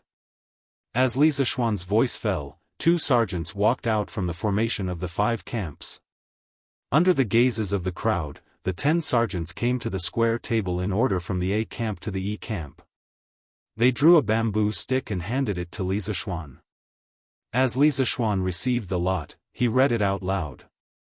Team 1 from the A Battalion against Team 3 from the B Battalion. Team 2 from the A Battalion against Team 4 from the E Battalion. Actually, this order of drawing lots was extremely advantageous for the B Battalion, because only the A Battalion was in front of them, and the two captains of the A Battalion had a relatively low chance of drawing the E Battalion. When it was the turn of the B Battalion captains to draw lots, they could directly draw the E Battalion based on the secret mark on the bamboo lots. But Qiu Xingong didn't expect that this extremely low probability event would actually happen. The A Battalion Team 2's captain drew Team 3 from the E Battalion. In this way, in the preliminary round, it was very likely that only one team from the B Battalion would be able to draw the E Battalion. What was even worse was that Team 1 of the A Battalion was actually matched up against Team 3 of the B Battalion. In the Black Armored Army, the A Battalion was publicly acknowledged as the strongest battalion. Qiu Xingong recognized the 5 soldiers of Team 1 of the A Battalion. They were all experts of Qi transforming middle stage and above. Furthermore, they had all experienced hundreds of battles and were extremely experienced in battle. They could be considered as the hot favorites for this year's fighting competition. Team 3 of the B Battalion was matched up against Team 1 of the A Battalion. There was no doubt that Team 3 of the B Battalion would be defeated. In other words, after this first round of the preliminary round, not only would the B Battalion only be matched against the E Battalion, one of the B Battalion's teams would also be eliminated. To Qiu Xingong, this was a terrible result. While Qiu Xingong's face was as black as the bottom of a pot, the drawing of lots continued. Team 1 from the B Battalion against Team 3 from the E Battalion. Team 2 from the B Battalion against Team 3 from the A Battalion. Pfft. Qiu Xingong didn't think much of the first line of information. After all, it was within Qiu Xingong's expectations. However, Li Zishuan's next line, 2nd Battalion vs A Battalion 3rd Battalion, almost caused Qiu Xingong to vomit blood. Did they have to be so unlucky? Not only did the B Battalion not meet all the E Battalion's teams, they even had 2 teams that met the A Battalion. If one had to describe Qiu Xingong's current state of mind, it would really be F***ed up. He even suspected that Li Zishuan had also done something to the drawing of lots. As for why he said, also, that was very thought-provoking. Even though he had his suspicions, he didn't have any proof. Furthermore, Qiu Xingong was also feeling guilty. Thus, he could only grit his teeth and swallow it down. However, with this, the B Battalion situation could be said to be worrisome. This was because 2 of the B Battalion's teams had already met the strong opponent, the A Battalion. Even though the A Battalion's 3rd team wasn't as strong as the A Battalion's 1st team, it was still a tough opponent. If the B Battalion's 1st team were to go up against it, it was hard to say who would win. Qiu Xingong, who had thought that everything was ready and that there would be a good opening, never expected that there would be such a bloody opening. After the first round of the preliminary round, it was very likely that 2 of the B Battalion's 4 teams would be eliminated directly. Moreover, it was very likely that they would only meet 1 team from the E Battalion. Chapter 2019. Following Li Zishuan's command, the preliminary round of the Black Armored Army's first combat competition officially began. The soldiers of each battalion returned to their usual training positions and formed a large circle. The empty space in the center of the circle was equivalent to a temporary arena for sparring. Bao Lin, Wang Rong, let's go. Let's go and meet our brothers from the 3rd Battalion. Cheng Chumo chuckled as he patted the shoulders of Yuqi Bao Lin, Wang Rong and the others. As Qi Transformation Realm martial artists, although Cheng Chumo and Yuqi Bao Lin had just joined the 3rd Battalion, their strength was still there for all to see. Therefore, they successfully passed the selection and became the members of the 1st Battalion of the 5th Battalion. Although the rules of the fighting tournament did not explicitly state that each battalion had to place their strongest contestants in Team 1 or Team 2, but between the various battalions, they had already formed a kind of tacit understanding. Roughly speaking, within the main battalion, Team 1 was the strongest, Team 2 was second, and Team 3 and Team 4 were ranked behind in that order. The reason for this tacit understanding was closely related to the rules of the combat competition. According to the rules of the competition, in the preliminary round, each battalion's 1st and 2nd battalions would select their own 3rd and 4th battalions as their opponents. The 1st and 2nd battalions of the other battalions would be the strongest team in the other battalions. If you placed your strongest team in the 3rd or 4th battalion, then wouldn't you have to go head-to-head with your opponents in the preliminary round? Even if you won in the clash, your contestants would be greatly exhausted and would most likely affect the next round of the competition. But if they lost in the clash, then wouldn't their strongest, seeded team be eliminated in the preliminary round? Therefore, in order to let their own battalions go further, each battalion tacitly placed their strongest contestants in the 1st and 2nd battalions. On the side of the Wu battalion, the members of Team 1 were Shenmu, Cheng Chumo, Yuqi Baolin, Wang Rong, and Xiao Ming. The team leader was Shenmu. Other than Cheng Chumo and Yuqi Baolin, the other 3 were all mid-level generals of the Wu battalion. Shenmu was the leader of Team 7, Wang Rong was the leader of Team 1, and Xiao Ming was the leader of Team 3. In fact, in the Wu battalion, the strongest one should be Sun Jiping. But according to the rules of the competition, the captains of the different battalions were not allowed to participate in the competition. After all, the main purpose of the martial arts competition was to encourage the soldiers to train well, not to let the captains of the different battalions fight each other. As for the Wu battalion 1st team, Shenmu was the leader not because he was the strongest, but because he was the only one who was smart and had decent martial arts skills among the 5 of them. In terms of strength, Wang Rong was actually stronger than him. The fighting competition wasn't just a contest of strength. It also required the use of strategies to arrange troops and formations. We must win the first round. Just now, Li Kanjun said that as long as we can enter the top 5, we can eat as much meat as we want in the next 7 days. Also, we can't let the other battalions look down on us. Our team must enter the top 5. Wang Rong waved his fist and said to Cheng Chumo and the rest as he walked towards the training ground of the Wu battalion.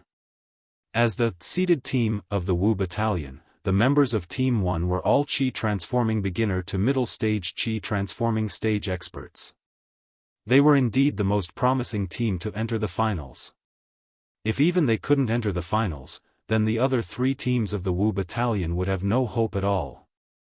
At that time, if none of the 5 teams in the finals were from the Wu battalion, then for a long time, the soldiers of the Wu battalion wouldn't be able to raise their heads in front of the other battalions. Old Wang, I like what you said. We must enter the top 5. Only by entering the top 5 can we eat meat and be looked down upon by the other battalions. Cheng Chumo laughed loudly and said confidently. In the morning, Li Zishuan told him that the teams with good results would be rewarded handsomely. Cheng Chumo didn't expect that it would be such a reward. It was simply to his liking. With this, how could he not give his all in the following matches? Yes. We must enter the top 5. Yuqi Baolin followed closely behind and said with a determined face. To these 2, the reward of unlimited meat was what attracted them the most. In order to be able to eat their fill in the military camp, they would give their all and defeat all the opponents in front of them. While they were talking, they had already arrived at the usual training location of the Wu battalion on the drill ground. Standing beside Wang Rong was a 30-years-old soldier with a white face and no beard. At this moment, he was analyzing the situation with a calm face. He calmly analyzed, the members of the 4th team of the Wu battalion are Xiangpeng, Wan Tao, Lu Bin, Zhang Dezhuang, and Ran Xiaodong. Other than their leader Xiangpeng, who is in the middle stage of the Qi transforming stage, the rest of them are like us, new recruits who have just joined the Black Armored Army. Furthermore, they are all below the initial stage of the Qi transforming stage. Therefore, we have a high chance of winning the first match. Later on, we will be on our home ground. According to the rules of the competition, we have to send out a person in the first round. I want Chumo to go first. As long as the opponent doesn't send out Xiangpeng first, I believe Chumo will be able to help us win the first round. If the opponent is Xiangpeng first, I suggest Chumo to admit defeat and preserve his strength. We will definitely be able to win the next 3 rounds. This person was Shenmu, the leader of the 7th team of the Wu Battalion. He was also the leader of Cheng Chumo and the others in this year's combat competition. Although Shenmu's martial strength was only in the early stage of the Qi transforming stage, he was a steady person who was good at strategizing. Therefore, Sun Jiping not only put him in the first team, but also made him the leader of the first team. Coincidentally, before coming to the Black Armored Army, Shenmu used to be an adjutant of the 3rd Battalion of the Right Guards. He was well versed in both the pen and the sword, and was highly regarded by Old Cheng. Now that he had left the Right Guards, Shenmu didn't expect that he would become a comrade in the same battalion as his old superior's son. Because of this relationship, Cheng Chumo didn't have the slightest bit of courtesy towards Shenmu. Hearing what Shenmu said, he glared at him and scolded angrily, "Fuck. Shenmu, what the hell are you saying? Why do I have to admit defeat when I meet Xiangpeng? So what if his cultivation level is higher than mine? So what if he has a higher cultivation level? So what if he can win?" When Xiao Xian was still in the Qi transforming stage, didn't he also beat up that Snake King from the 7 Cultivators sect until he was looking for his teeth on the ground? I will be the first to go up. No matter who the opponent is, I will not admit defeat.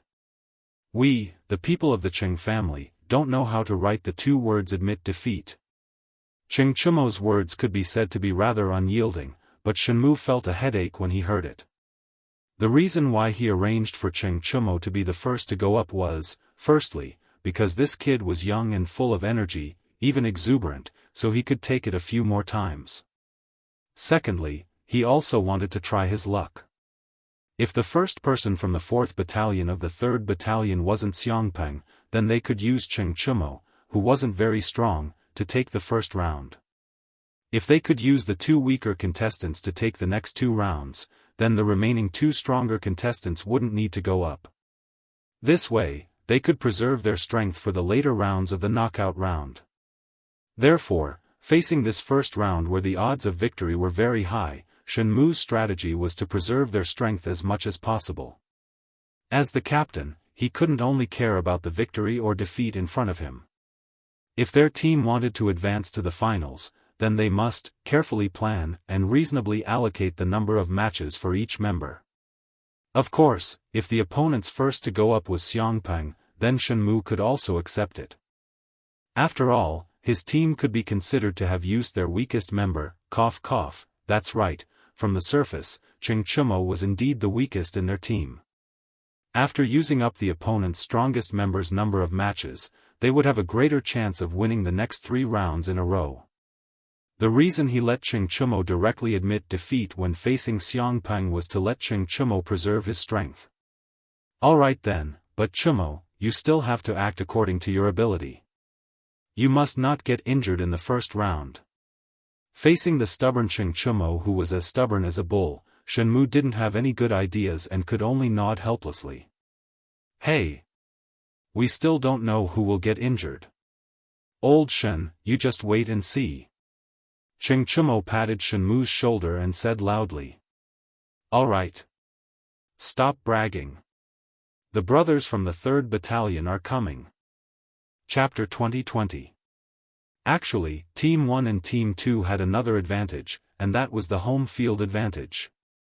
Because according to the rules of the competition, in the preliminary stage, no matter which team the first or second team of each battalion drew, the competition venue would be the location of the training ground of each battalion.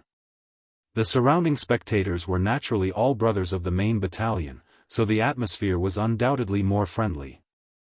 As for the members of Team 3 and Team 4, unless they were lucky enough to be drawn by Team 1 and 2, they would have to go to the opponent's territory to compete. At that time, they would be surrounded by the opponent's soldiers, and naturally there would be no one to cheer for them. The atmosphere of the competition would be quite bad. It was because of this competition system that the commanders of each battalion would arrange the strongest contestants in their respective battalions to be in Team 1 and 2, in order to let their battalions go further in the fighting competition. However, could Team 1 and Team 2 really win against Team 3 and Team 4? Of course not.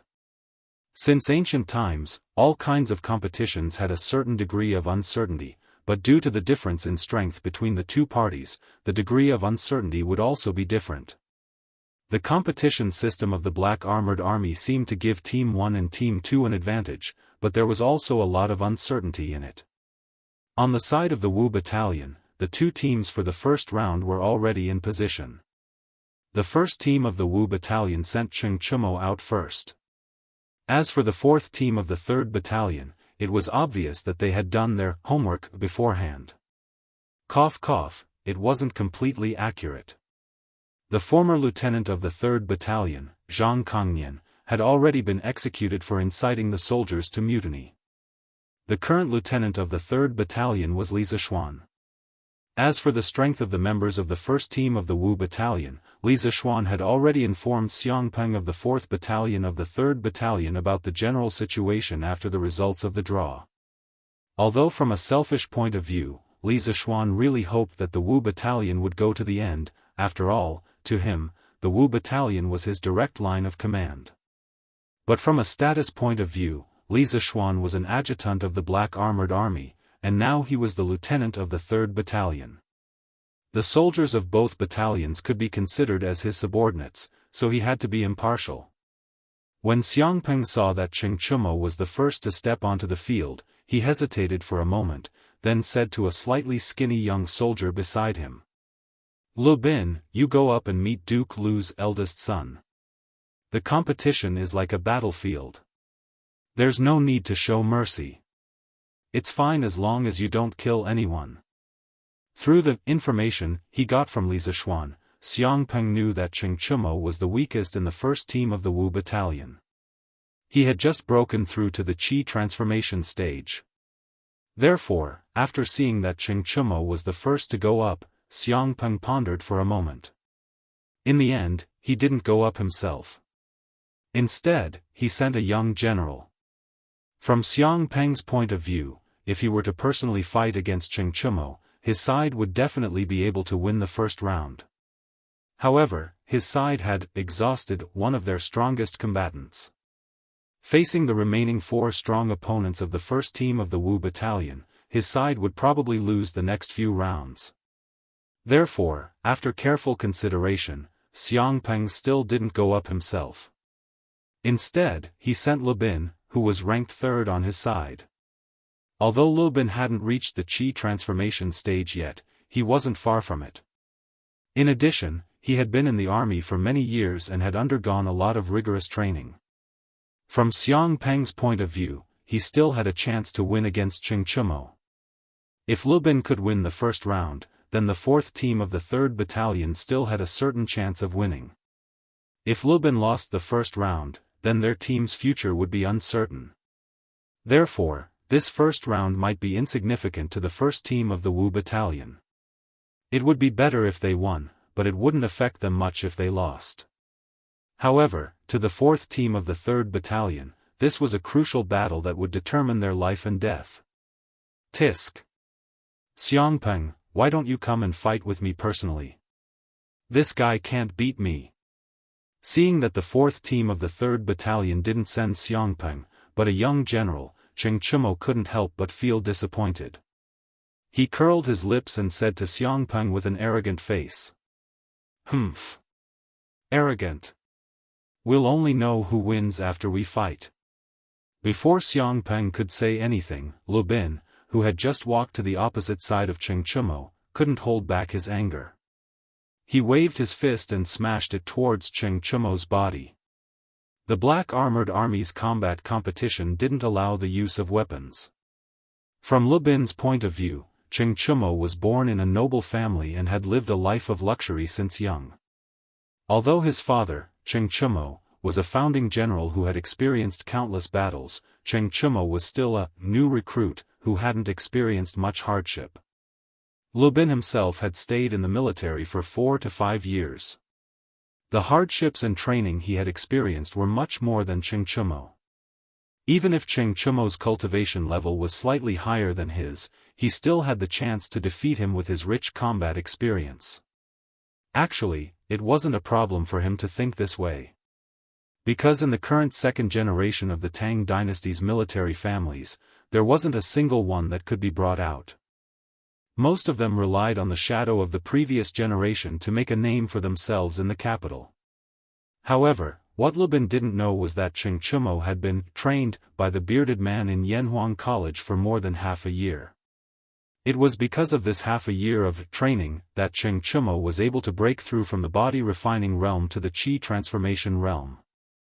He. You're quite fast, but your strength isn't up to par. Feeling a gust of wind coming at him, Cheng Chumo narrowed his eyes and his expression turned serious. He took a few steps back, then extended his right hand and clenched his fist into a palm. Lu Bin instantly felt as if his fist had smashed into a steel plate. Of course, Cheng Chumo wasn't using Tai Chi against an opponent like Lu Bin who was weaker than him on the surface. He didn't intend to use Tai Chi to subdue strength with gentleness. He wanted to fight Lu Bin head-on. That way, it would be more satisfying. It's my turn. After Cheng Chumo wrapped his palm around Lu Bin's fist, he turned around and placed Lu Bin's right arm on his shoulder. He directly threw Lu Bin over his shoulder, intending to throw Lu Bin onto his back. There were no fist techniques, moves, nor was there a competition of internal energy. It was purely a contest of physical strength. Cheng Chumo intended to use this simple and primitive method to defeat his opponent. If he didn't do this, he would feel that he had an unfair advantage. After all, his martial arts strength was one realm higher than Lu Bin's. Lu Bin, who had already been thrown into the air by Cheng Chumo, was shocked by Cheng Chumo's strength. After all, to be able to have such strength, he didn't seem like an ordinary pampered aristocrat. On the other hand, Lu Bin was angered by Cheng Chumo's contempt. He groaned and used his left hand to grab Cheng Chumo's right arm. He used the force to twist his body, then fiercely stomped on Cheng Chumo's shoulder. Using the rebound force, he broke free from Cheng Chumo's control and flew backwards. Hey! This is interesting. Cheng Chumo grinned. Lu Bin's kick just now was mainly to escape and not to injure Cheng Chumo. In fact, after more than half a year of training by the bearded guest, and after following Li Zishuan into the black armored army, Cheng Chumo's current physical strength was not inferior to most of the soldiers in the black armored army. Again. Shaking his shoulders, Cheng Chumo faced Lu Bin, arched his body, and put on full alert. He shouted arrogantly. After just 2 rounds of fighting, he could already tell that although Lu Bin's martial strength was not as good as his flexibility and ability to adapt on the spot in real combat were miles ahead of him. Under such circumstances, Cheng Chumo did not take the initiative to attack. He felt that it was necessary for him to play to his strengths and avoid his weaknesses. By provoking his opponent to take the initiative to attack, he would seize the opportunity and find his weakness. It was said that the old Cheng family was brainless, but that was not the case. Like Cheng Chumo, there were many times when Cheng Chumo was just too lazy to use his brain.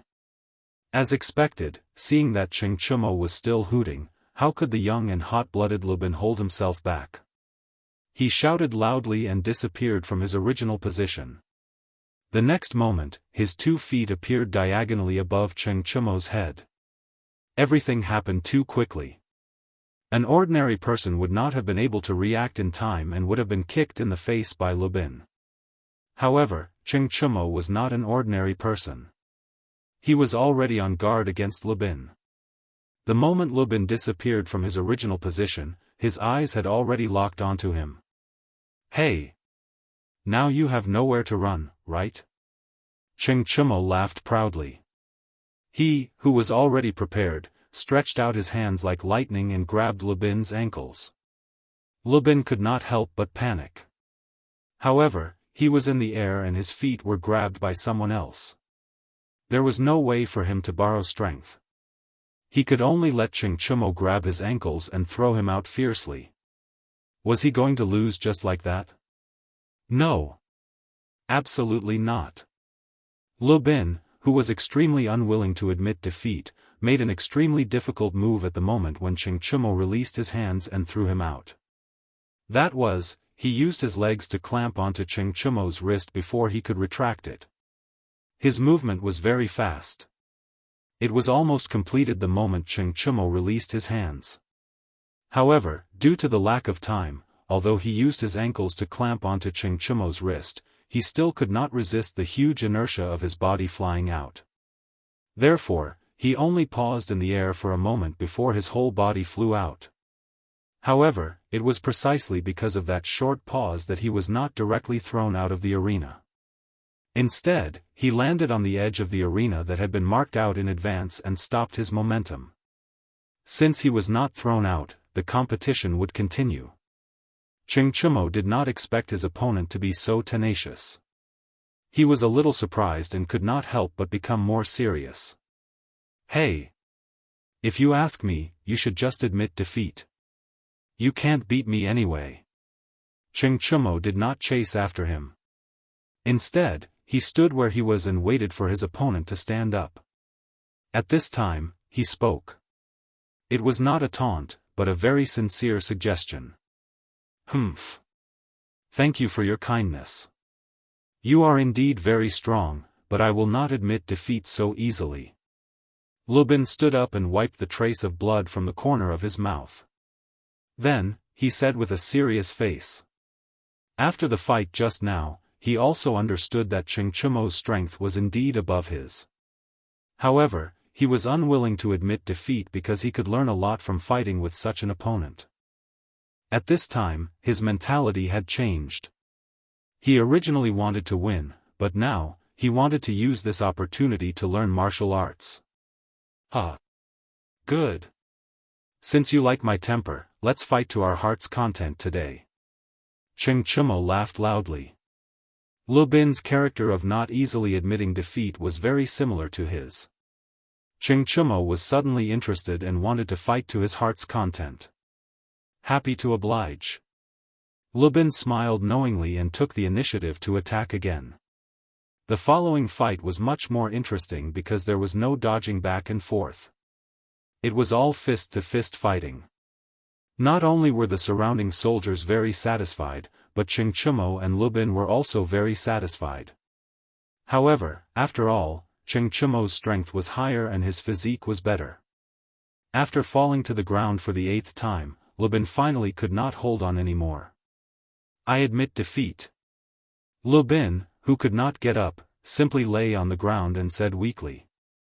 First round of the preliminary round, Team 1 of the Wu Battalion wins. A soldier from Qiu Xingong's personal guard, who was acting as the temporary referee, quickly shouted at this time. Oh!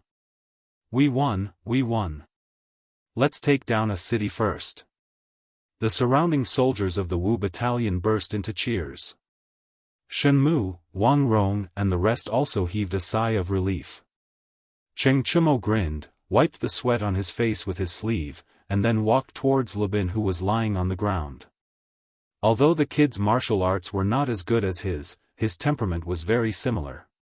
But speaking of which, if it wasn't for the life-threatening training in the past few days, he would not have been able to endure the previous fight.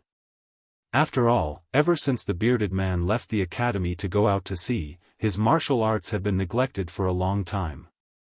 After entering the Black Armored Army, the continuous training, especially the very targeted training programs in Li Zishuan's new drill manual, not only had his recently broken-through state become more stable, his body also became stronger. Chapter 2021. While Chengchumo and Lu Bin were battling, the other 4 battalions of the Black Armored Army were also engaged in intense battles. In the training grounds of the 2nd Battalion, Yuan Desheng from the 1st Battalion of the 2nd Battalion and Lu Ming from the 4th Battalion of the 5th Battalion went up for the first round. As a member of the seeded team of the 2nd Battalion, Yuan Desheng was a martial arts expert at the middle stage of the Qi transforming stage. On the other hand, Lu Ming from the 4th Battalion of the 5th Battalion was only at the early stage of the Qi transforming stage. In fact, the 5 members of the 2nd Battalion's 1st Battalion were all experts in the middle stage of the Qi transforming stage. The fact that the 2nd Battalion had so many top experts was largely due to the fact that there were many veterans of the Black Armored Army. It had been more than 10 years since the Black Armored Army was established by Li Zichuan. In these 10 years, the Black Armored Army had followed Li Zichuan on many expeditions and had experienced countless battles. Although there had been constant additions and losses, the total number of Black Armored Army members had always been fixed at around 3,000. Therefore, the Black Armored Army members who were able to survive countless dangerous battles, excluding the element of luck, most of them had outstanding martial arts skills and rich battle experience. It could also be said that every veteran of the Black Armored Army was a treasure. Yuan Desheng had been in the Black Armored Army for 5 to 6 years and was considered one of the most experienced members of the Black Armored Army. Of course, he was also very capable. In terms of martial arts, Yuan Desheng could be considered the strongest in the 2nd Battalion's 1st Battalion. Therefore, he was also the leader of the 2nd Battalion's 1st Battalion. Speaking of the 5th Battalion's 4th Battalion's Lu Ming, he was actually not that famous in the Black Armored Army. However, in the 5th Battalion, almost everyone knew him. This was because he was the chief cook of the 5th Battalion's Cook's Army. He and his subordinates were in charge of the daily meals of the entire 5th Battalion. As a cook soldier, Lu Ming was not only a good cook, his martial arts skills were also not bad. Not only did he register for this year's fighting competition, he was also the leader of the 4th Battalion's 3rd Battalion. For the first round, Yuan Desheng had actually personally come out to fight for the 2nd Battalion. Lu Ming knew clearly that no one on his side was a match for Yuan Desheng. As the leader, he could only brace himself and go up personally to meet the strongest member of the opposing team. No matter if it was the 2nd Battalion or the other members of the 5th Battalion, no one had any hope for Lu Ming. Everyone thought that Lu Ming would definitely lose. Lu Ming also thought so. However, he didn't intend to admit defeat directly. Not to mention that the 5th Battalion had some conflicts with the 2nd Battalion, even if there were no conflicts between the two battalions, he didn't have any reason to admit defeat directly. Because that would hurt the morale of his own people. Lu Ming entered the arena with the mentality of learning martial arts. Of course, winning or losing was important, but now that he knew that the chance of winning was very slim, he only wanted to improve himself through this competition and show off his skills. At least, he didn't want to bring shame to the Wu Battalion. Yuan Desheng, on the other hand, had a special mission. As soon as the two sides exchanged blows, Lu Ming felt that something was wrong. This was because he could vaguely feel a trace of murderous aura from Yuan Desheng. Although Lu Ming was only a Cook's Army unit soldier, he was still considered a veteran. Before he joined the Black Armored Army, he was one of the Zhuo Wuwei's men and had been on many battlefields. Towards something as intangible as murderous aura, he could still feel it.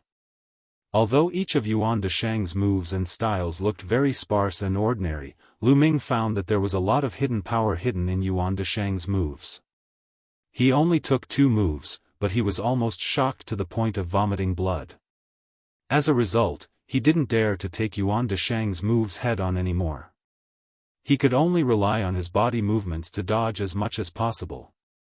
Of course, if there was a good opportunity, he would also seize it and attack.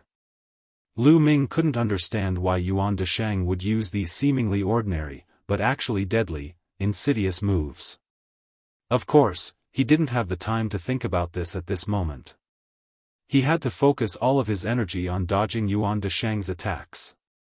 Although the situation was very dangerous, and there were a few times where Yuan Desheng's moves had brushed past his face, Lu Ming still didn't have the intention to admit defeat.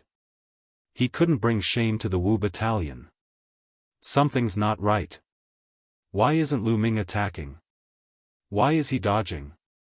The other 4 members of the Wu Battalion's 4th platoon were watching the situation in the arena closely.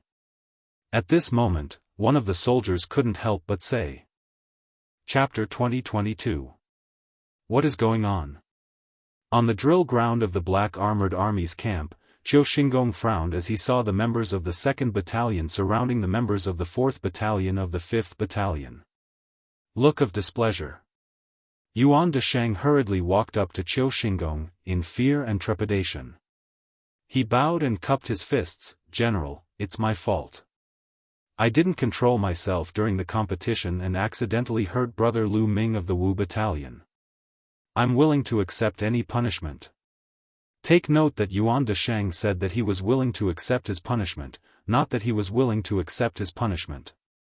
He was intentionally trying to simplify the situation. Bullshit. You were the one who purposely hit him hard and wanted to kill him. If we didn't stop you just now, would you have killed Lu Ming in front of us? Old Zhou and Zhou Erfu of the 4th Battalion couldn't help but reprimand him.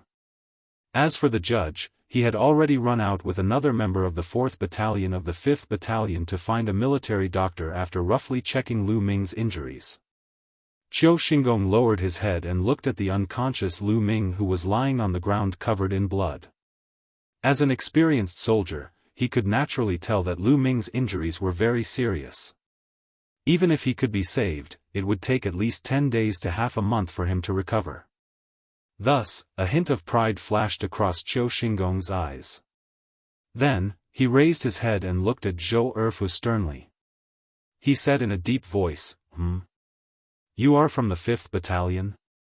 You can eat whatever you want, but you can't say whatever you want. In a military competition, fists and kicks have no eyes. Injuries are unavoidable. Why did you say that it was intentional fratricide between fellow soldiers? Do you know that your words will affect the unity of the soldiers?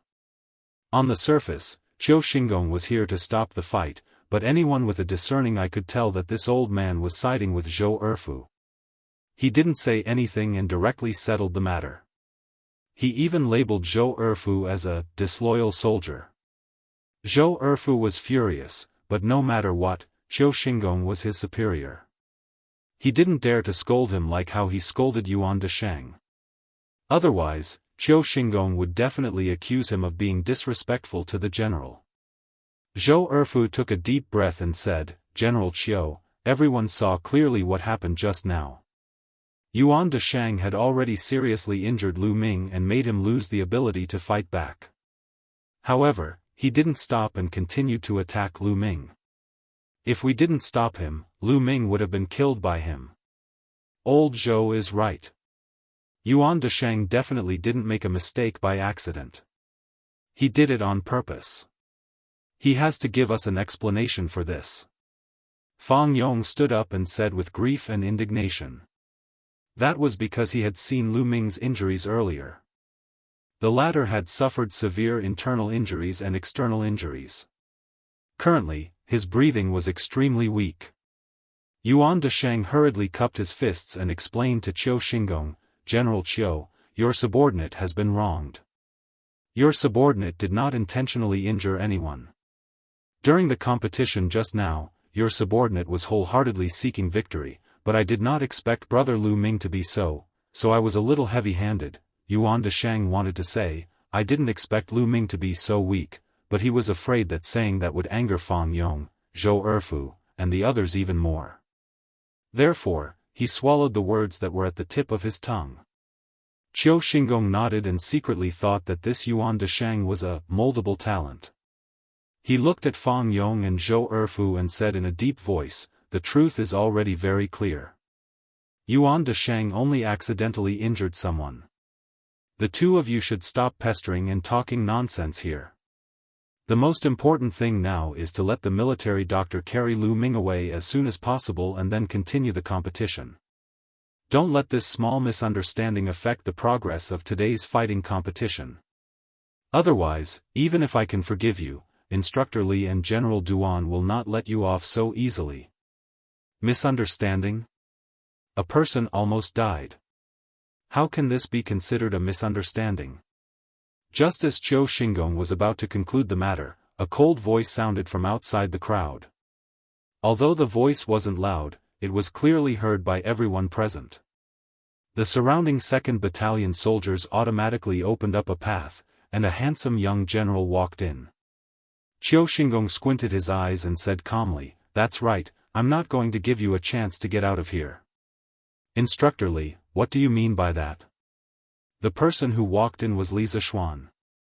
After the fighting competition officially started, Li Zishuan and Duan Zhishuan left the general appointment stage and went to each battalion to inspect the situation of the competition. Li Zishuan went to the 5th Battalion first, but when he saw Lu Bin of the 3rd Battalion taking the initiative to attack, he predicted that Cheng Chumo would definitely win this round. Therefore, he left the 5th Battalion's field and headed to the 2nd Battalion's field. This was because the 2nd Battalion had 2 teams fighting at the same time in the first round. One was the 1st Battalion of the 5th Battalion, and the other was the 4th Battalion of the 5th Battalion. The 4th Battalion of the 5th Battalion would be fighting against the 1st Battalion of the 2nd Battalion. From Li Zishuan's point of view, the 1st Battalion of the 5th Battalion would most likely be able to make it to the knockout stage. The one he really needed to worry about was the 4th Battalion of the 5th Battalion, because the opponent of the 4th Battalion of the 5th Battalion was too strong. But he had never expected that just as he neared the 2nd Battalion grounds, he would hear the sounds of quarreling over here. Li Zishuan hurriedly quickened his footsteps and walked into the crowd. Of course, Li Zishuan had also roughly heard the conversation between Fang Yong, Zhou Erfu, Yuan Deshang and Qiu Xingong earlier. From these few words, he could be considered to have a preliminary understanding of the ins and outs of the matter. What I mean is, whether this Yuan Deshang is guilty or not, General Qiu and I don't have the final say. Whether he intentionally harmed others or not, we need to investigate clearly before we can make a conclusion. General Qiu and I are the same, we didn't see what happened with our own eyes, so how can we make a conclusion so easily? Before the competition, General Qiu had ordered that the soldiers were not allowed to use the competition as an excuse to maliciously injure or even kill people. But in the first round of the competition, such a vile incident occurred in the 2nd Battalion. This incident must be investigated clearly. His own soldier was injured, Li Zishuan's chest was filled with anger. But he knew that he had to remain calm and not lose his rationality. Otherwise, not only would he not be able to seek justice for Lu Ming, he would also leave a weakness for Qiu Xingong to use against him. He took 2 deep breaths, looked straight at Qiu Xingong and said mercilessly. Qiu Xingong was extremely angry. If it was in the past, no one in the Black Armored Army would dare to speak to him like this. It had to be said that ever since Li Zishuan entered the Black Armored Army, he had been testing the limits of his patience time and time again. Li Zishuan didn't have the mood to continue wasting his breath on Qiu Xingong. He also didn't care how Qiu Xingong would react after hearing his words. After saying that, he walked directly towards Lu Ming, who was lying on the ground. Sergeant Li. When Fang Yong, Zhou Erfu and the rest saw Li Zishuan walking over, it was as if they had seen their pillar of support. Even though Qiu Xingong's words were harsh, they could only swallow it because of their status and environment. Now that Li Zishuan was here, they finally had a pillar of support. Although this young man in front of them was young and had only joined the Black Armored Army for a short period of time, he could support them and seek justice for the injured Lu Ming. Let me take a look at his injuries. Li Zishuan could see the grievances and anger in their eyes. He patted their shoulders as a form of consolation and said. The 3 of them immediately stepped aside. Li Zishuan squatted beside Lu Ming. Upon closer inspection, his expression suddenly changed. He saw that the latter's eyes were tightly shut. The corners of his mouth, chin, and chest were covered in blood and bloody foam. The ground around him had even sunk a little. From this, it could be seen how fast Lu Ming had fallen and how serious the impact was when he hit the ground. Medic! Get out of the way, the medic is here. Just as Li Zishuan was about to remove Lu Ming's armor to check his injuries, a hurried voice came from outside the crowd. Li Zishuan stood up and saw 2 soldiers hurrying over with an old man in a scholarly robe and 2 young men in green robes. After being in the military camp for so many days, Li Zishuan knew this old man. His name was Si Kong Yi, and he was from the Imperial Medical Department. The Black Armored Army had more than a dozen medic under his management. "Mr. Si Kong, please take a look at Brother Lu Ming." Li Zishuan cupped his hands and said to Si Kong Yi. Although he had regained some of the memories of his predecessor, his medical experience was definitely far inferior to this old man in front of him. As the saying goes, brainstorming is beneficial. Now that Lu Ming's injuries were extremely serious, if the two of them could work together, the chances of successfully saving Lu Ming would be higher. Si Kong Yi looked like a very dedicated doctor. Without any nonsense, he squatted down and began to carefully examine Lu Ming's injuries. At this time, Li Zishuan looked at the referee, who brought Si Kong Yi over. Of course, he knew this person, so he asked, "Deng Kong, what happened just now? Tell me the truth. Don't hide anything." Deng Kong didn't belong to any of the 5 battalions of the Black Armored Army. He was Duan Zhishuan's personal guard. In fact, all the referees today were Duan Zhishuan's personal guards. The reason for this was to ensure that these referees were fair and just. At this moment, the reason why Li Zishuan didn't ask Fang Yong, Zhou Erfu and the other members of the 4th platoon of the 5th battalion, but Deng Kong instead, was to shut Qiu Xinggong's mouth in advance. Otherwise, that old bastard would say that Fang Yong and the others were deliberately adding fuel to the fire because of their own selfish motives. Yes. Adjunct Li.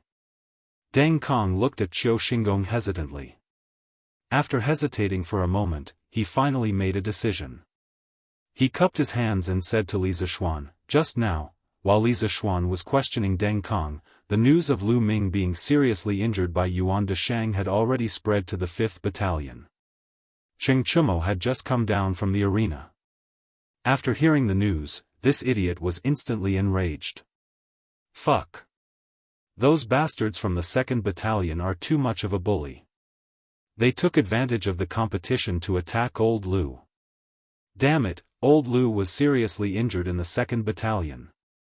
Brothers, follow me to the 2nd battalion to F***CK up Yuan Deshang." Chapter 2023. Although Cheng Chumo had only joined the Wu battalion for a short time, he was born with the personality of being able to get along well with anyone. In addition to his special identity as the son of Lu Guogong, many people in the Wu battalion used to be Cheng Chumo's subordinates. Therefore, although Cheng Chumo had only joined the Wu battalion for a short time, he was already very familiar with most of the soldiers in the Wu battalion. As for Lu Ming, when Cheng Chumo was assigned by Li Zishuan to help in the kitchen, he had interacted with Lu Ming before. Lu Ming was a generous and straightforward person, which was very similar to Cheng Chumo's temperament. In addition, Lu Ming and his cook's army unit had contributed 3 meals a day to the soldiers in the Wu battalion. To these soldiers, what was the most important thing? Filling their stomachs every day was the most important thing.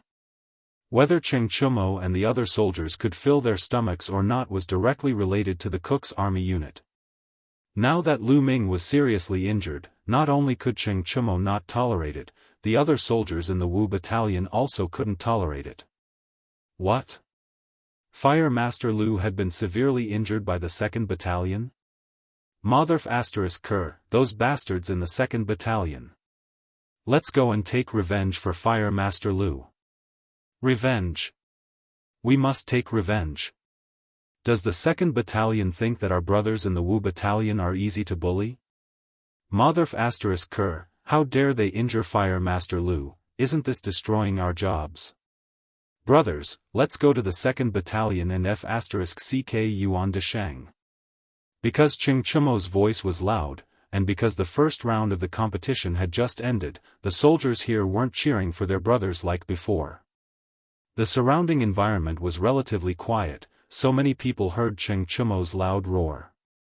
As a result, more and more soldiers in the Wu battalion heard the news that Lu Ming was seriously injured.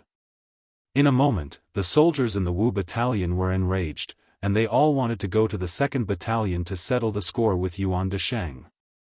All of you, stop right there.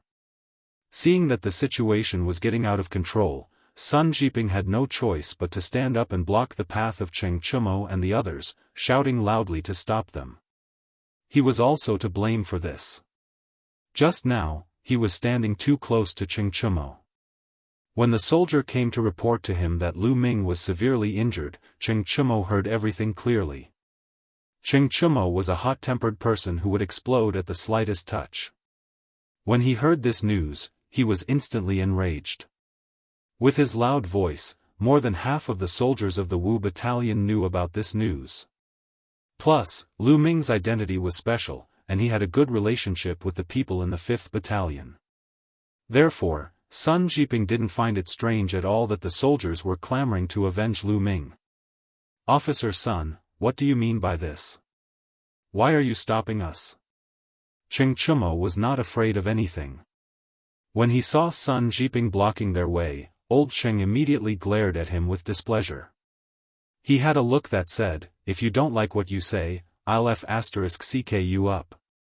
Sun Jiping wasn't scared. Hearing this, he glared at Cheng Chumo and the soldiers behind him. He shouted in a deep voice, "Cheng Chumo, what are you doing? Are you trying to gather people to fight or mutiny? This is the military camp, not outside. The country has its laws, and the army has its rules. Whether Yuan Dashang is in the wrong or not, it's not up to you to cause trouble in the 2nd Battalion. Adjunct Li and General Duan will investigate and give Lu Ming justice." Seeing that Sun Jiping mentioned Li Zishuan, Cheng Chumo, and the other soldiers of the 5th Battalion had no choice but to suppress the anger in their hearts. Because for now, Li Zishuan still had absolute prestige in the 5th Battalion. "Then we can't just stand by and watch Firehead Lu get bullied, right?" Cheng Chumo was not convinced. But his tone wasn't as aggressive as before. Sun Jiping said with a serious face, "Do you know why Lu Ming got injured?" Lu Ming knew that his opponent was stronger than him, but he didn't lose immediately. Because he knew that he was representing the 5th Battalion in this battle, and he got injured for the honor of the 5th Battalion. If you rush to the 2nd Battalion to settle the score with Yuan Dashang, you will make the 5th Battalion bear the crime of gathering people to fight. You will bring shame to the entire 2nd Battalion. All of you stay here and fight well. As for the 2nd Battalion, I will personally go there. This general will personally seek justice for Lu Ming." Sun Jiping's words were righteous, reasonable, and powerful. In addition, he had already mentioned Li Zishuan. Only then did the restless soldiers of the 5th Battalion calm down. Cheng Chumo said to Sun Jiping, "Lieutenant Sun, since I'm done with the battle, I'll go with you. If those bastards from the 2nd Battalion want to use violence against you, I can at least help them, right?" Cheng Chumo knew clearly that the 2nd Battalion was under Qiu Xingong's protection. Yuan Dashang might have been under Qiu Xingong's orders to injure Lu Ming. Even if that wasn't the case, Qiu Xingong would still side with the 2nd Battalion soldiers. If Qiu Xingong used his status to pressure Sun Jiping, then things wouldn't be good. Other people might be afraid of Qiu Xingong, but Cheng Chumo wasn't. Because his father was the devil incarnate, as long as he didn't violate the military rules, Qiu Xingong wouldn't dare to do anything to him. "All right. Then Chumo, you will follow me." Sun Jiping pondered for a moment and understood the crux of the matter. He nodded his head and replied. Soon, the two of them left the training grounds of the 5th Battalion and walked quickly towards the 2nd Battalion training grounds. "Physician Sikong, how is his injury?" On the other side, Li Zishuan saw Sikong Yi stand up and quickly asked. It was worth mentioning that when Sikong Yi was treating Lu Ming, Duan Jishuan also rushed over. Sikong Yi looked at Li Zishuan and Duan Jishuan with a serious face and then quickly said, "His injury is very serious. His abdomen is severely injured. His liver, spleen, stomach, kidneys and other organs were all displaced due to the huge impact. There are more than 10 fractures on his back. Luckily this kid's body is strong and his spine wasn't broken. Otherwise, even the gods wouldn't be able to save him." I need a few people to carry him to the tent and immediately treat him. Although he can be saved, but with such serious injuries, I'm afraid he won't be able to recover without 1 or 2 months. Hearing this, Fang Yong, Zhou Erfu and the other soldiers of the 5th Battalion all had red eyes and stared at Yuan Desheng with hatred. Li Zishuan secretly clenched his fist. Although his medical skills were good, he didn't have any special methods to treat Lu Ming's external and internal injuries. Sikong Yi was confident that he could cure Lu Ming's injuries, which was already considered a blessing in disguise. Forcefully suppressing the anger in his chest, Li Zishuan didn't wait for Duan Zhishuan's order and spoke first. Fang Yong, Zhou Erfu, help physician Sikong carry Lu Ming away for treatment. Be careful. Lu Ming had already suffered such serious injuries, he definitely couldn't suffer any more injuries. Therefore, Li Zishuan could only let his own people handle this matter. Yes. Join the army. The two cupped their fists and accepted the order. Very quickly, they brought over a door plank. With the help and guidance of the 2 military doctors, they carefully carried Lu Ming onto the plank. Then, they carried the unconscious Lu Ming and the door plank out of the drill ground. Humph. Now, General Qiu, do you still think that Yuan Desheng accidentally injured Lu Ming? After settling Lu Ming down, Li Zishuan directly looked at Qiu Xingong and said. His eyes were very calm, but this was only the calm before the storm. Behind the calm, there was endless anger. Chapter 20-24. Humph. What are you talking about, Adjunct Li? The details of what had happened were very clear. Yuan Desheng was determined to win the competition. After he injured Lu Ming with one move, he didn't know if Lu Ming still had the strength to fight, so he took advantage of the situation to pursue and attack, causing Lu Ming to be seriously injured. This was an unintentional mistake caused by Yuan Desheng's desire to win. If this was considered a mistake, then who would dare to go all out in the following matches? What's the point of the Black Armored Army holding a martial arts competition? Moreover, Lieutenant Li, you have said before that you would rather the soldiers sweat more and get more injuries on the training ground than die on the battlefield. Why do you still want to pester us endlessly when the soldiers of the V Battalion are injured? In the Black Armored Army drill ground, Qiu Xingong had already thought of an excuse when faced with Li Zishuan's challenge. He looked at Li Zishuan and said righteously, without any change in his expression. The old man's words didn't sound wrong at first. He even used Li Zishuan's words to attack Li Zishuan's shield with his spear.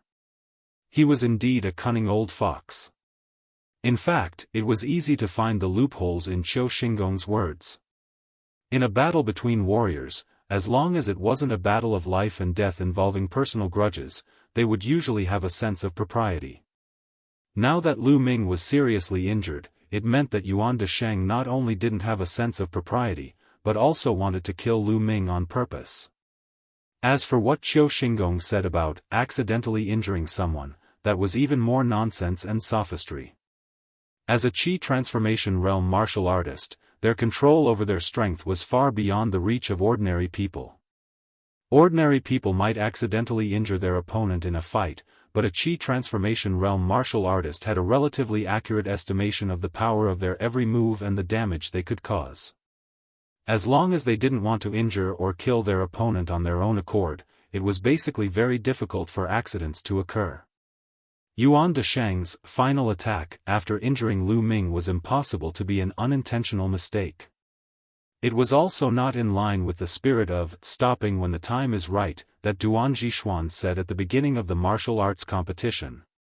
However, both Qiu Xingong and Yuan Desheng insisted that it was an accident, and there was no direct evidence to prove that Yuan Desheng did it on purpose. Therefore, it was hard to conclude this matter. Even though Duan Zhishuan knew in his heart that Yuan Desheng might have been instructed by Qiu Xingong to use the martial arts competition as an excuse to harm the soldiers of the Wu Battalion, he still couldn't accuse Yuan Desheng of anything. This was because it would be easy for others to use this against him. Qiu Xingong might also use this as a pretext to make a fuss. When that time came, if everyone in the army was afraid of being punished for accidentally injuring someone during the competition, then there would really be no need for the martial arts competition to continue. Humph. What a good, wholeheartedly seeking victory. If I want to fight with General Chiu, will General Chiu be willing? For the remaining 4 matches in the first round, why don't I replace the 4th team of the Wu Battalion, and General Chiu replace the 1st team of the Yi Battalion? Let's decide the winner in one match. What do you think, General Chiu? Li Zishuan sneered and looked straight at Qiu Xingong. Without any warning, he issued a challenge to Qiu Xingong. Hard. Li Zishuan's words could only be described with one word, and that was hard. The atmosphere instantly turned solemn. All the surrounding soldiers, no matter if they were from the Yi Battalion or the Wu Battalion, all turned their gazes towards Li Zishuan. The Tang people revered martial arts, and the Tang army was even more so. As soldiers, not only did they revere martial arts, they were even more competitive. Li Zishuan issuing a challenge to Qiu Xingong was like roasting Qiu Xingong on a fire. If Qiu Xingong didn't agree, then he wouldn't have the face to stay in the Black Armored Army anymore. After all, as a high-ranking officer of the Black Armored Army, if he didn't even have the courage to fight, how would he be able to command his subordinates in the future? In the army, strength was everything, and the strong were respected. However, if Qiu Xingong agreed, and if he couldn't win, or if Li Zishuan took the opportunity to injure him, then not only would he lose face, his body would also suffer. No one would have thought that Li Zishuan would issue a challenge to Qiu Xingong for an ordinary soldier. This was clearly offending Qiu Xingong to the point of death. At this point, some of the 2nd Battalion soldiers who were used to hearing bad things about Li Zishuan changed their impression of Li Zishuan. A good general who was respected by his soldiers, other than being strong and able to win battles, more importantly, he loved and protected his soldiers. Li Zishuan's action of challenging the second-in-command of the Black Armored Army to fight for justice for his subordinates, it was hard not to have a good impression of him. Qiu Xingong's face darkened as he stared coldly at Li Zishuan. He didn't think that Li Zishuan would act so unconventionally and challenge him to a duel.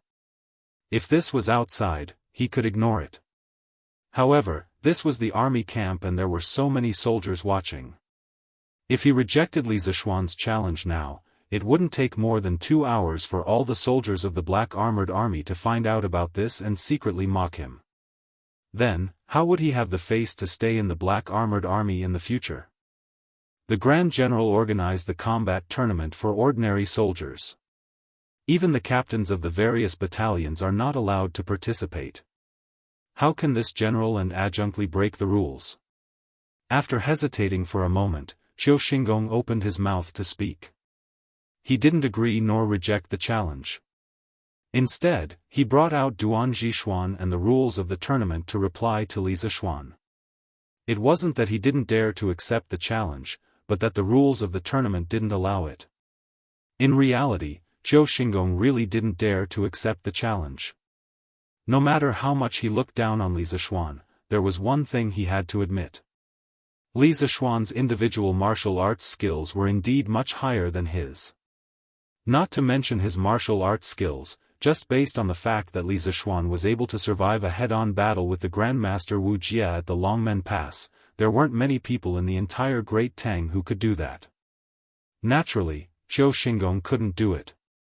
Thus, no matter what, Qiu Xingong wasn't willing to fight with Li Zishuan one-on-one. If he lost, he would be humiliated and injured. If he won, it seemed like he had no chance of winning at all. Hearing Qiu Xingong mention himself, Duan Zhishuan's eyes flickered. As the commanding general of the Black Armored Army, even if he stood on Li Zishuan's side, he couldn't completely kill Qiu Xingong. He needed to maintain a balance in the middle. After a moment of silence, Duan Zhishuan was about to speak when a mocking voice suddenly sounded from outside the crowd. "Ha! What do you mean by breaking the rules? Could it be that General Qiu doesn't dare to accept the challenge?" Boom! A commotion instantly broke out among the surrounding soldiers. No one expected someone to be so bold as to humiliate Qiu Xingong in public. Everyone craned their necks, wanting to see who was the one who spoke such arrogant words. Chapter 20-25. General Cheng Chumo pays his respects to General Duan, General Qiu, and Adjunct Li. Cheng Chumo cupped his fists and bowed to Duan Zhishuan, Qiu Xingong, and Li Zishuan respectively. The Tang army had a strict hierarchy, and the crime of being disrespectful to a general could be serious or not. In order to shut Qiu Xingong's mouth, Cheng Chumo could only put on an act and bow to the 3 generals of the Black Armored Army. Then, he looked at Qiu Xingong and said, "General Qiu, don't be so disrespectful. I didn't mean to be disrespectful to you. I just heard that Adjunct Li didn't know what was good for him and wanted to challenge General Qiu. I thought that since General Qiu's martial arts are unparalleled and your strength is the best in the 3 armies, you wouldn't be afraid of Adjunct Li. But I didn't expect, cough cough, it must be because General Qiu doesn't want to bully the weak, so you didn't agree to Adjunct Li's challenge. TSK, General Qiu is really noble and cunning, cough cough, I mean scheming and calculating. As the saying went, one would only regret not having enough knowledge when it was time to use it. Cheng Chumo really wanted to use another method to, tactfully, humiliate Qiu Xingong. But he was not born to be good at using words, and he didn't have much knowledge in his mind. After saying a few idioms, he was already at a loss for words. But even so, Qiu Xingong was still angered by Cheng Chumo's sarcastic and obviously humiliating words. If there wasn't anyone else here, he would have killed Cheng Chumo to silence him. The surrounding soldiers all changed their expressions when they heard Cheng Chumo's words. Gradually, the way they looked at Qiu Xingong changed. For the past 10 years, Qiu Xingong had been able to maintain a high reputation in the Black Armored Army not only because of his seniority and outstanding military exploits, but also because of his powerful strength. He was able to subdue all the soldiers in the Black Armored Army. But now, when faced with a challenge from a junior like Li Zishuan, Qiu Xingong had actually cowered and avoided the battle. Cheng Chumo's sarcastic words could be said to have completely stripped Qiu Xingong of his bright exterior. This caused the 2nd Battalion soldiers who usually worshipped Qiu Xingong to have a change of attitude in an instant. They became disappointed and looked at him with disdain. "Shut up." Feeling the burning gazes of the surrounding people, Qiu Xingong's eyes were about to spit fire. He forcefully resisted the urge to chop Cheng Chumo into pieces and forcefully reproached him, "Cheng, now it is the competition time for the various battalions. As a member of the Team 1 of the Wu Battalion, what are you doing here instead of staying in the competition?" This old man was obviously enraged and wanted to use his status to avenge his personal grudge. Cheng Chumo rubbed his nose and was about to explain himself when Sun Jiping beat him to it. "General Qiu, Cheng Chumo has already gone up for the competition. I heard that the main battalion soldier Lu Ming was severely injured in the competition, so I brought Cheng Chumo over to help carry Lu Ming to the military doctor." As a new general who had just joined the Black Armored Army, Sun Jiping didn't have any foundation here and he had never thought of sucking up to anyone. But now that Li Zishuan had joined the Black Armored Army, he was on Li Zishuan's side. This meant that he was destined to be on the opposite side of Qiu Xingong sooner or later. So at this moment, he wasn't afraid of offending Qiu Xingong and took the initiative to help him out. "That's right. We are here to save someone." Cheng Chumo nodded in agreement. Then he quickly walked over to Li Zishuan and asked softly, "Little Xian, where is Lu Ming? Is his injury serious?" Li Zishuan glanced sideways at Cheng Chumo and replied softly, "He has already been carried away by the military doctor. His injury is very serious, but it was treated in time, so his life shouldn't be in danger." "Phew. That's good." Hearing this, Cheng Chumo heaved a sigh of relief. He was on good terms with Lu Ming and naturally didn't want him to lose his life because of a competition. But after hearing that Lu Ming's injury was very serious, Cheng Chumo was still a little angry. He said softly, "Then what should we do now? We can't just let it go, right?" I think that Yuan Desheng must have been ordered by Qiu Xingong. Little Xian, we have to avenge Lu Ming. Hearing this, Li Zishuan rolled his eyes. Of course, he didn't want to just let it go. He also wanted to avenge Lu Ming. But Yuan Desheng insisted that it was a slip of the hand and Qiu Xingong was like a tortoise in its shell. He didn't accept his challenge at all. He couldn't just roll up his sleeves and beat up Qiu Xingong in front of so many people, right? That wouldn't be in line with the military rules and his principles as a person.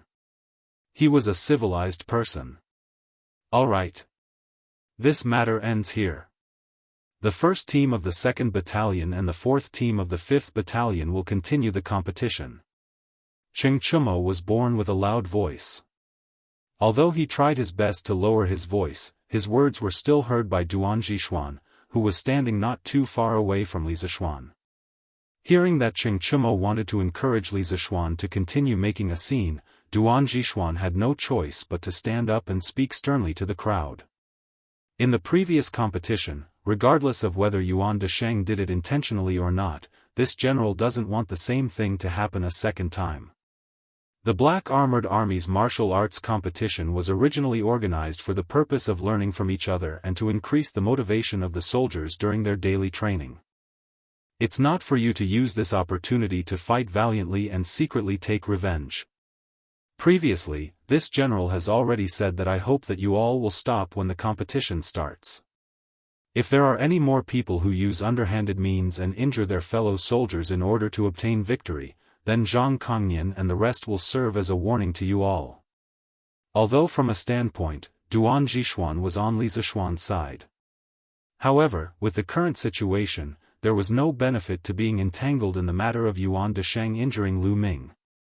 Moreover, dragging this matter on wasn't a solution as it would delay the entire martial arts competition. Thus, he could only suppress this matter for now and quickly resume the martial arts competition. Of course, he still had to give out the necessary warnings. Otherwise, the members of the 2nd Battalion would only get worse. Understood. Military orders were like mountains.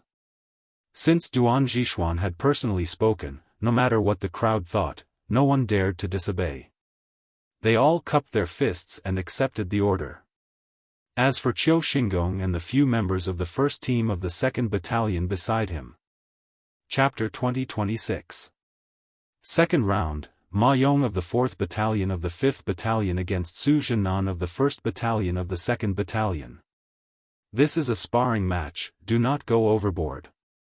Intentionally injuring others will be punished by military law. A quarter of an hour later, the 2nd Battalion's fighting competition resumed. Ma Yong and Zhou Erfu, who had previously sent Lu Ming to the tent for treatment, had also returned at this time. After both teams had decided on their members, the referee Deng Kong announced loudly with a serious face. Different from before, Deng Kong emphasized the principle of going overboard this time, as a warning to the 2nd Battalion. Fight well. Don't think that you can't win just because your opponent's realm is higher than yours. Realm is not the only factor that determines victory. You guys have trained harder than anyone else, so your physical fitness and strength are your advantages. Perform well and deal with your opponent calmly, then you will have a chance to win.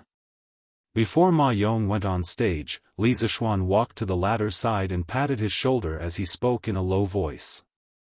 These words were not only for Ma Yong, but also for the other 3 members of the 4th Battalion of the 5th Battalion who had yet to go on stage. This was because their opponents were the elites of the 2nd Battalion. In terms of martial arts realm, the 5th Battalion was generally one level lower than the 2nd Battalion. However, in this world, it didn't mean that someone with a higher realm would be able to win against someone with a lower realm. There were many factors that influenced the outcome of a battle. As someone who had been through many battles, Li Zishuan was very clear that the level of a person's realm would only affect the amount of Jinqi and the degree of control over one's strength. These weren't insurmountable gaps, and could be bridged with other advantages. The 5th Battalion was the first battalion to adopt the new training manual, and the various training contents in the new manual were highly targeted towards the training of the soldiers' arm strength, shoulder strength, physical strength, reflexes and speed. Li Zishuan believed that after these few days of training, Ma Yong and the others would definitely have a certain advantage in these areas.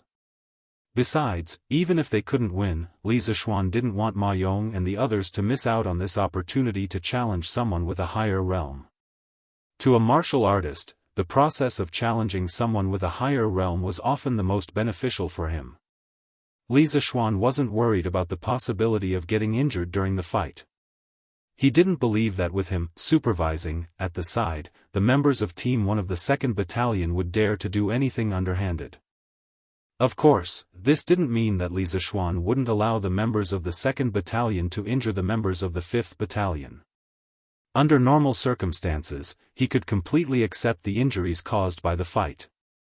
Otherwise, there would be no point in continuing this fighting competition. What he couldn't accept was Yuan Deshang's fighting style of wanting to kill his opponent with every move. Little Xian was right. So what if he had a high cultivation level? Xian's Wei Xian's opponents in these 2 years. If you guys go all out, you will definitely have a chance to win. Cheng Chumo chuckled at this time and also chimed in. The corner of Ma Yong's mouth twitched. He had naturally heard of Li Zishuan's battle with Snake King, the annihilation of the 7 Cultivators sect, and the battle with the great Grandmaster Wuxia. It seemed that for Li Zishuan, challenging someone with a higher realm than him had become a common occurrence. But Li Zishuan was after all from a famous sect, how could he compare? Cheng Chumo, this idiot, really didn't know what to say. Thank you for joining the army. This subordinate will definitely do his best and not embarrass the 5th Battalion. Chapter 2027. Huff. What kind of monster is this Yuchi boy? In the arena of the Wu Battalion, Xiang Peng wanted to end the battle as soon as possible. He and Yuchi Baolin had already fought dozens of rounds, but there was still no clear winner. The true qi in his energy center was already showing signs of depletion. But what about Yuchi Baolin? Other than some dust on his body and looking a little disheveled, he didn't seem to have suffered any injuries. His strength was still as great as before, and his reflexes were also as fast as before. After the two of them clashed again and knocked each other back, Xiang Peng panted and looked at Yuchi Baolin. He wasn't the only one who found it strange. Team 1 of the Wu Battalion also found it strange. Before the battle, they didn't think that Yuchi Baolin would win. They thought that it would be difficult for Yuchi Baolin to last more than 10 rounds against Xiang Peng. After all, the gap between the two of them was obvious. But they didn't expect Yuchi Baolin to last more than 30 rounds against Xiang Peng without showing any signs of defeat. Instead, it was Xiang Peng who was panting. It was obvious that he had overexerted himself. What the hell was going on? Next, it's my turn to attack. Be careful. Yuchi Baolin stood still, took a deep breath, and said to Xiang Peng. Xiang Peng was shocked when he heard that. Because when he thought about it carefully, in the previous 30 rounds against Yuchi Baolin, he was the one who took the initiative to attack, and Yuchi Baolin was the one who passively defended. At first, he thought that Yuchi Baolin was weak and could only defend passively under his attacks. But now, he realized how laughable his initial thinking was. It wasn't that Yuchi Baolin was weak and couldn't attack, but he was waiting for the right moment, waiting for his true qi to run out before launching a counterattack. After Yuchi Baolin finished speaking, he stomped his right foot on the ground and disappeared from where he stood. Then, he charged at Xiang Peng at an extremely fast speed. Actually, speed wasn't Yuchi Baolin's strong suit. His current speed wasn't slow, but it definitely wasn't fast either. If Xiang Peng was at his peak, he wouldn't even care about Yuchi Baolin's speed. But, the current Xiang Peng, huff. Just what kind of monster is this Yuchi family's brat? In the arena of the Wu Battalion, Xiang Peng was determined to end the battle as soon as possible. He and Yuchi Baolin had already fought for dozens of rounds, but there was still no clear winner. The genuine qi in his dantian was even showing signs of running out. But what about Yuqi Baolin? Other than a little dust on his body and a somewhat wretched appearance, he didn't seem to be injured. His strength was just as great as before, and his reactions were just as fast as before. After the two of them clashed again and knocked each other back, Xiangpeng panted twice. He looked at Yuqi Baolin and couldn't help but wonder in his heart. He wasn't the only one who found it strange. The other members of the 1st Unit of the 5th Battalion also found it strange. Before the battle, they didn't think much of Yuqi Baolin. They thought that it would be difficult for Yuqi Baolin to last more than 10 rounds against Xiangpeng. After all, there was a huge gap between the two of them. However, they never expected that Yuqi Baolin would be able to last more than 30 rounds against Xiangpeng without showing any signs of defeat. Instead, it was Xiangpeng who was panting. It was obvious that he had exhausted himself. Chapter 2028. Victory. Baolin actually won. 2 consecutive victories. Our team 1 of the Wu Battalion will definitely enter the knockout round this time. After the referee announced that Yuqi Baolin had obtained the victory of the 2nd round, the soldiers of the Wu Battalion immediately let out a burst of wild cheers. Shen Mu, Wang Rong, and Xiao Ming, the 3 members of the Wu Battalion, quickly came to Yuqi Baolin's side. They patted on Yuqi Baolin's shoulder and laughed loudly. Baolin. Good job. I couldn't tell that you were hiding your skills. Not bad, not bad. Baolin, your skills are not bad. Now that our team has won 2 consecutive rounds, it is almost certain that we will enter the next round of the knockout round. Yuqi Baolin was flattered by the crowd's attention. He scratched his head and said embarrassedly, "I'm just lucky, The few of them laughed and joked for a while. Then Shen Mu began to plan the candidates for the 3rd round. He said, after Xiangpeng was defeated, the remaining 3 members of Team 4 of the Wu Battalion are not very strong. Logically speaking, no matter who goes up, they will be able to win smoothly. However, if we want to win the next round with the least exhaustion, I feel that you, Xiao Ming, are the most suitable. Your attacking style is the sharpest among us. If you go up and end the battle quickly, we will have more energy to face stronger opponents in the following knockout rounds. What do you think?" After saying that, Shen Mu looked at the most burly soldier among the 4 of them. The reason why he sent Xiao Ming, other than the latter's attacking style, was that Xiao Ming was the youngest among the 3 of them and had the most stamina. Although Wang Rong was strong, he was after all over 30 years old. In terms of stamina and explosive power, he was naturally not as good as Xiao Ming. Therefore, unless it was the most crucial moment, Shen Mu would not send Wang Rong, this trump card, to fight. The soldier nodded and said with a confident look, "No problem. Brother Baolin can defeat Xiangpeng, there is no reason for me to lose to the other 3 in the next round. Old Shen, don't worry, I will definitely win within 10 moves." Hearing that, Shen Mu patted Xiao Ming's shoulder and said, "Good. If we win the preliminary round with the least consumption, our chances of winning the knockout round will be even greater. In this fighting competition, our team's goal is to enter the finals. Otherwise, we'll disappoint Kanjun Li and Field Officer Sun. That's right. We must enter the finals of this fighting competition." Xiao Ming, Wang Rong, and Yuqi Baolin nodded in agreement. At this moment, the referee walked over, looked at Shen Mu, and asked, "Shen Mu, who's on your team for this round?" Shen Mu naturally pushed Xiao Ming out, and said, "Xiao Ming." The referee nodded and turned towards the direction of the 3rd Battalion. "Xiangpeng, who's going to fight in the next round?" Not long after, the same question was asked to Xiangpeng. Xiangpeng turned his head and exchanged glances with the other team members. Everyone nodded towards him. Then, Xiangpeng took a deep breath, looked towards the referee, and replied in a deep voice, "3rd Battalion 4th Battalion voluntarily admits defeat. There is no need to fight the 3rd round." Once these words came out, the referee's face instantly revealed a trace of astonishment. However, the few members of the 3rd Battalion 4th Battalion didn't have any expression of surprise on their faces. Evidently, before the referee arrived, they had already discussed and reached a consensus on this matter. The 3rd Battalion 4th Battalion and the 5th Battalion 1st Battalion 4th Battalion weren't far apart. Xiang Peng's words naturally fell into the ears of Shenmu, Wang Rong, and the rest. The 4 of them instantly cast their gazes towards Xiang Peng. At this moment, the referee finally recovered from his shock. He looked at Xiang Peng with a solemn face and said, "Are you sure?"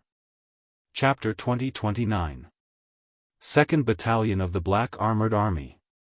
Ma Yong of the 4th Battalion of the 5th Battalion and Su Zhennan of the 1st Battalion of the 2nd Battalion were engaged in a battle that didn't seem that intense. The reason why it wasn't that intense was because one of them was attacking with all his might, while the other was defending with ease. It wasn't like the previous battle between Lu Ming and Yuan Deshang, where every punch hit the flesh and was extraordinarily intense.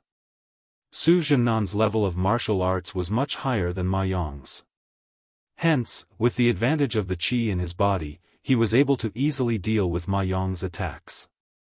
The two of them had exchanged more than 10 blows, but there wasn't any sign of a victor being decided. Actually, with Su Zhennan's strength, if he were to focus all his attacks on Ma Yong, it would be very difficult for Ma Yong to defend himself. However, he didn't do so. Instead, he was casually dealing with Ma Yong's attacks while secretly observing the situation outside the arena from the corner of his eye. More accurately, he was observing Li Zishuan and Qiu Xingong who were standing by the side of the arena. As Qiu Xingong's old subordinate, Su Zhennan subconsciously obeyed Qiu Xingong's orders. However, the current situation didn't allow him to follow Qiu Xingong's orders. This was because Li Zishuan had been staring at him and Ma Yong from the side. How would he have the guts to attack Ma Yong? It was true that Qiu Xingong was his old superior, but he didn't dare to attack Ma Yong directly under Li Zishuan's nose. In that case, what awaited him would be severe military law, and it was even very likely that he would be executed directly. His loyalty to Qiu Xingong wasn't to the extent that he would die for him. Hence, Su Zhennan had been waiting for an opportunity. He was waiting for Li Zishuan to shift his gaze elsewhere. When the time came, he would take the opportunity to deal a fatal blow to Ma Yong. This way, he would be able to complete Qiu Xingong's mission and not be discovered by Li Zishuan. As long as Li Zishuan didn't see him attacking Ma Yong, he wasn't worried that he would be punished. This was because the surrounding people were all from the 2nd Battalion. Even if the members of the 4th Battalion of the 5th Battalion saw him attacking Ma Yong, they wouldn't be able to do anything. However, after waiting for a long time, Su Zhennan didn't wait for the opportunity that he had imagined. Li Zishuan's eyes didn't shift his gaze away from him. This made Su Zishuan's life was very difficult. Just like that, Su Zhennan dealt with Ma Yong's dozens of attacks by multitasking. Su Zhennan knew that things weren't going well, because he didn't have much true qi left in his body. On the other hand, Ma Yong lived up to his name. After attacking for dozens of times, not only did he not show any signs of exhaustion, he became more and more courageous. Of course, this was also due to the recent days of hard training and the increase in his physical strength. As he attacked for dozens of times, his blood was boiling, and he felt that every part of his body was much more flexible than usual. At this moment, Ma Yong saw Su Zhennan looking out of the corner of his eye. He took a deep breath, then concentrated his qi in his dantian. With a loud roar, he waved his fist and smashed it toward Su Zhennan's face. Hearing Ma Yong's loud roar, Su Zhennan was shocked. He quickly gathered his true qi and subconsciously dodged to the right, trying to dodge Ma Yong's heavy blow. But who knew that Ma Yong was more cautious this time? Although his roar was loud, it was just a bluff. The punch just now was just a feint. When he saw Su Zhennan dodging to the right, he retracted his right fist and jumped up to do a roundhouse kick, which swept toward Su Zhennan's lower body. Bam! Su Zhennan had just stood up and had no time to change his direction. He was immediately tripped by Ma Yong's sweep. Due to the strong inertia, he fell to the ground in front of him in a dog-eating shit posture, splashing smoke and dust on the ground. Ma Yong didn't expect his attack to work, but at this moment, he didn't have time to think about it. He quickly followed up with another attack. In a flash, he came in front of Su Zhennan, then he waved his right fist and smashed it toward Su Zhennan's head. Of course, his fist stopped about 5 inches away from Su Zhennan's head. Su Zhennan felt a cold wind blowing towards the back of his head. He raised his head and saw Ma Yong's huge fist. Ma Yong said in a muffled voice, You lost. Indeed, if this was a battlefield, Ma Yong's last punch would have been smashed. At that time, even if Su Zhennan didn't die, he would be seriously injured. I lost? Hearing this, Su Zhennan's eyes flashed with disbelief. Then, as if he suddenly thought of something terrible, his expression changed. He quickly turned his head to look at Qiu Xingong, who was outside the arena. Qiu Xingong's face was as black as the bottom of a pot. When he saw Su Zhennan looking at him, Qiu Xingong glared at him fiercely. Su Zhennan's heart skipped a beat. He thought to himself that he was completely finished this time. Not only did he fail to complete the mission that Qiu Xingong secretly gave him, but he also lost a round of the competition and let the 4th team of the Wu battalion get a small point. When the fighting competition ended, wouldn't Qiu Xingong eat him alive? The second round of the preliminary round, Ma Yong of the 4th team of the Wu battalion wins. Seeing that Su Zhennan had lost, the referee Deng Kong was stunned for a while before he came back to his senses and announced. Ma Yong, good job. Chapter 20:30. Pooh! How could Su Zhennan, who had already suffered some minor injuries from the battle, withstand the furious kick of Qiu Xingong, who was at the Grandmaster realm? After landing on the ground, Su Zhennan instantly felt the blood in his body churning. He tasted something sweet in his throat and couldn't help but spit out a mouthful of blood. Just one kick and Su Zhennan was severely injured. It could be seen how furious Qiu Xingong was at this moment.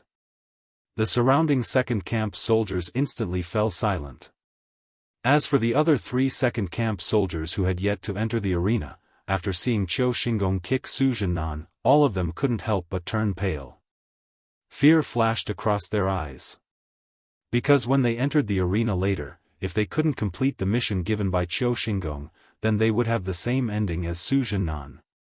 Thinking back to Li Zishuan's extremely protective behavior when he challenged Qiu Xingong to a one-on-one battle due to his soldiers being injured, and then looking at Qiu Xingong's kick, because Su Zhennan didn't complete the mission he secretly gave to him, those second camp soldiers who had yet to enter the arena felt a chill in their hearts at the same time. Was it because they didn't want to complete the mission given by Qiu Xingong? They wanted to, but the conditions didn't allow it. They had all seen Su Zhennan's previous performance on the field, and they could roughly guess Su Zhennan's intentions. He wanted to wait for Li Zishuan's attention to shift away from the field before taking the opportunity to make a move. Unfortunately, Li Zishuan had been staring at the field the whole time. Let alone Su Zhennan, if it were anyone else in their team, they wouldn't dare to make a move under such circumstances. Although most soldiers weren't afraid of death, but that was on the battlefield. Now, they were only on the training grounds and no one wanted to be executed for breaking military rules. Su Zhennan was careless, please calm down.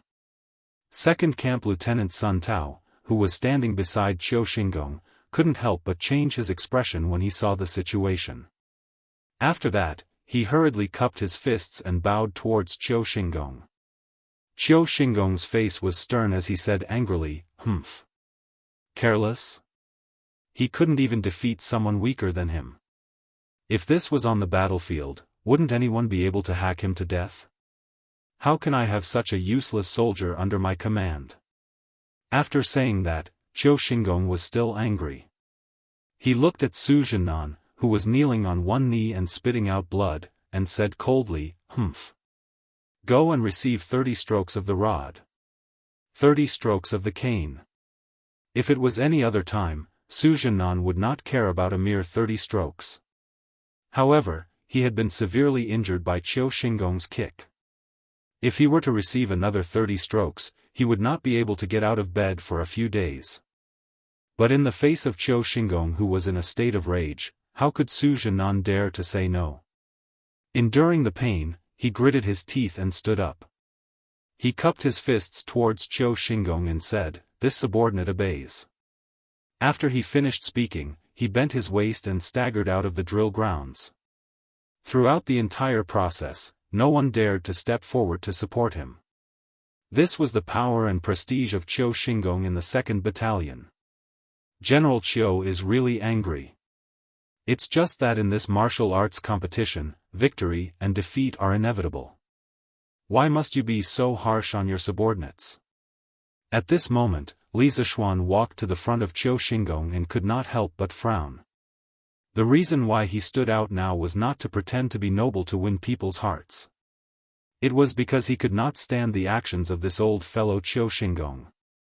Although reasoning with this group of rough men in the barracks was not as effective as punching and kicking, even when Li Zishuan was in the 5th and 3rd battalions, he had also kicked some soldiers who had made mistakes.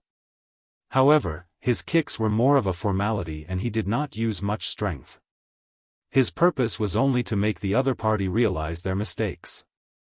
However, Qiu Xingong's kick was filled with anger and was completely aimed at killing or crippling the other party. His attitude was so arrogant and his actions were so vile that people could not stand it anymore. Others might be afraid of Qiu Xingong's power and dared not speak out. However, Li Zishuan was not afraid. After all, the two of them had already fallen out with each other. Li Zishuan did not mind that the relationship between the two of them would worsen. Humph. Isn't Li Zishuan's meddling too much? I remember that the 2nd Battalion is not under Li Zishuan's jurisdiction yet. Li Zishuan should worry more about whether the 5th Battalion can make it to the end of this year's martial arts competition. Young people just like to rush for quick success and quick benefits. They come up with new exercises and don't know that things like strength rely on the accumulation of years and years. Want to achieve it quickly? Impossible. Hearing this, Qiu Xingong's old face darkened. He then mercilessly mocked Li Zishuan. After saying this, he turned his head and said to the referee Deng Kong, who was not far away, "Deng Kong, the next round of the competition is about to begin." Deng Kong quickly nodded and said, "General Qiu is right. The 3rd round of the competition is about to begin. The 2nd Battalion will first choose their members." Not long after, the members of both sides were decided. The 2nd Battalion would send out a person called Zhao Xucheng, an expert who had just reached the middle stage of the Qi transformation stage. The 5th Battalion would send out Zhou Erfu, who was only half a step into the Qi transformation stage. The gap between the two could not be said to be small. Before entering the arena, Qiu Xingong's cold gaze swept across Zhao Xucheng. He only heard a soft humph and said, "If you lose this round again, then you." Chapter 2031. Under the watchful eyes of the 2nd Battalion and the 5th Battalion, the 3rd round of the competition soon began. In the 2nd round, Ma Yong unexpectedly defeated the powerful Su Zhennan. This gave Zhou Erfu a lot of confidence because Ma Yong's strength was similar to his. He believed that as long as he reacted calmly and performed well like Li Zishuan said, he would have a chance to win. Zhou Erfu's eyes were fixed on Zhao Xucheng as soon as he entered the arena. He didn't attack rashly because the enemy was stronger than him. He had never fought with Zhao Xucheng before and didn't know where Zhao Xucheng's weakness was. If he attacked rashly in this situation, not only would he have no chance of winning, he would also expose his weakness to the opponent. Therefore, Zhou Erfu decided to plan carefully before acting, adopting the strategy of gaining the upper hand after striking. On the other hand, Zhao Xucheng had already made up his mind in such a short time. He would win this round, but he wouldn't follow Qiu Xingong's order to severely injure Zhou Erfu. After the two people in the arena clasped their fists and greeted each other, Zhao Xucheng channeled qi into his toes and instantly disappeared from the spot. The next moment, he appeared in front of Zhou Erfu. He assumed the posture of a hungry wolf and fiercely punched Zhou Erfu's chest. Without probing or any fancy moves, Zhao Xucheng used all his strength right from the beginning, wanting to defeat Zhou Erfu with one move. Bam! Zhou Erfu's eyes were fixed on Zhao Xucheng from the moment he entered the arena. Therefore, facing Zhao Xucheng's all-out attack, Zhou Erfu was not unprepared. When Zhao Xucheng's fist was about 5 inches away from his body, he had already reacted. He quickly stepped back while clenching his fists and crossing them in front of his chest. Then, the audience heard a bang, and Zhou Erfu was directly sent flying. It couldn't be helped. The difference in strength between the two was too big. Plus, Zhao Xucheng used all his strength right from the beginning. It was very difficult for Zhou Erfu to set up a defensive formation in such a short time. Zhao Xucheng didn't stop. He flashed in the direction where Zhou Erfu was sent flying and quickly caught up with Zhou Erfu. He reached out his right hand like lightning and grabbed Zhou Erfu's ankle.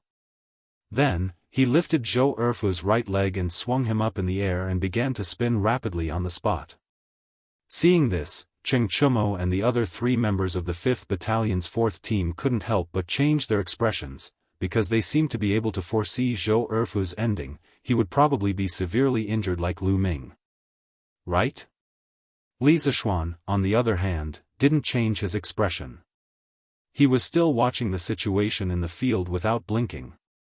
But if one were to observe carefully, one could see that his legs were tensed up.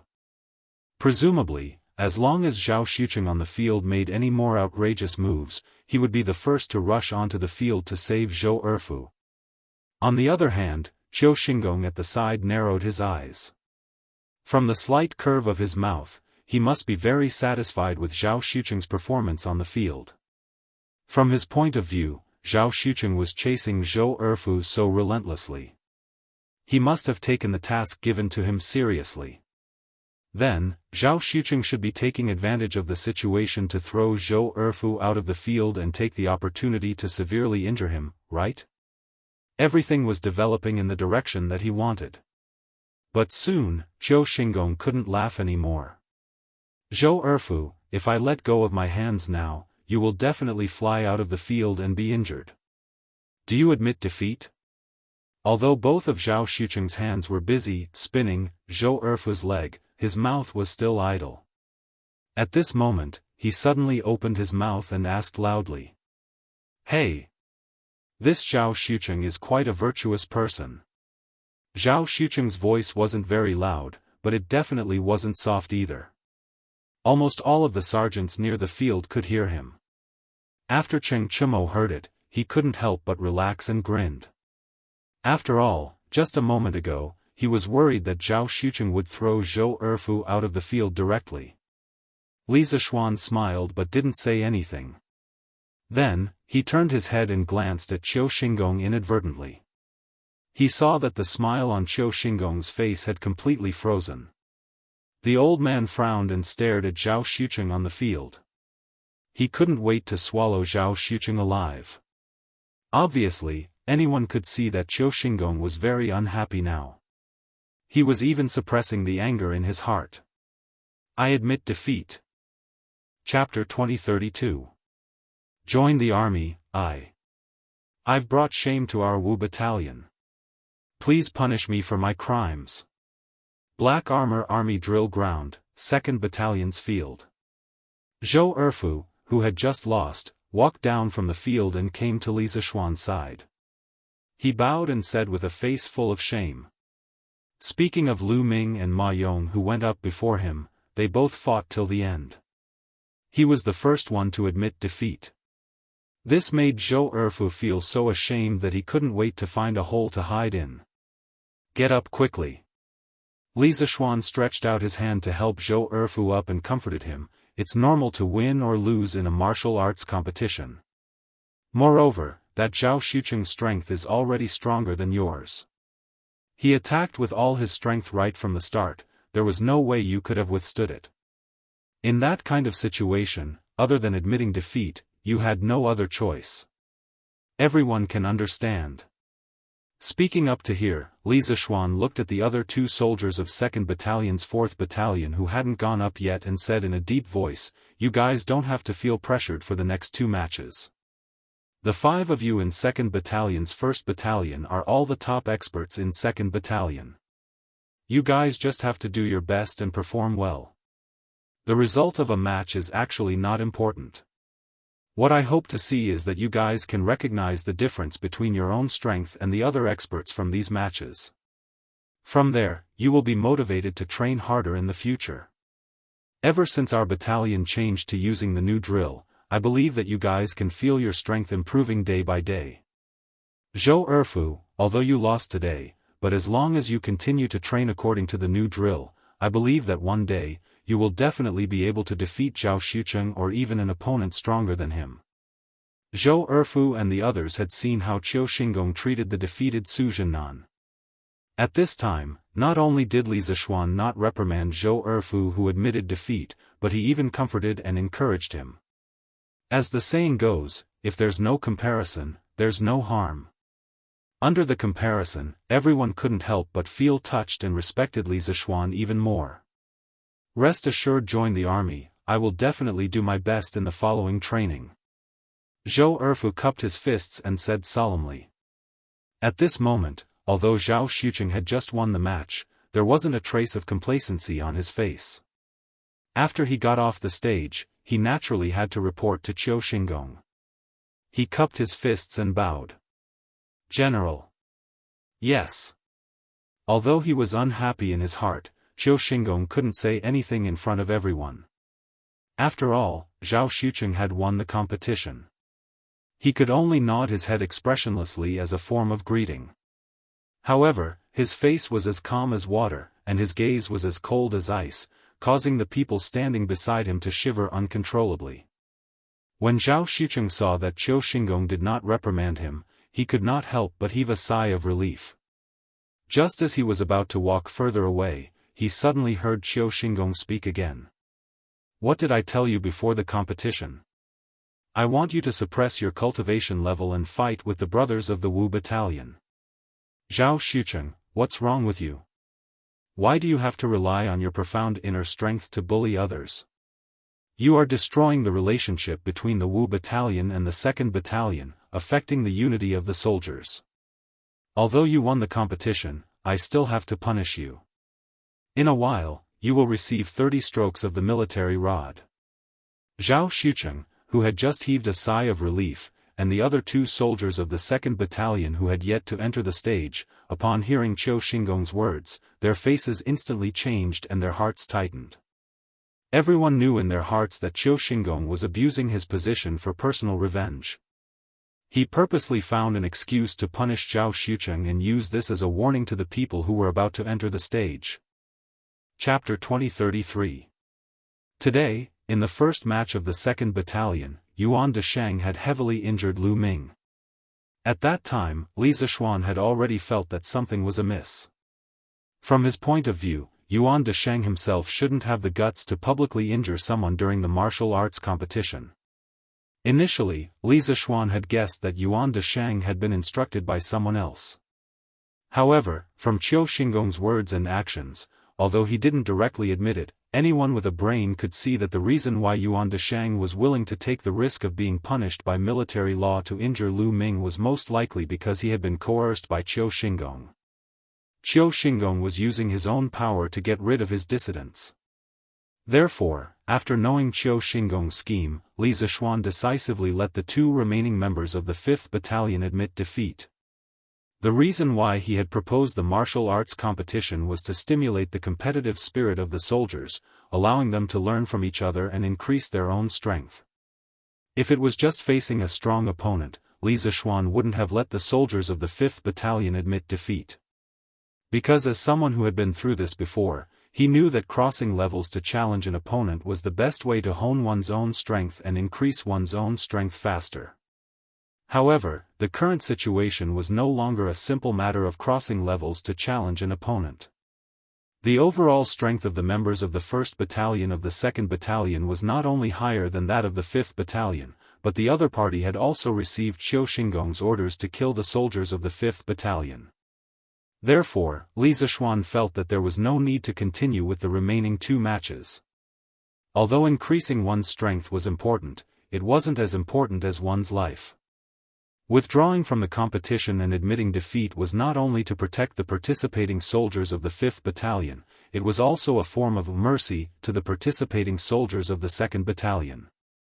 Although Qiu Xingong had led the 2nd Battalion astray, Li Zishuan didn't think that everyone in the 2nd Battalion was as selfish and evil as Qiu Xingong. Most of them still harbored the dream of killing the enemy to serve the country and building their career. Today, in the first match of 2nd Battalion, Yuan Desheng had heavily injured Lu Ming. At that time, Li Zishuan had already felt that something was amiss, because from his point of view, Yuan Desheng himself should not have had the guts to publicly injure someone during the combat tournament. At first, Li Zishuan had guessed that Yuan Desheng had been instructed by someone else, and from Qiu Xingong's words and actions just now, although he did not directly admit it, anyone with a bit of intelligence could see that the reason Yuan Desheng was willing to take the risk of being punished by military law to heavily injure Lu Ming was very likely because he had been coerced by Qiu Xingong. Qiu Xingong was using his power to get rid of his opponents. Therefore, after knowing Qiu Xingong's plan, Li Zishuan decisively made the remaining 2 members of the E Battalion admit defeat. The reason why he had proposed the combat tournament was to arouse the competitive spirit of the soldiers, so that they could learn from each other and increase their own strength. If it was just a simple encounter with a strong opponent, Li Zishuan wouldn't have let the soldiers of the E Battalion admit defeat. Because as someone who had experienced it before, he knew that the best way to train one's strength was to fight against an enemy who was of a higher level, and to increase one's own strength faster. But in this situation, it was no longer a simple matter of fighting against an enemy who was of a higher level. The overall strength of the members of the 1st Battalion of the 2nd Battalion was not only higher than the members of the E Battalion, but also